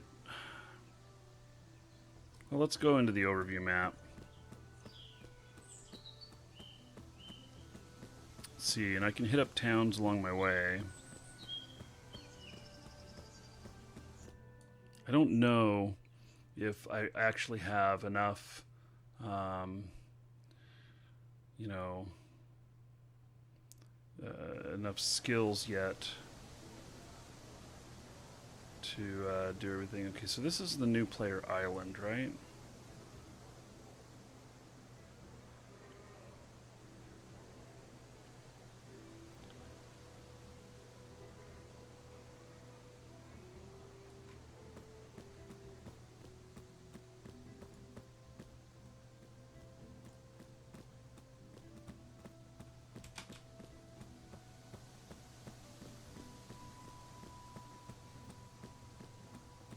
Never been over here before. I don't even know what this is. Looks like someone's castle.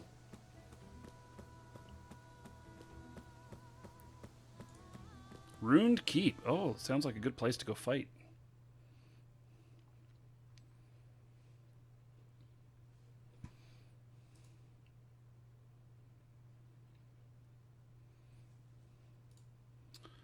I don't like the silence in that transition.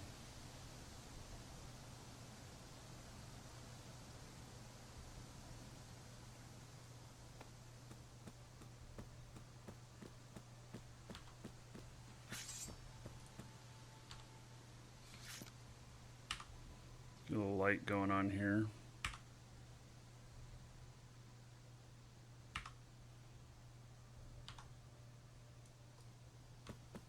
Oh, okay, that guy looks pretty big.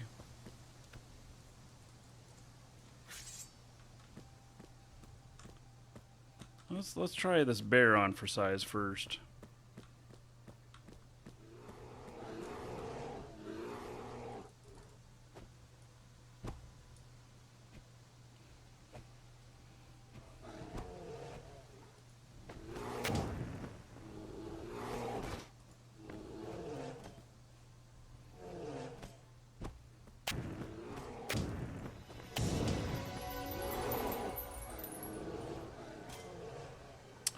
Well.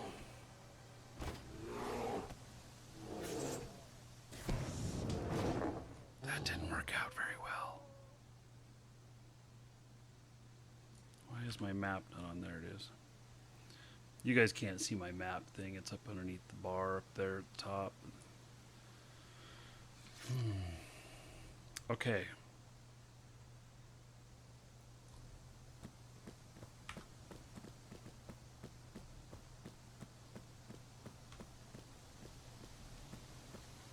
How about this troll? I'm probably going to get crushed.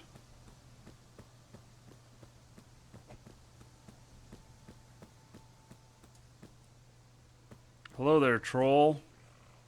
I'm going to poke the troll.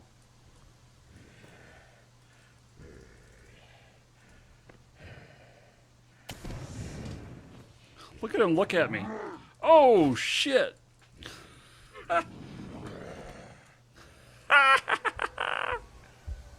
I love it. He didn't like me.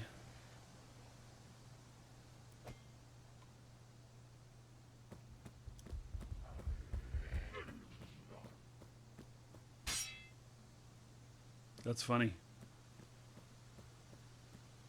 There's no death penalty at the moment. I'm sure there will be. There's no death penalty at the moment.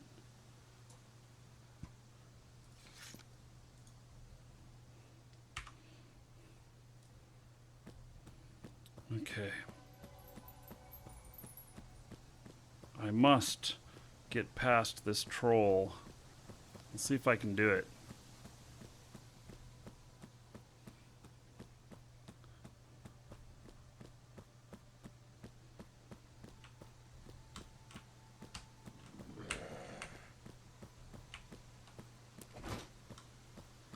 All right.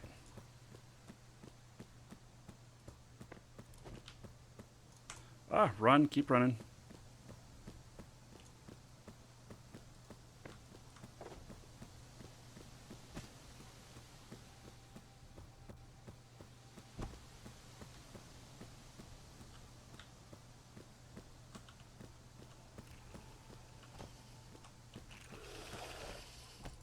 These guys are gonna kill me.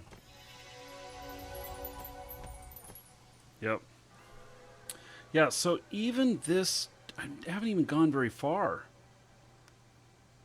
I really need to, gosh, I gotta get my skills up.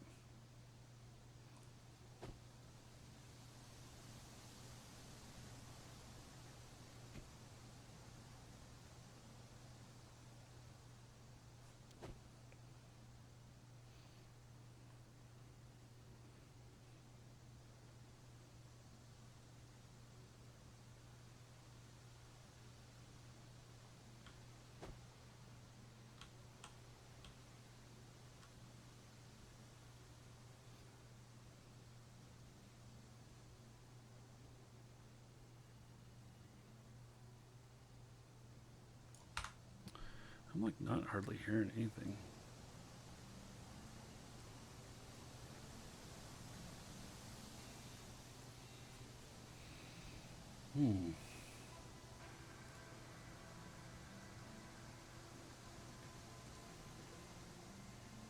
How many hours would I say I played? What, of UO? Or of this so far? Of this so far, I've played maybe 20 hours. Of Ulta Online? I don't know. Probably had 10,000 hours. I really don't know. I played for many years.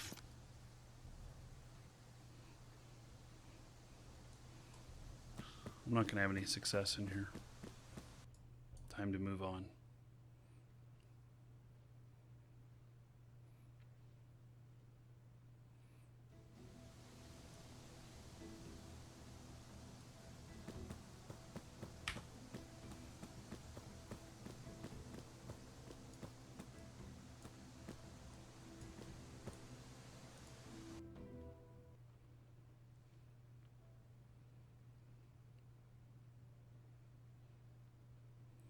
Yeah, I probably only have about 20 hours in. I really wanted to kind of wait for it to be feeling like it was in a better state of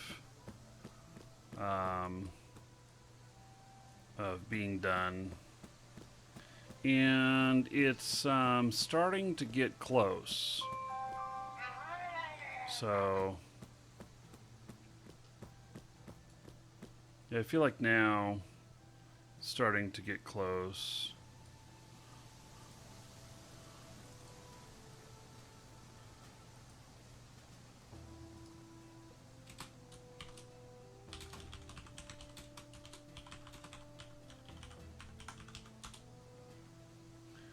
So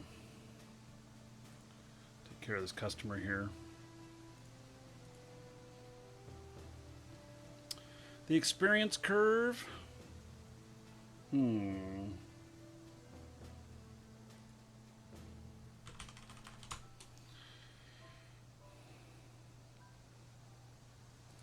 don't know. I mean, if you like medieval fantasy games, you may like it. If you played Ultima Online and really enjoyed Ultima Online, I think you would really dig this. If you played any other Richard Garriott's games and really enjoyed them, with the exception of maybe Tabula Rasa, I think that you may enjoy it. And if you're undecided, you can just wait until later when the game is fully released and you have more of a sense. Well, the leveling curve, there are no levels. There are no levels in the game. And so I think that it uses the Ultima Online system. And that is where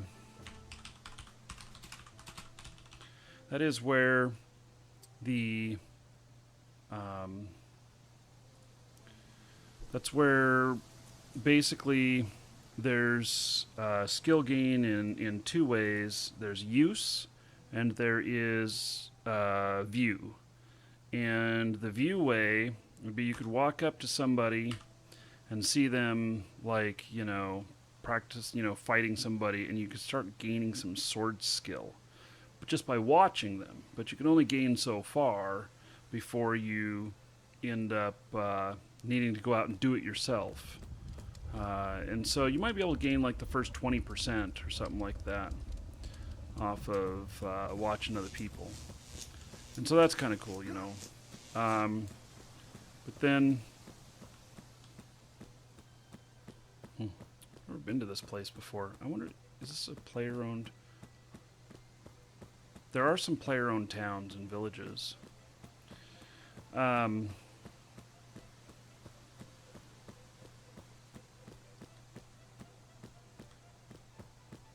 Wow.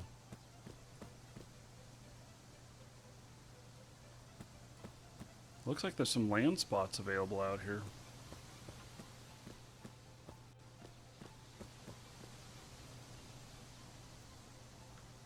Nice little town. So by using my swords, I go up in swordsmanship skill. If it's the Ultima Online way, then you can get up to 100. When you're 100, you're considered Grandmaster, which is kind of the top. And there may be, other things you can do to enhance your skill, such as weapons, like you could get the indestructible broadsword of vanquishing or whatnot. And I think vanquishing meant extra bonus to crits, and indestructible meant that its durability was much higher than other stuff. And so you would augment your skills with what you can You, sir, rock. with what you can find. Kim Sorley, thank you, buddy, for hosting. 43 viewers. All right. So those of you that are just joining, this is Shroud of the Avatar. It's a brand new game. Actually, it's not quite out yet. It is in pre-alpha. You can get into pre-alpha right now, shroudoftheavatar.com. but it's not considered fully released yet. It's in the same vein as Ultima Online. In fact, I've been calling it Ultima Online 2. I don't know what this place is, but it looks empty, which kind of intrigues me to go in. And so it's made by Richard Garriott, who's the godfather of MMOs. And it is, in my opinion, will probably... I think we're getting close. This potentially could be like the deepest and most creative and meaningful medieval fantasy game experience that may be available today. So I just feel like it has the potential for that. It's got really good feeling to it. And that's one of the things that like Richard Garriott's kind of known for is that he has made games that are kind of groundbreaking in the way you think about things. His first one, there's no sound here. I should hear wind. It is pre-alpha. So he's one of the first people to put into a game oh, he's seen me. Okay, let's see if he kills me.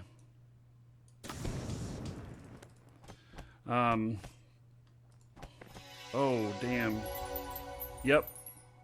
He kills me.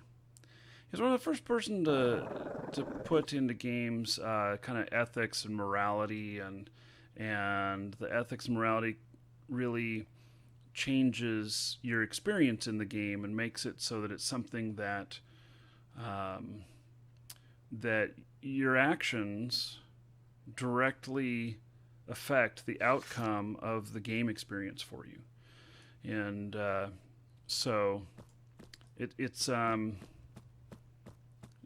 pretty big deal that he's come out with this. And some of his stuff has been hit and miss in the past. Some of it's been really, really good.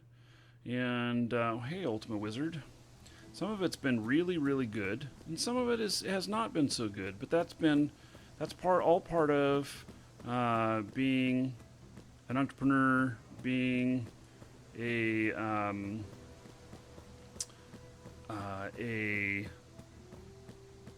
risk taker, someone who's willing to try new things. And some of the problems that he's had in the past have had to deal with, relationships with game publishers and such. Game publishers, putting influence on the game. Richard is more of an artist designer than he is, more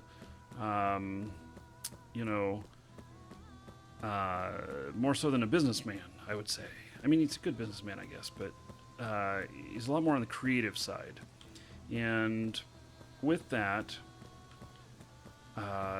it's never boded well with publishers, and so publishers always wanted things released early and as soon as possible. They wanted to recoup their money as soon as possible. And, because of that, a lot of games were released too early. And so that just caused kind of a negative experience on some of the games. And one of the games, I remember that they completely wanted to go a different route than what he had built. And it really caused problems, and the game failed. But this one, it's crowdfunded. We are the publisher, in effect. It's you and I that have the say Hail on to the the game. dragon, baby. Marquise bitches are going to enjoy some new bling. It's us that has kind of say on all of this, and so the game experience is now being built for us, as opposed to for the game publisher to make money. Now, of course, game development is a business; it needs to make money, but it's this is a different experience. So. Chewbacca donated $10 and said, "Oh God, I can't even do it. How do you do that?" Yes. Well, anyway. So thank you, Chewbacca. I appreciate it. Let me, in your honor, give 10 gold to everybody here, and I shall put that toward the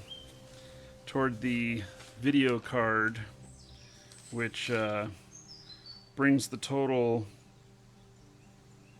Gosh, where is?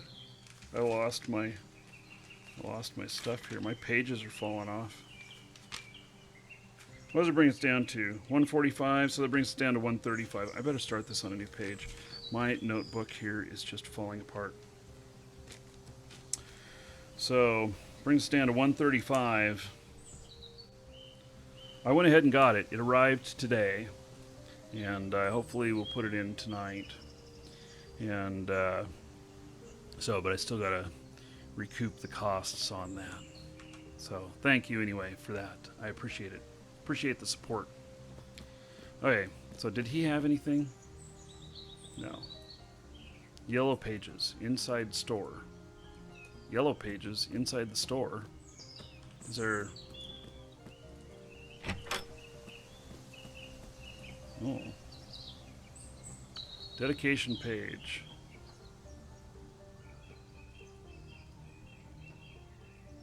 Huh. They're making books for people. So there is going to be a wipe at the end of the month. I think the wipe happens on the 29th? So being that it is still pre-alpha, that's not surprising. And so you can own property in the game, do all kinds of stuff. I'm currently looking for a chest piece and for a helm. I mean, I've got a great set of abs there, but, you know, I really probably should get a little bit more protection.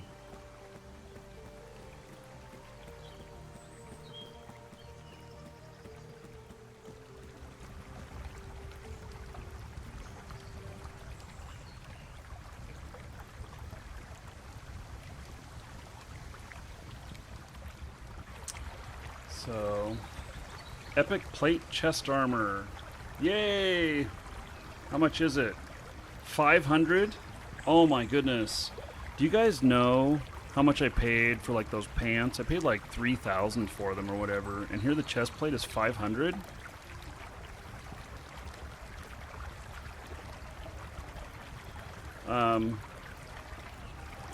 I totally see the market here for buying at these outer lying places and then taking it into town and reselling. I don't know how big the map is going to be or how big it is. I have not adventured over... I have not been to most places. And I'm sure the map is smaller right now than it will be later. Oh my god, I am looking fly. Now I just need a helm. Look at that.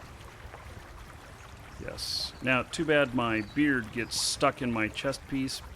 You know, and it really hurts whenever I fling my head back. It happened to me last night. I'm laying in bed and I was talking to my wife. And I don't know, one of us moved and I caught my beard and I'm like, ah. Didn't work. Didn't work. Yes. I'm like, oh, I know what it's like for you to have long hair now. Oh, look at all these paintings. Oh, that's cool. Really cool. You know, I heard that we're going to be able to do our own art in the game. And so,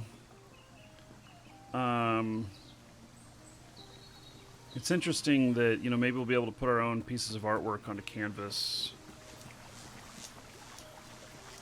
You'll be able to go shopping for art. Long Sword of Flaming. Sounds interesting.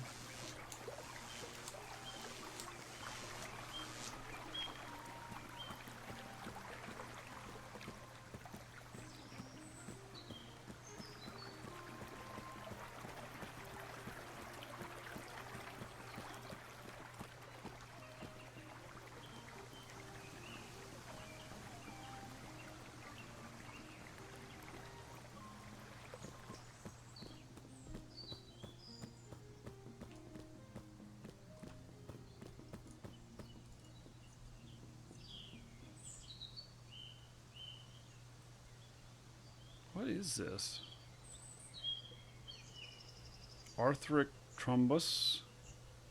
Looks like a meat stick or something.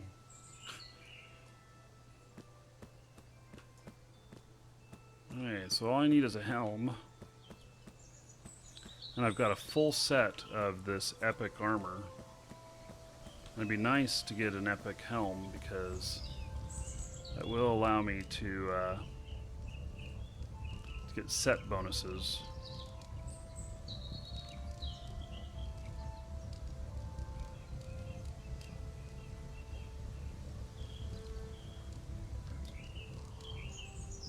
So I've got some bonus right now. I still need more. We'll go out adventuring again, except I'll probably go back over to the newbie territory in all honesty and go try fighting over there because I'm getting my ass kicked over here. You guys should hold your head down in shame whenever you have no inventory, and when you have inventory you should hold your head up, and then when you have a lot of inventory you should smile real big. Wouldn't that be a good indication of whether or not? Oh, the cloak matches the armor. Oh yeah, it does, doesn't it? I don't like chickens.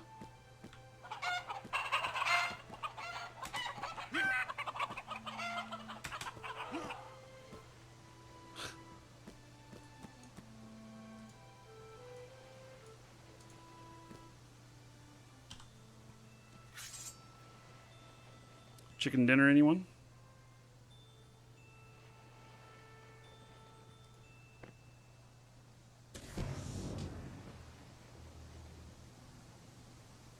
Wow, I didn't hurt the chicken. I'm impressed.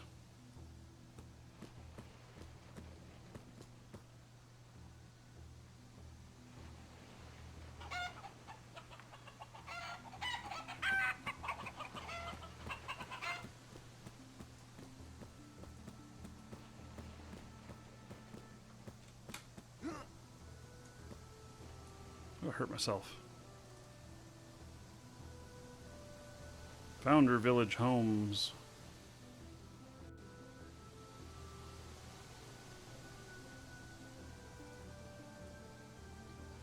So there's all kinds of property ownership out here.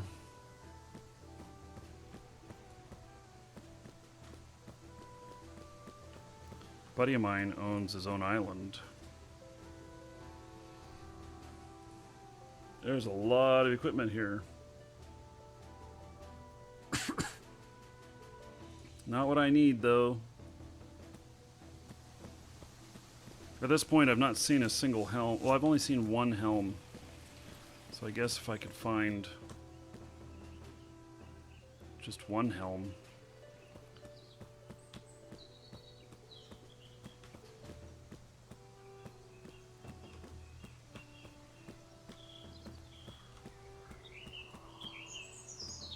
I don't know, is this the edge of the world?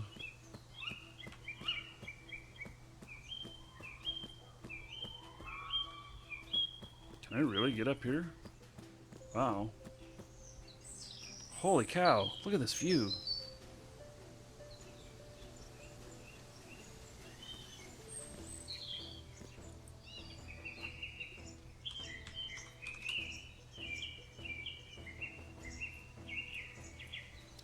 So, this is cool. Looks like we have a little bit of texturing issues out there, but stuff I'm sure they're working on.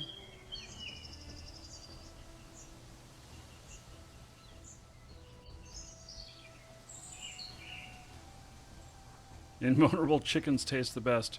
Yes, that was an indestructible chicken of iron.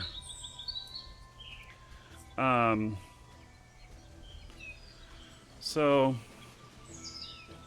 yeah, I'm just looking at all this out here, kind of how cool this is. So for those of you who missed who have not, who missed the song at the beginning, let me play that for you. And this is Bernie Katzman. He's here in Twitch chat. He's going to be playing, he's a professional pianist, composer, and singer, and he is going to be here on the show on the 24th playing Shroud of the Avatar with me, except he's going to be playing all of the music. We're going to turn off the music in the game and he's going to play. And so it's going to be pretty cool. And anyway, if any of you played Ultima Online and heard the song Stones, it started first in Ultima 5 and appeared in many of the games since then. It's never appeared anywhere with the lyrics. In fact, I don't even know if I've ever heard it with the lyrics before. But Bernie recorded it with the lyrics, and it's just really cool. So he's playing the piano, and this is kind of an informal recording, but maybe it's a little bit of a taste of what you'll get when he's here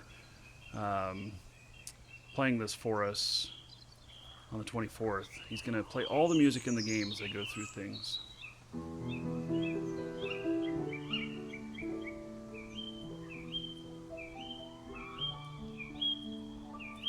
Long ago ran the sun on a folk who had a dream, and the heart and the will and the power.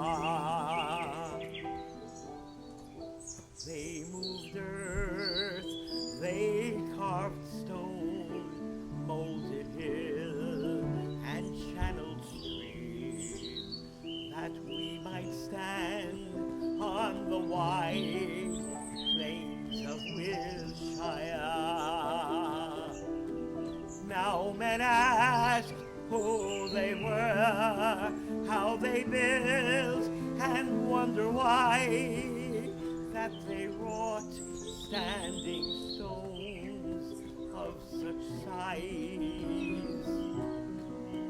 What was done neath our shade, what was prayed neath our skies, as we stood on the weird plains of Wilshire.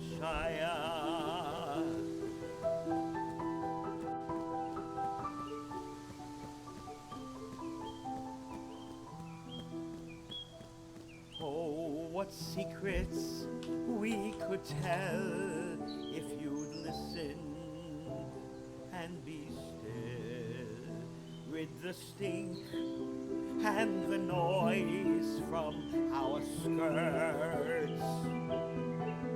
But you haven't got a clue, and perhaps you never will. Mute we stand on the cold plains of Wilshire.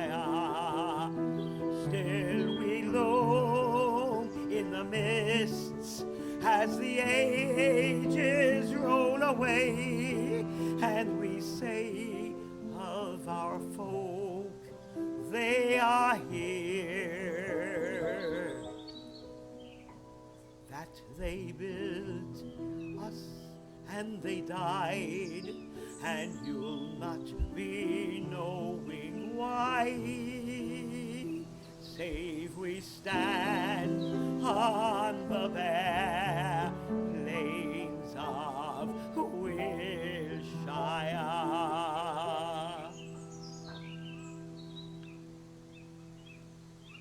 Yeah, I think you're right. What's missing is the sunset.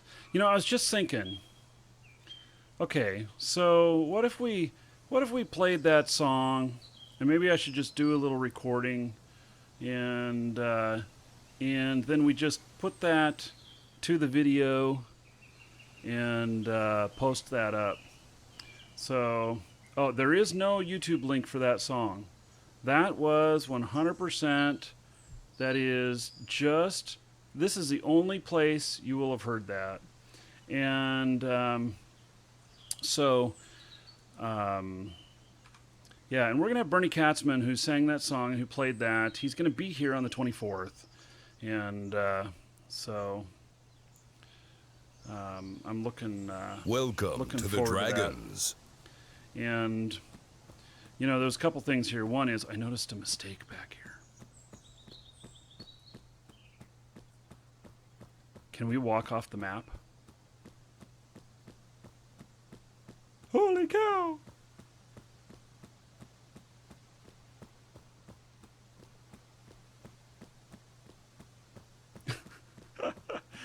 This might be really bad.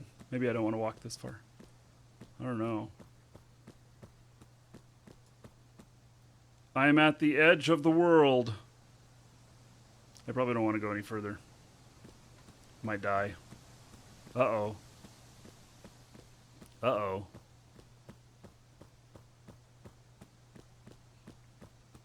So, you demand a shout out. So, yeah, well, let's see here. What time of day is it? It's middle of the day. I was just kind of thinking, though, that really just kind of running through and running through town, playing that song, put it together with a little video of that. How long is that song? It's 3 minutes long. That's the first time I've ever heard Stones put have words to it. Anyway, it's gonna be a lot of fun because we're gonna be challenging Bernie to basically play music for every situation. So could fall down and find dev chests. Whoa. Oh. That was weird. Maybe I wasn't supposed to be up out there anyway.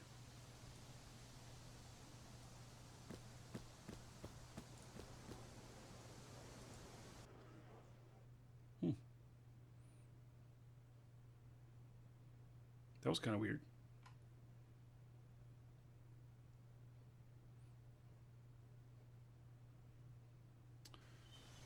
So, okay. Oh, look at the weird stuff we're seeing on the mountains out there. So much of it.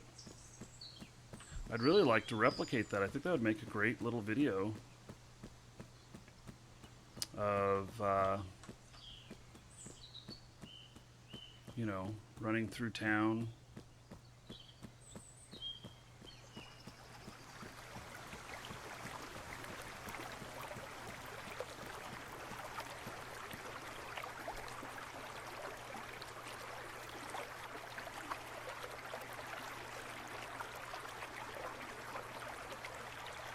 Let's, yeah,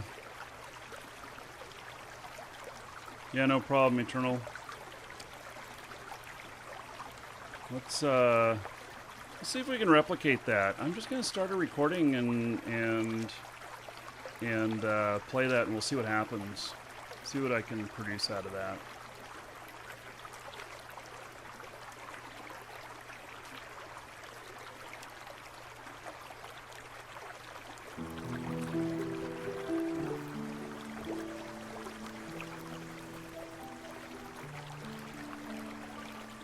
Long ago ran the sun on a foe who had a dream, and the heart and the will and the power.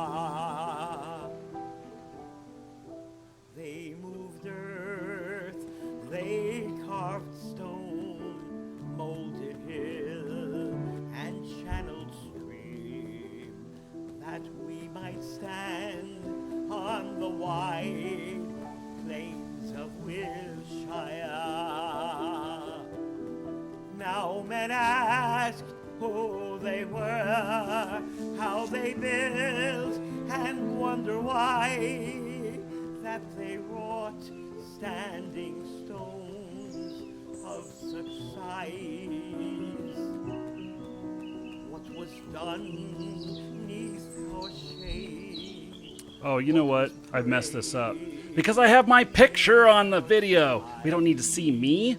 As we stood on the weird plains of Wilshire. Yeah. We need to not have me in it. I think that's a prerequisite to not have me in it. I think though this could work out going through, you know. I think we're gonna do this again. So you guys are gonna see this video. I'll record it again. How do you put a fountain on a boat? Explain to me that. Aren't you afraid you're gonna sink your boat? Yeah. So, be gone, ugly one. Yes, I am the ugly one, and yes, I should be gone. So, okay, we're gonna try this again here, and I think it's good going through these areas and seeing this, and then we'll go and end up on the overlook up there, which really appears that maybe it shouldn't be accessible. So,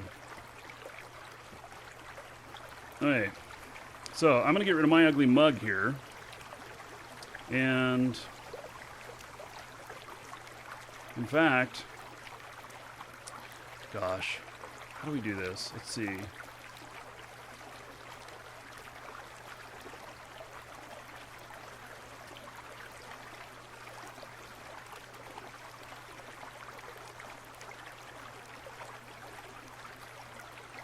Hey. Been a long time since I've messed with the settings on this. There's the map I was telling you about.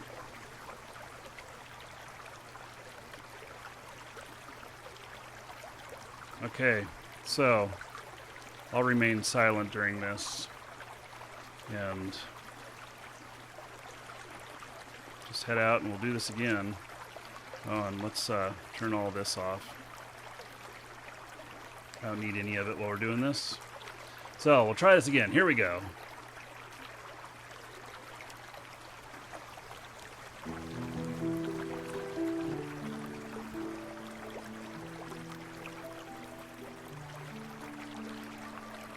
Long ago ran the sun on a folk who had a dream, and the heart and the will and the power. They moved earth, they carved stone, molded hill and channeled stream, that we might stand on the wide plains of Wilshire. Now men ask who they were, how they built, and wonder why that they wrought standing stones of such size. What was done neath our shade, what was prayed neath our skies, as we stood on the weird plains of Wilshire.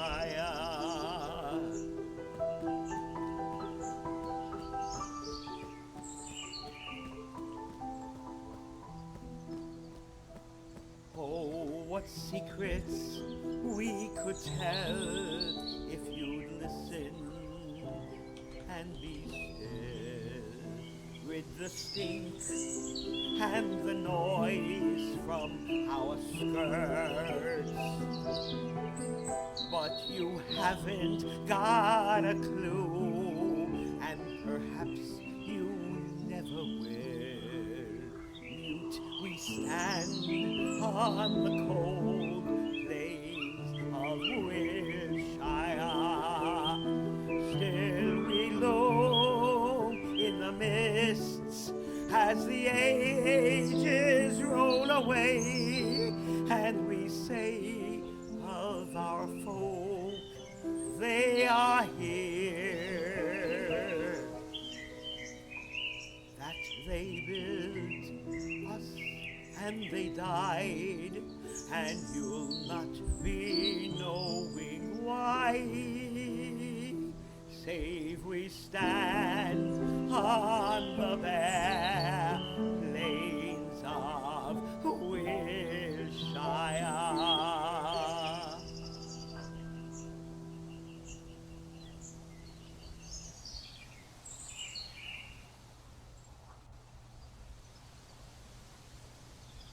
Hey, I think that worked out pretty good.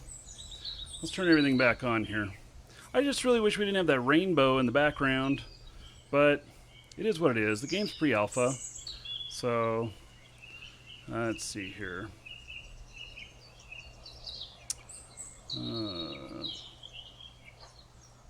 Getting everything turned back on here.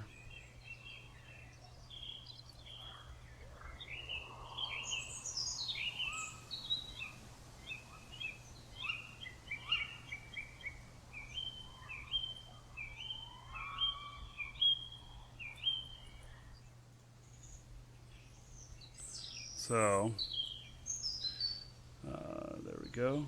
Everything is back on again. And so I'll post that. I'll post that up, and that'll be fun. So we'll use that to make a commercial for joining the show on the 24th. So, okay. I don't think I was supposed to be able to get back up in there. So, yeah, let me turn the in-game music back up. So, I still need to find a few things. Well, actually what I need is, I need a helm. And, so, I haven't found one yet.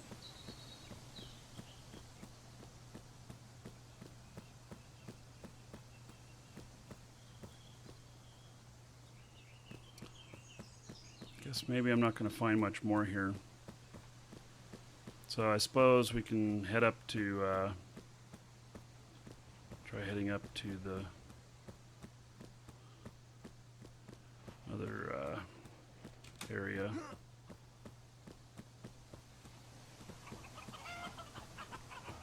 So I already checked him out.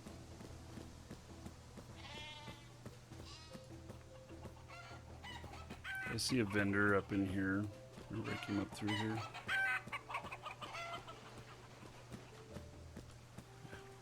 I did. Just a torch. Okay. Well, yeah, someone gave me 200,000 gold. Pretty ridiculous. And, I mean, you know, it's okay.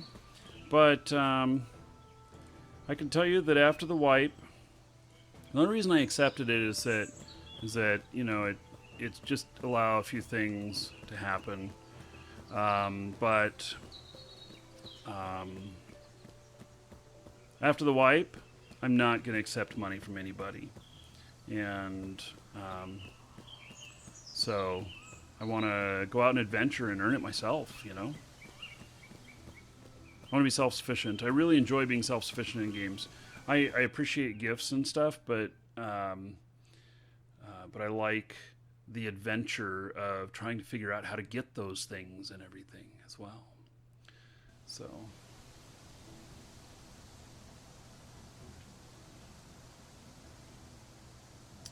we're standing on top of each other.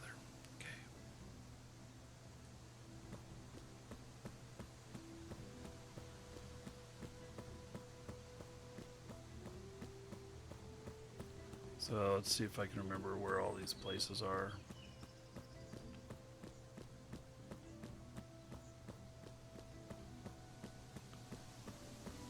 Shores of Northshire. You know, I'm feeling a little lost now. I need to get into an area where I can fight and actually do something. Or maybe that is, you know, that I head down toward the mines thing that I need to do. I still haven't finished the quest I've been trying to do. So...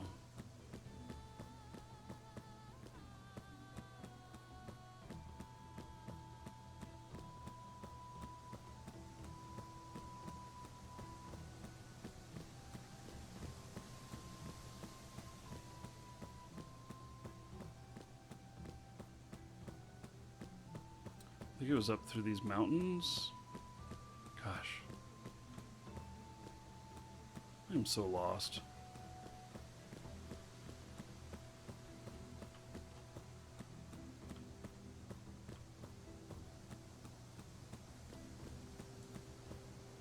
Braemere.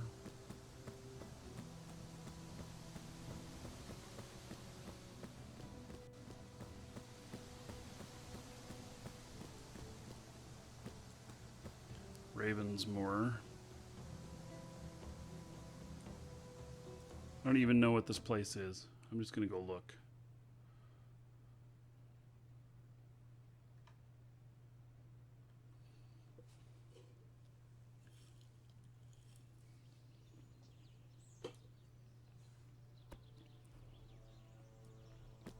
Look like maybe someplace I'll die.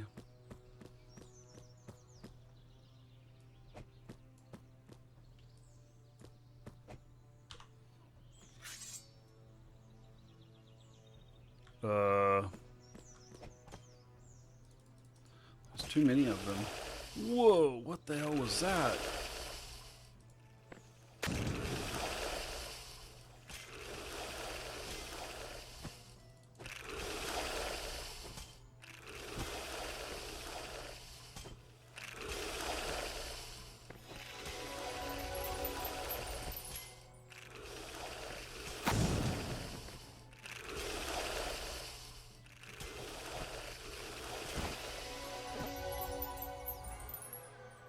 It's just too much for me.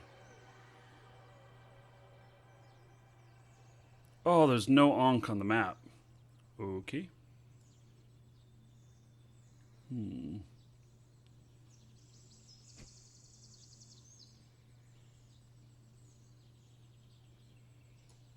places that I'm running into are just all too difficult for me. I seriously need to work on my skills.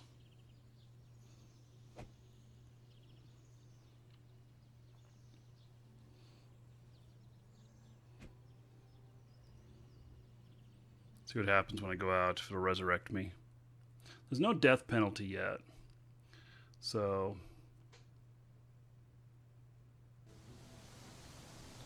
yeah, so I'm whole again.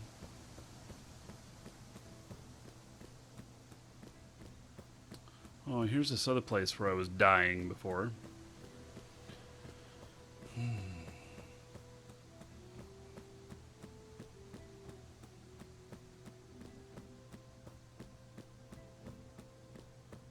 I don't really have any maps or anything. Let's look at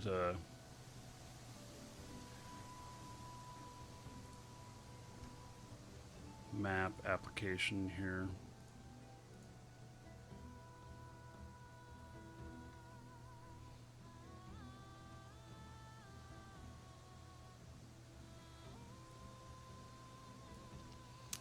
Okay. Am I up on this other island up here? That's what I kind of suspect.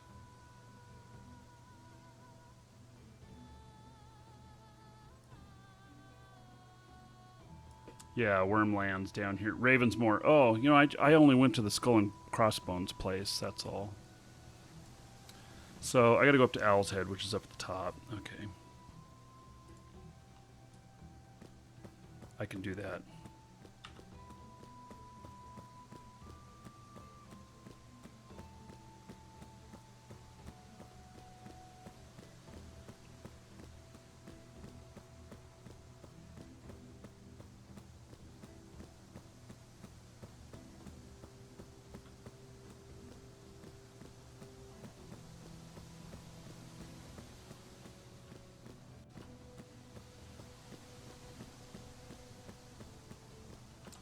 Okay, here we go. Owl's Head. And there is a teleporter here. Or a rune gate. Some sort of gate.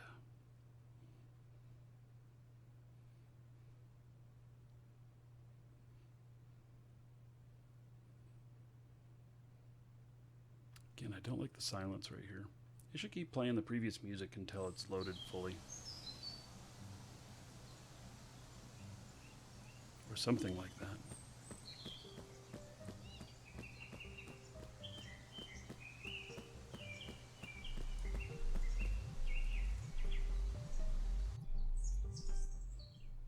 Alright, now I should be able to test out my skills just a little bit and see how I'm actually doing.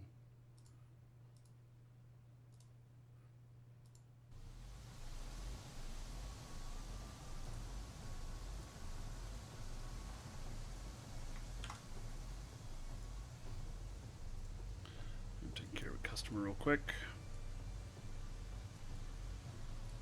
Okay, it's done. So now I've had some success over here previously. See how I do.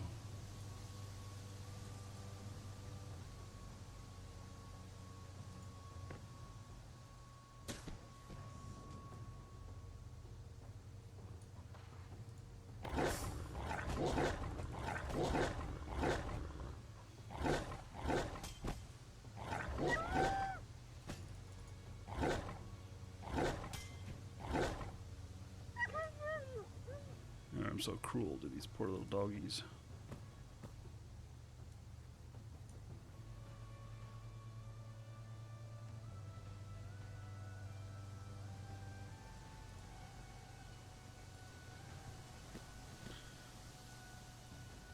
So I haven't figured out what to do with the hides yet other than sell them. But they have some worth, so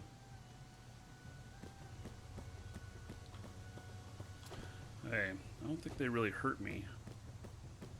So let's see if I can get up here and some more of them.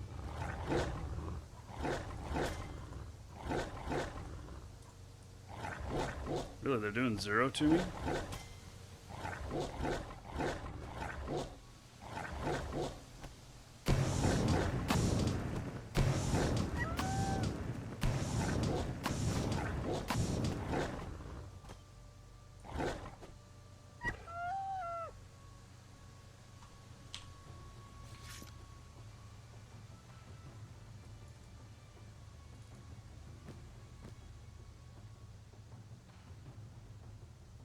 I want to get the view to change here too, a little bit.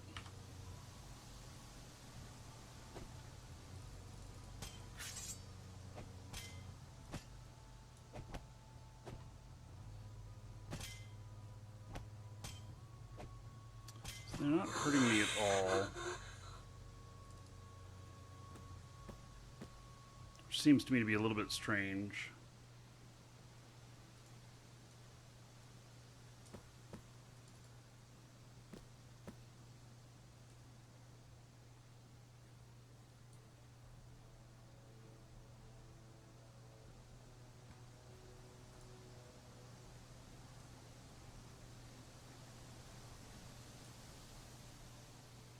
He looks kind of all out of sorts. Like, damn it, I'm tired. Hey,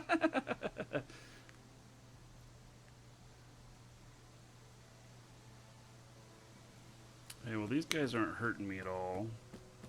Let's see here.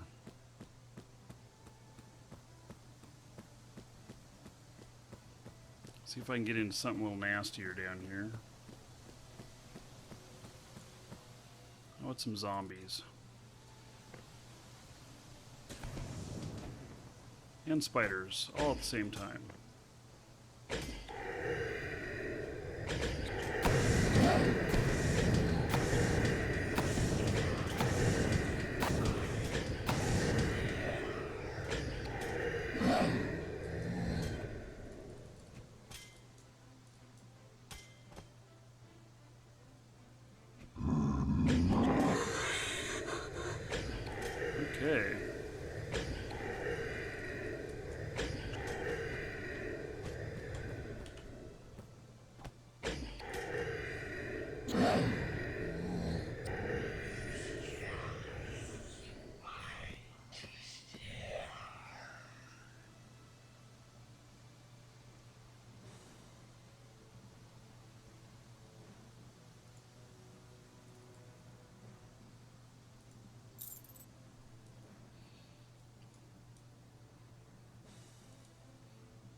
Okay.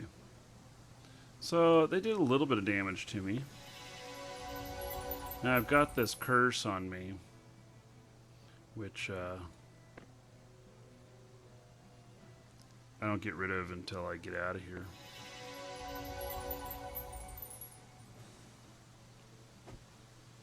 And they're going to fight each other. Okay, well, I think I'm stronger with this armor on. That helps. I don't know if I've gained any skill levels.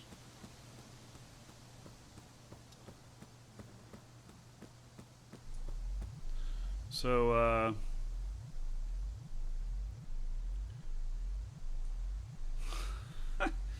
he's looking at like, what? What? So, I think that's pretty much going to be it for today. I have to be off the top of the hour, so this will be about as far as we make it. And so I do have more Shroud of the Avatar scheduled for this week, Saturday, I believe. And we'll see if we can make more progress on the quest. I've made some progress today, but I haven't completed any more points of the quest yet. And so then I'll post that video for everybody. Use it as kind of an advertisement. So guess that's it for today. I'll just go through here before I log off, because it'll probably be better to be on the other side. So take care, everybody, and we'll see you all in the morning.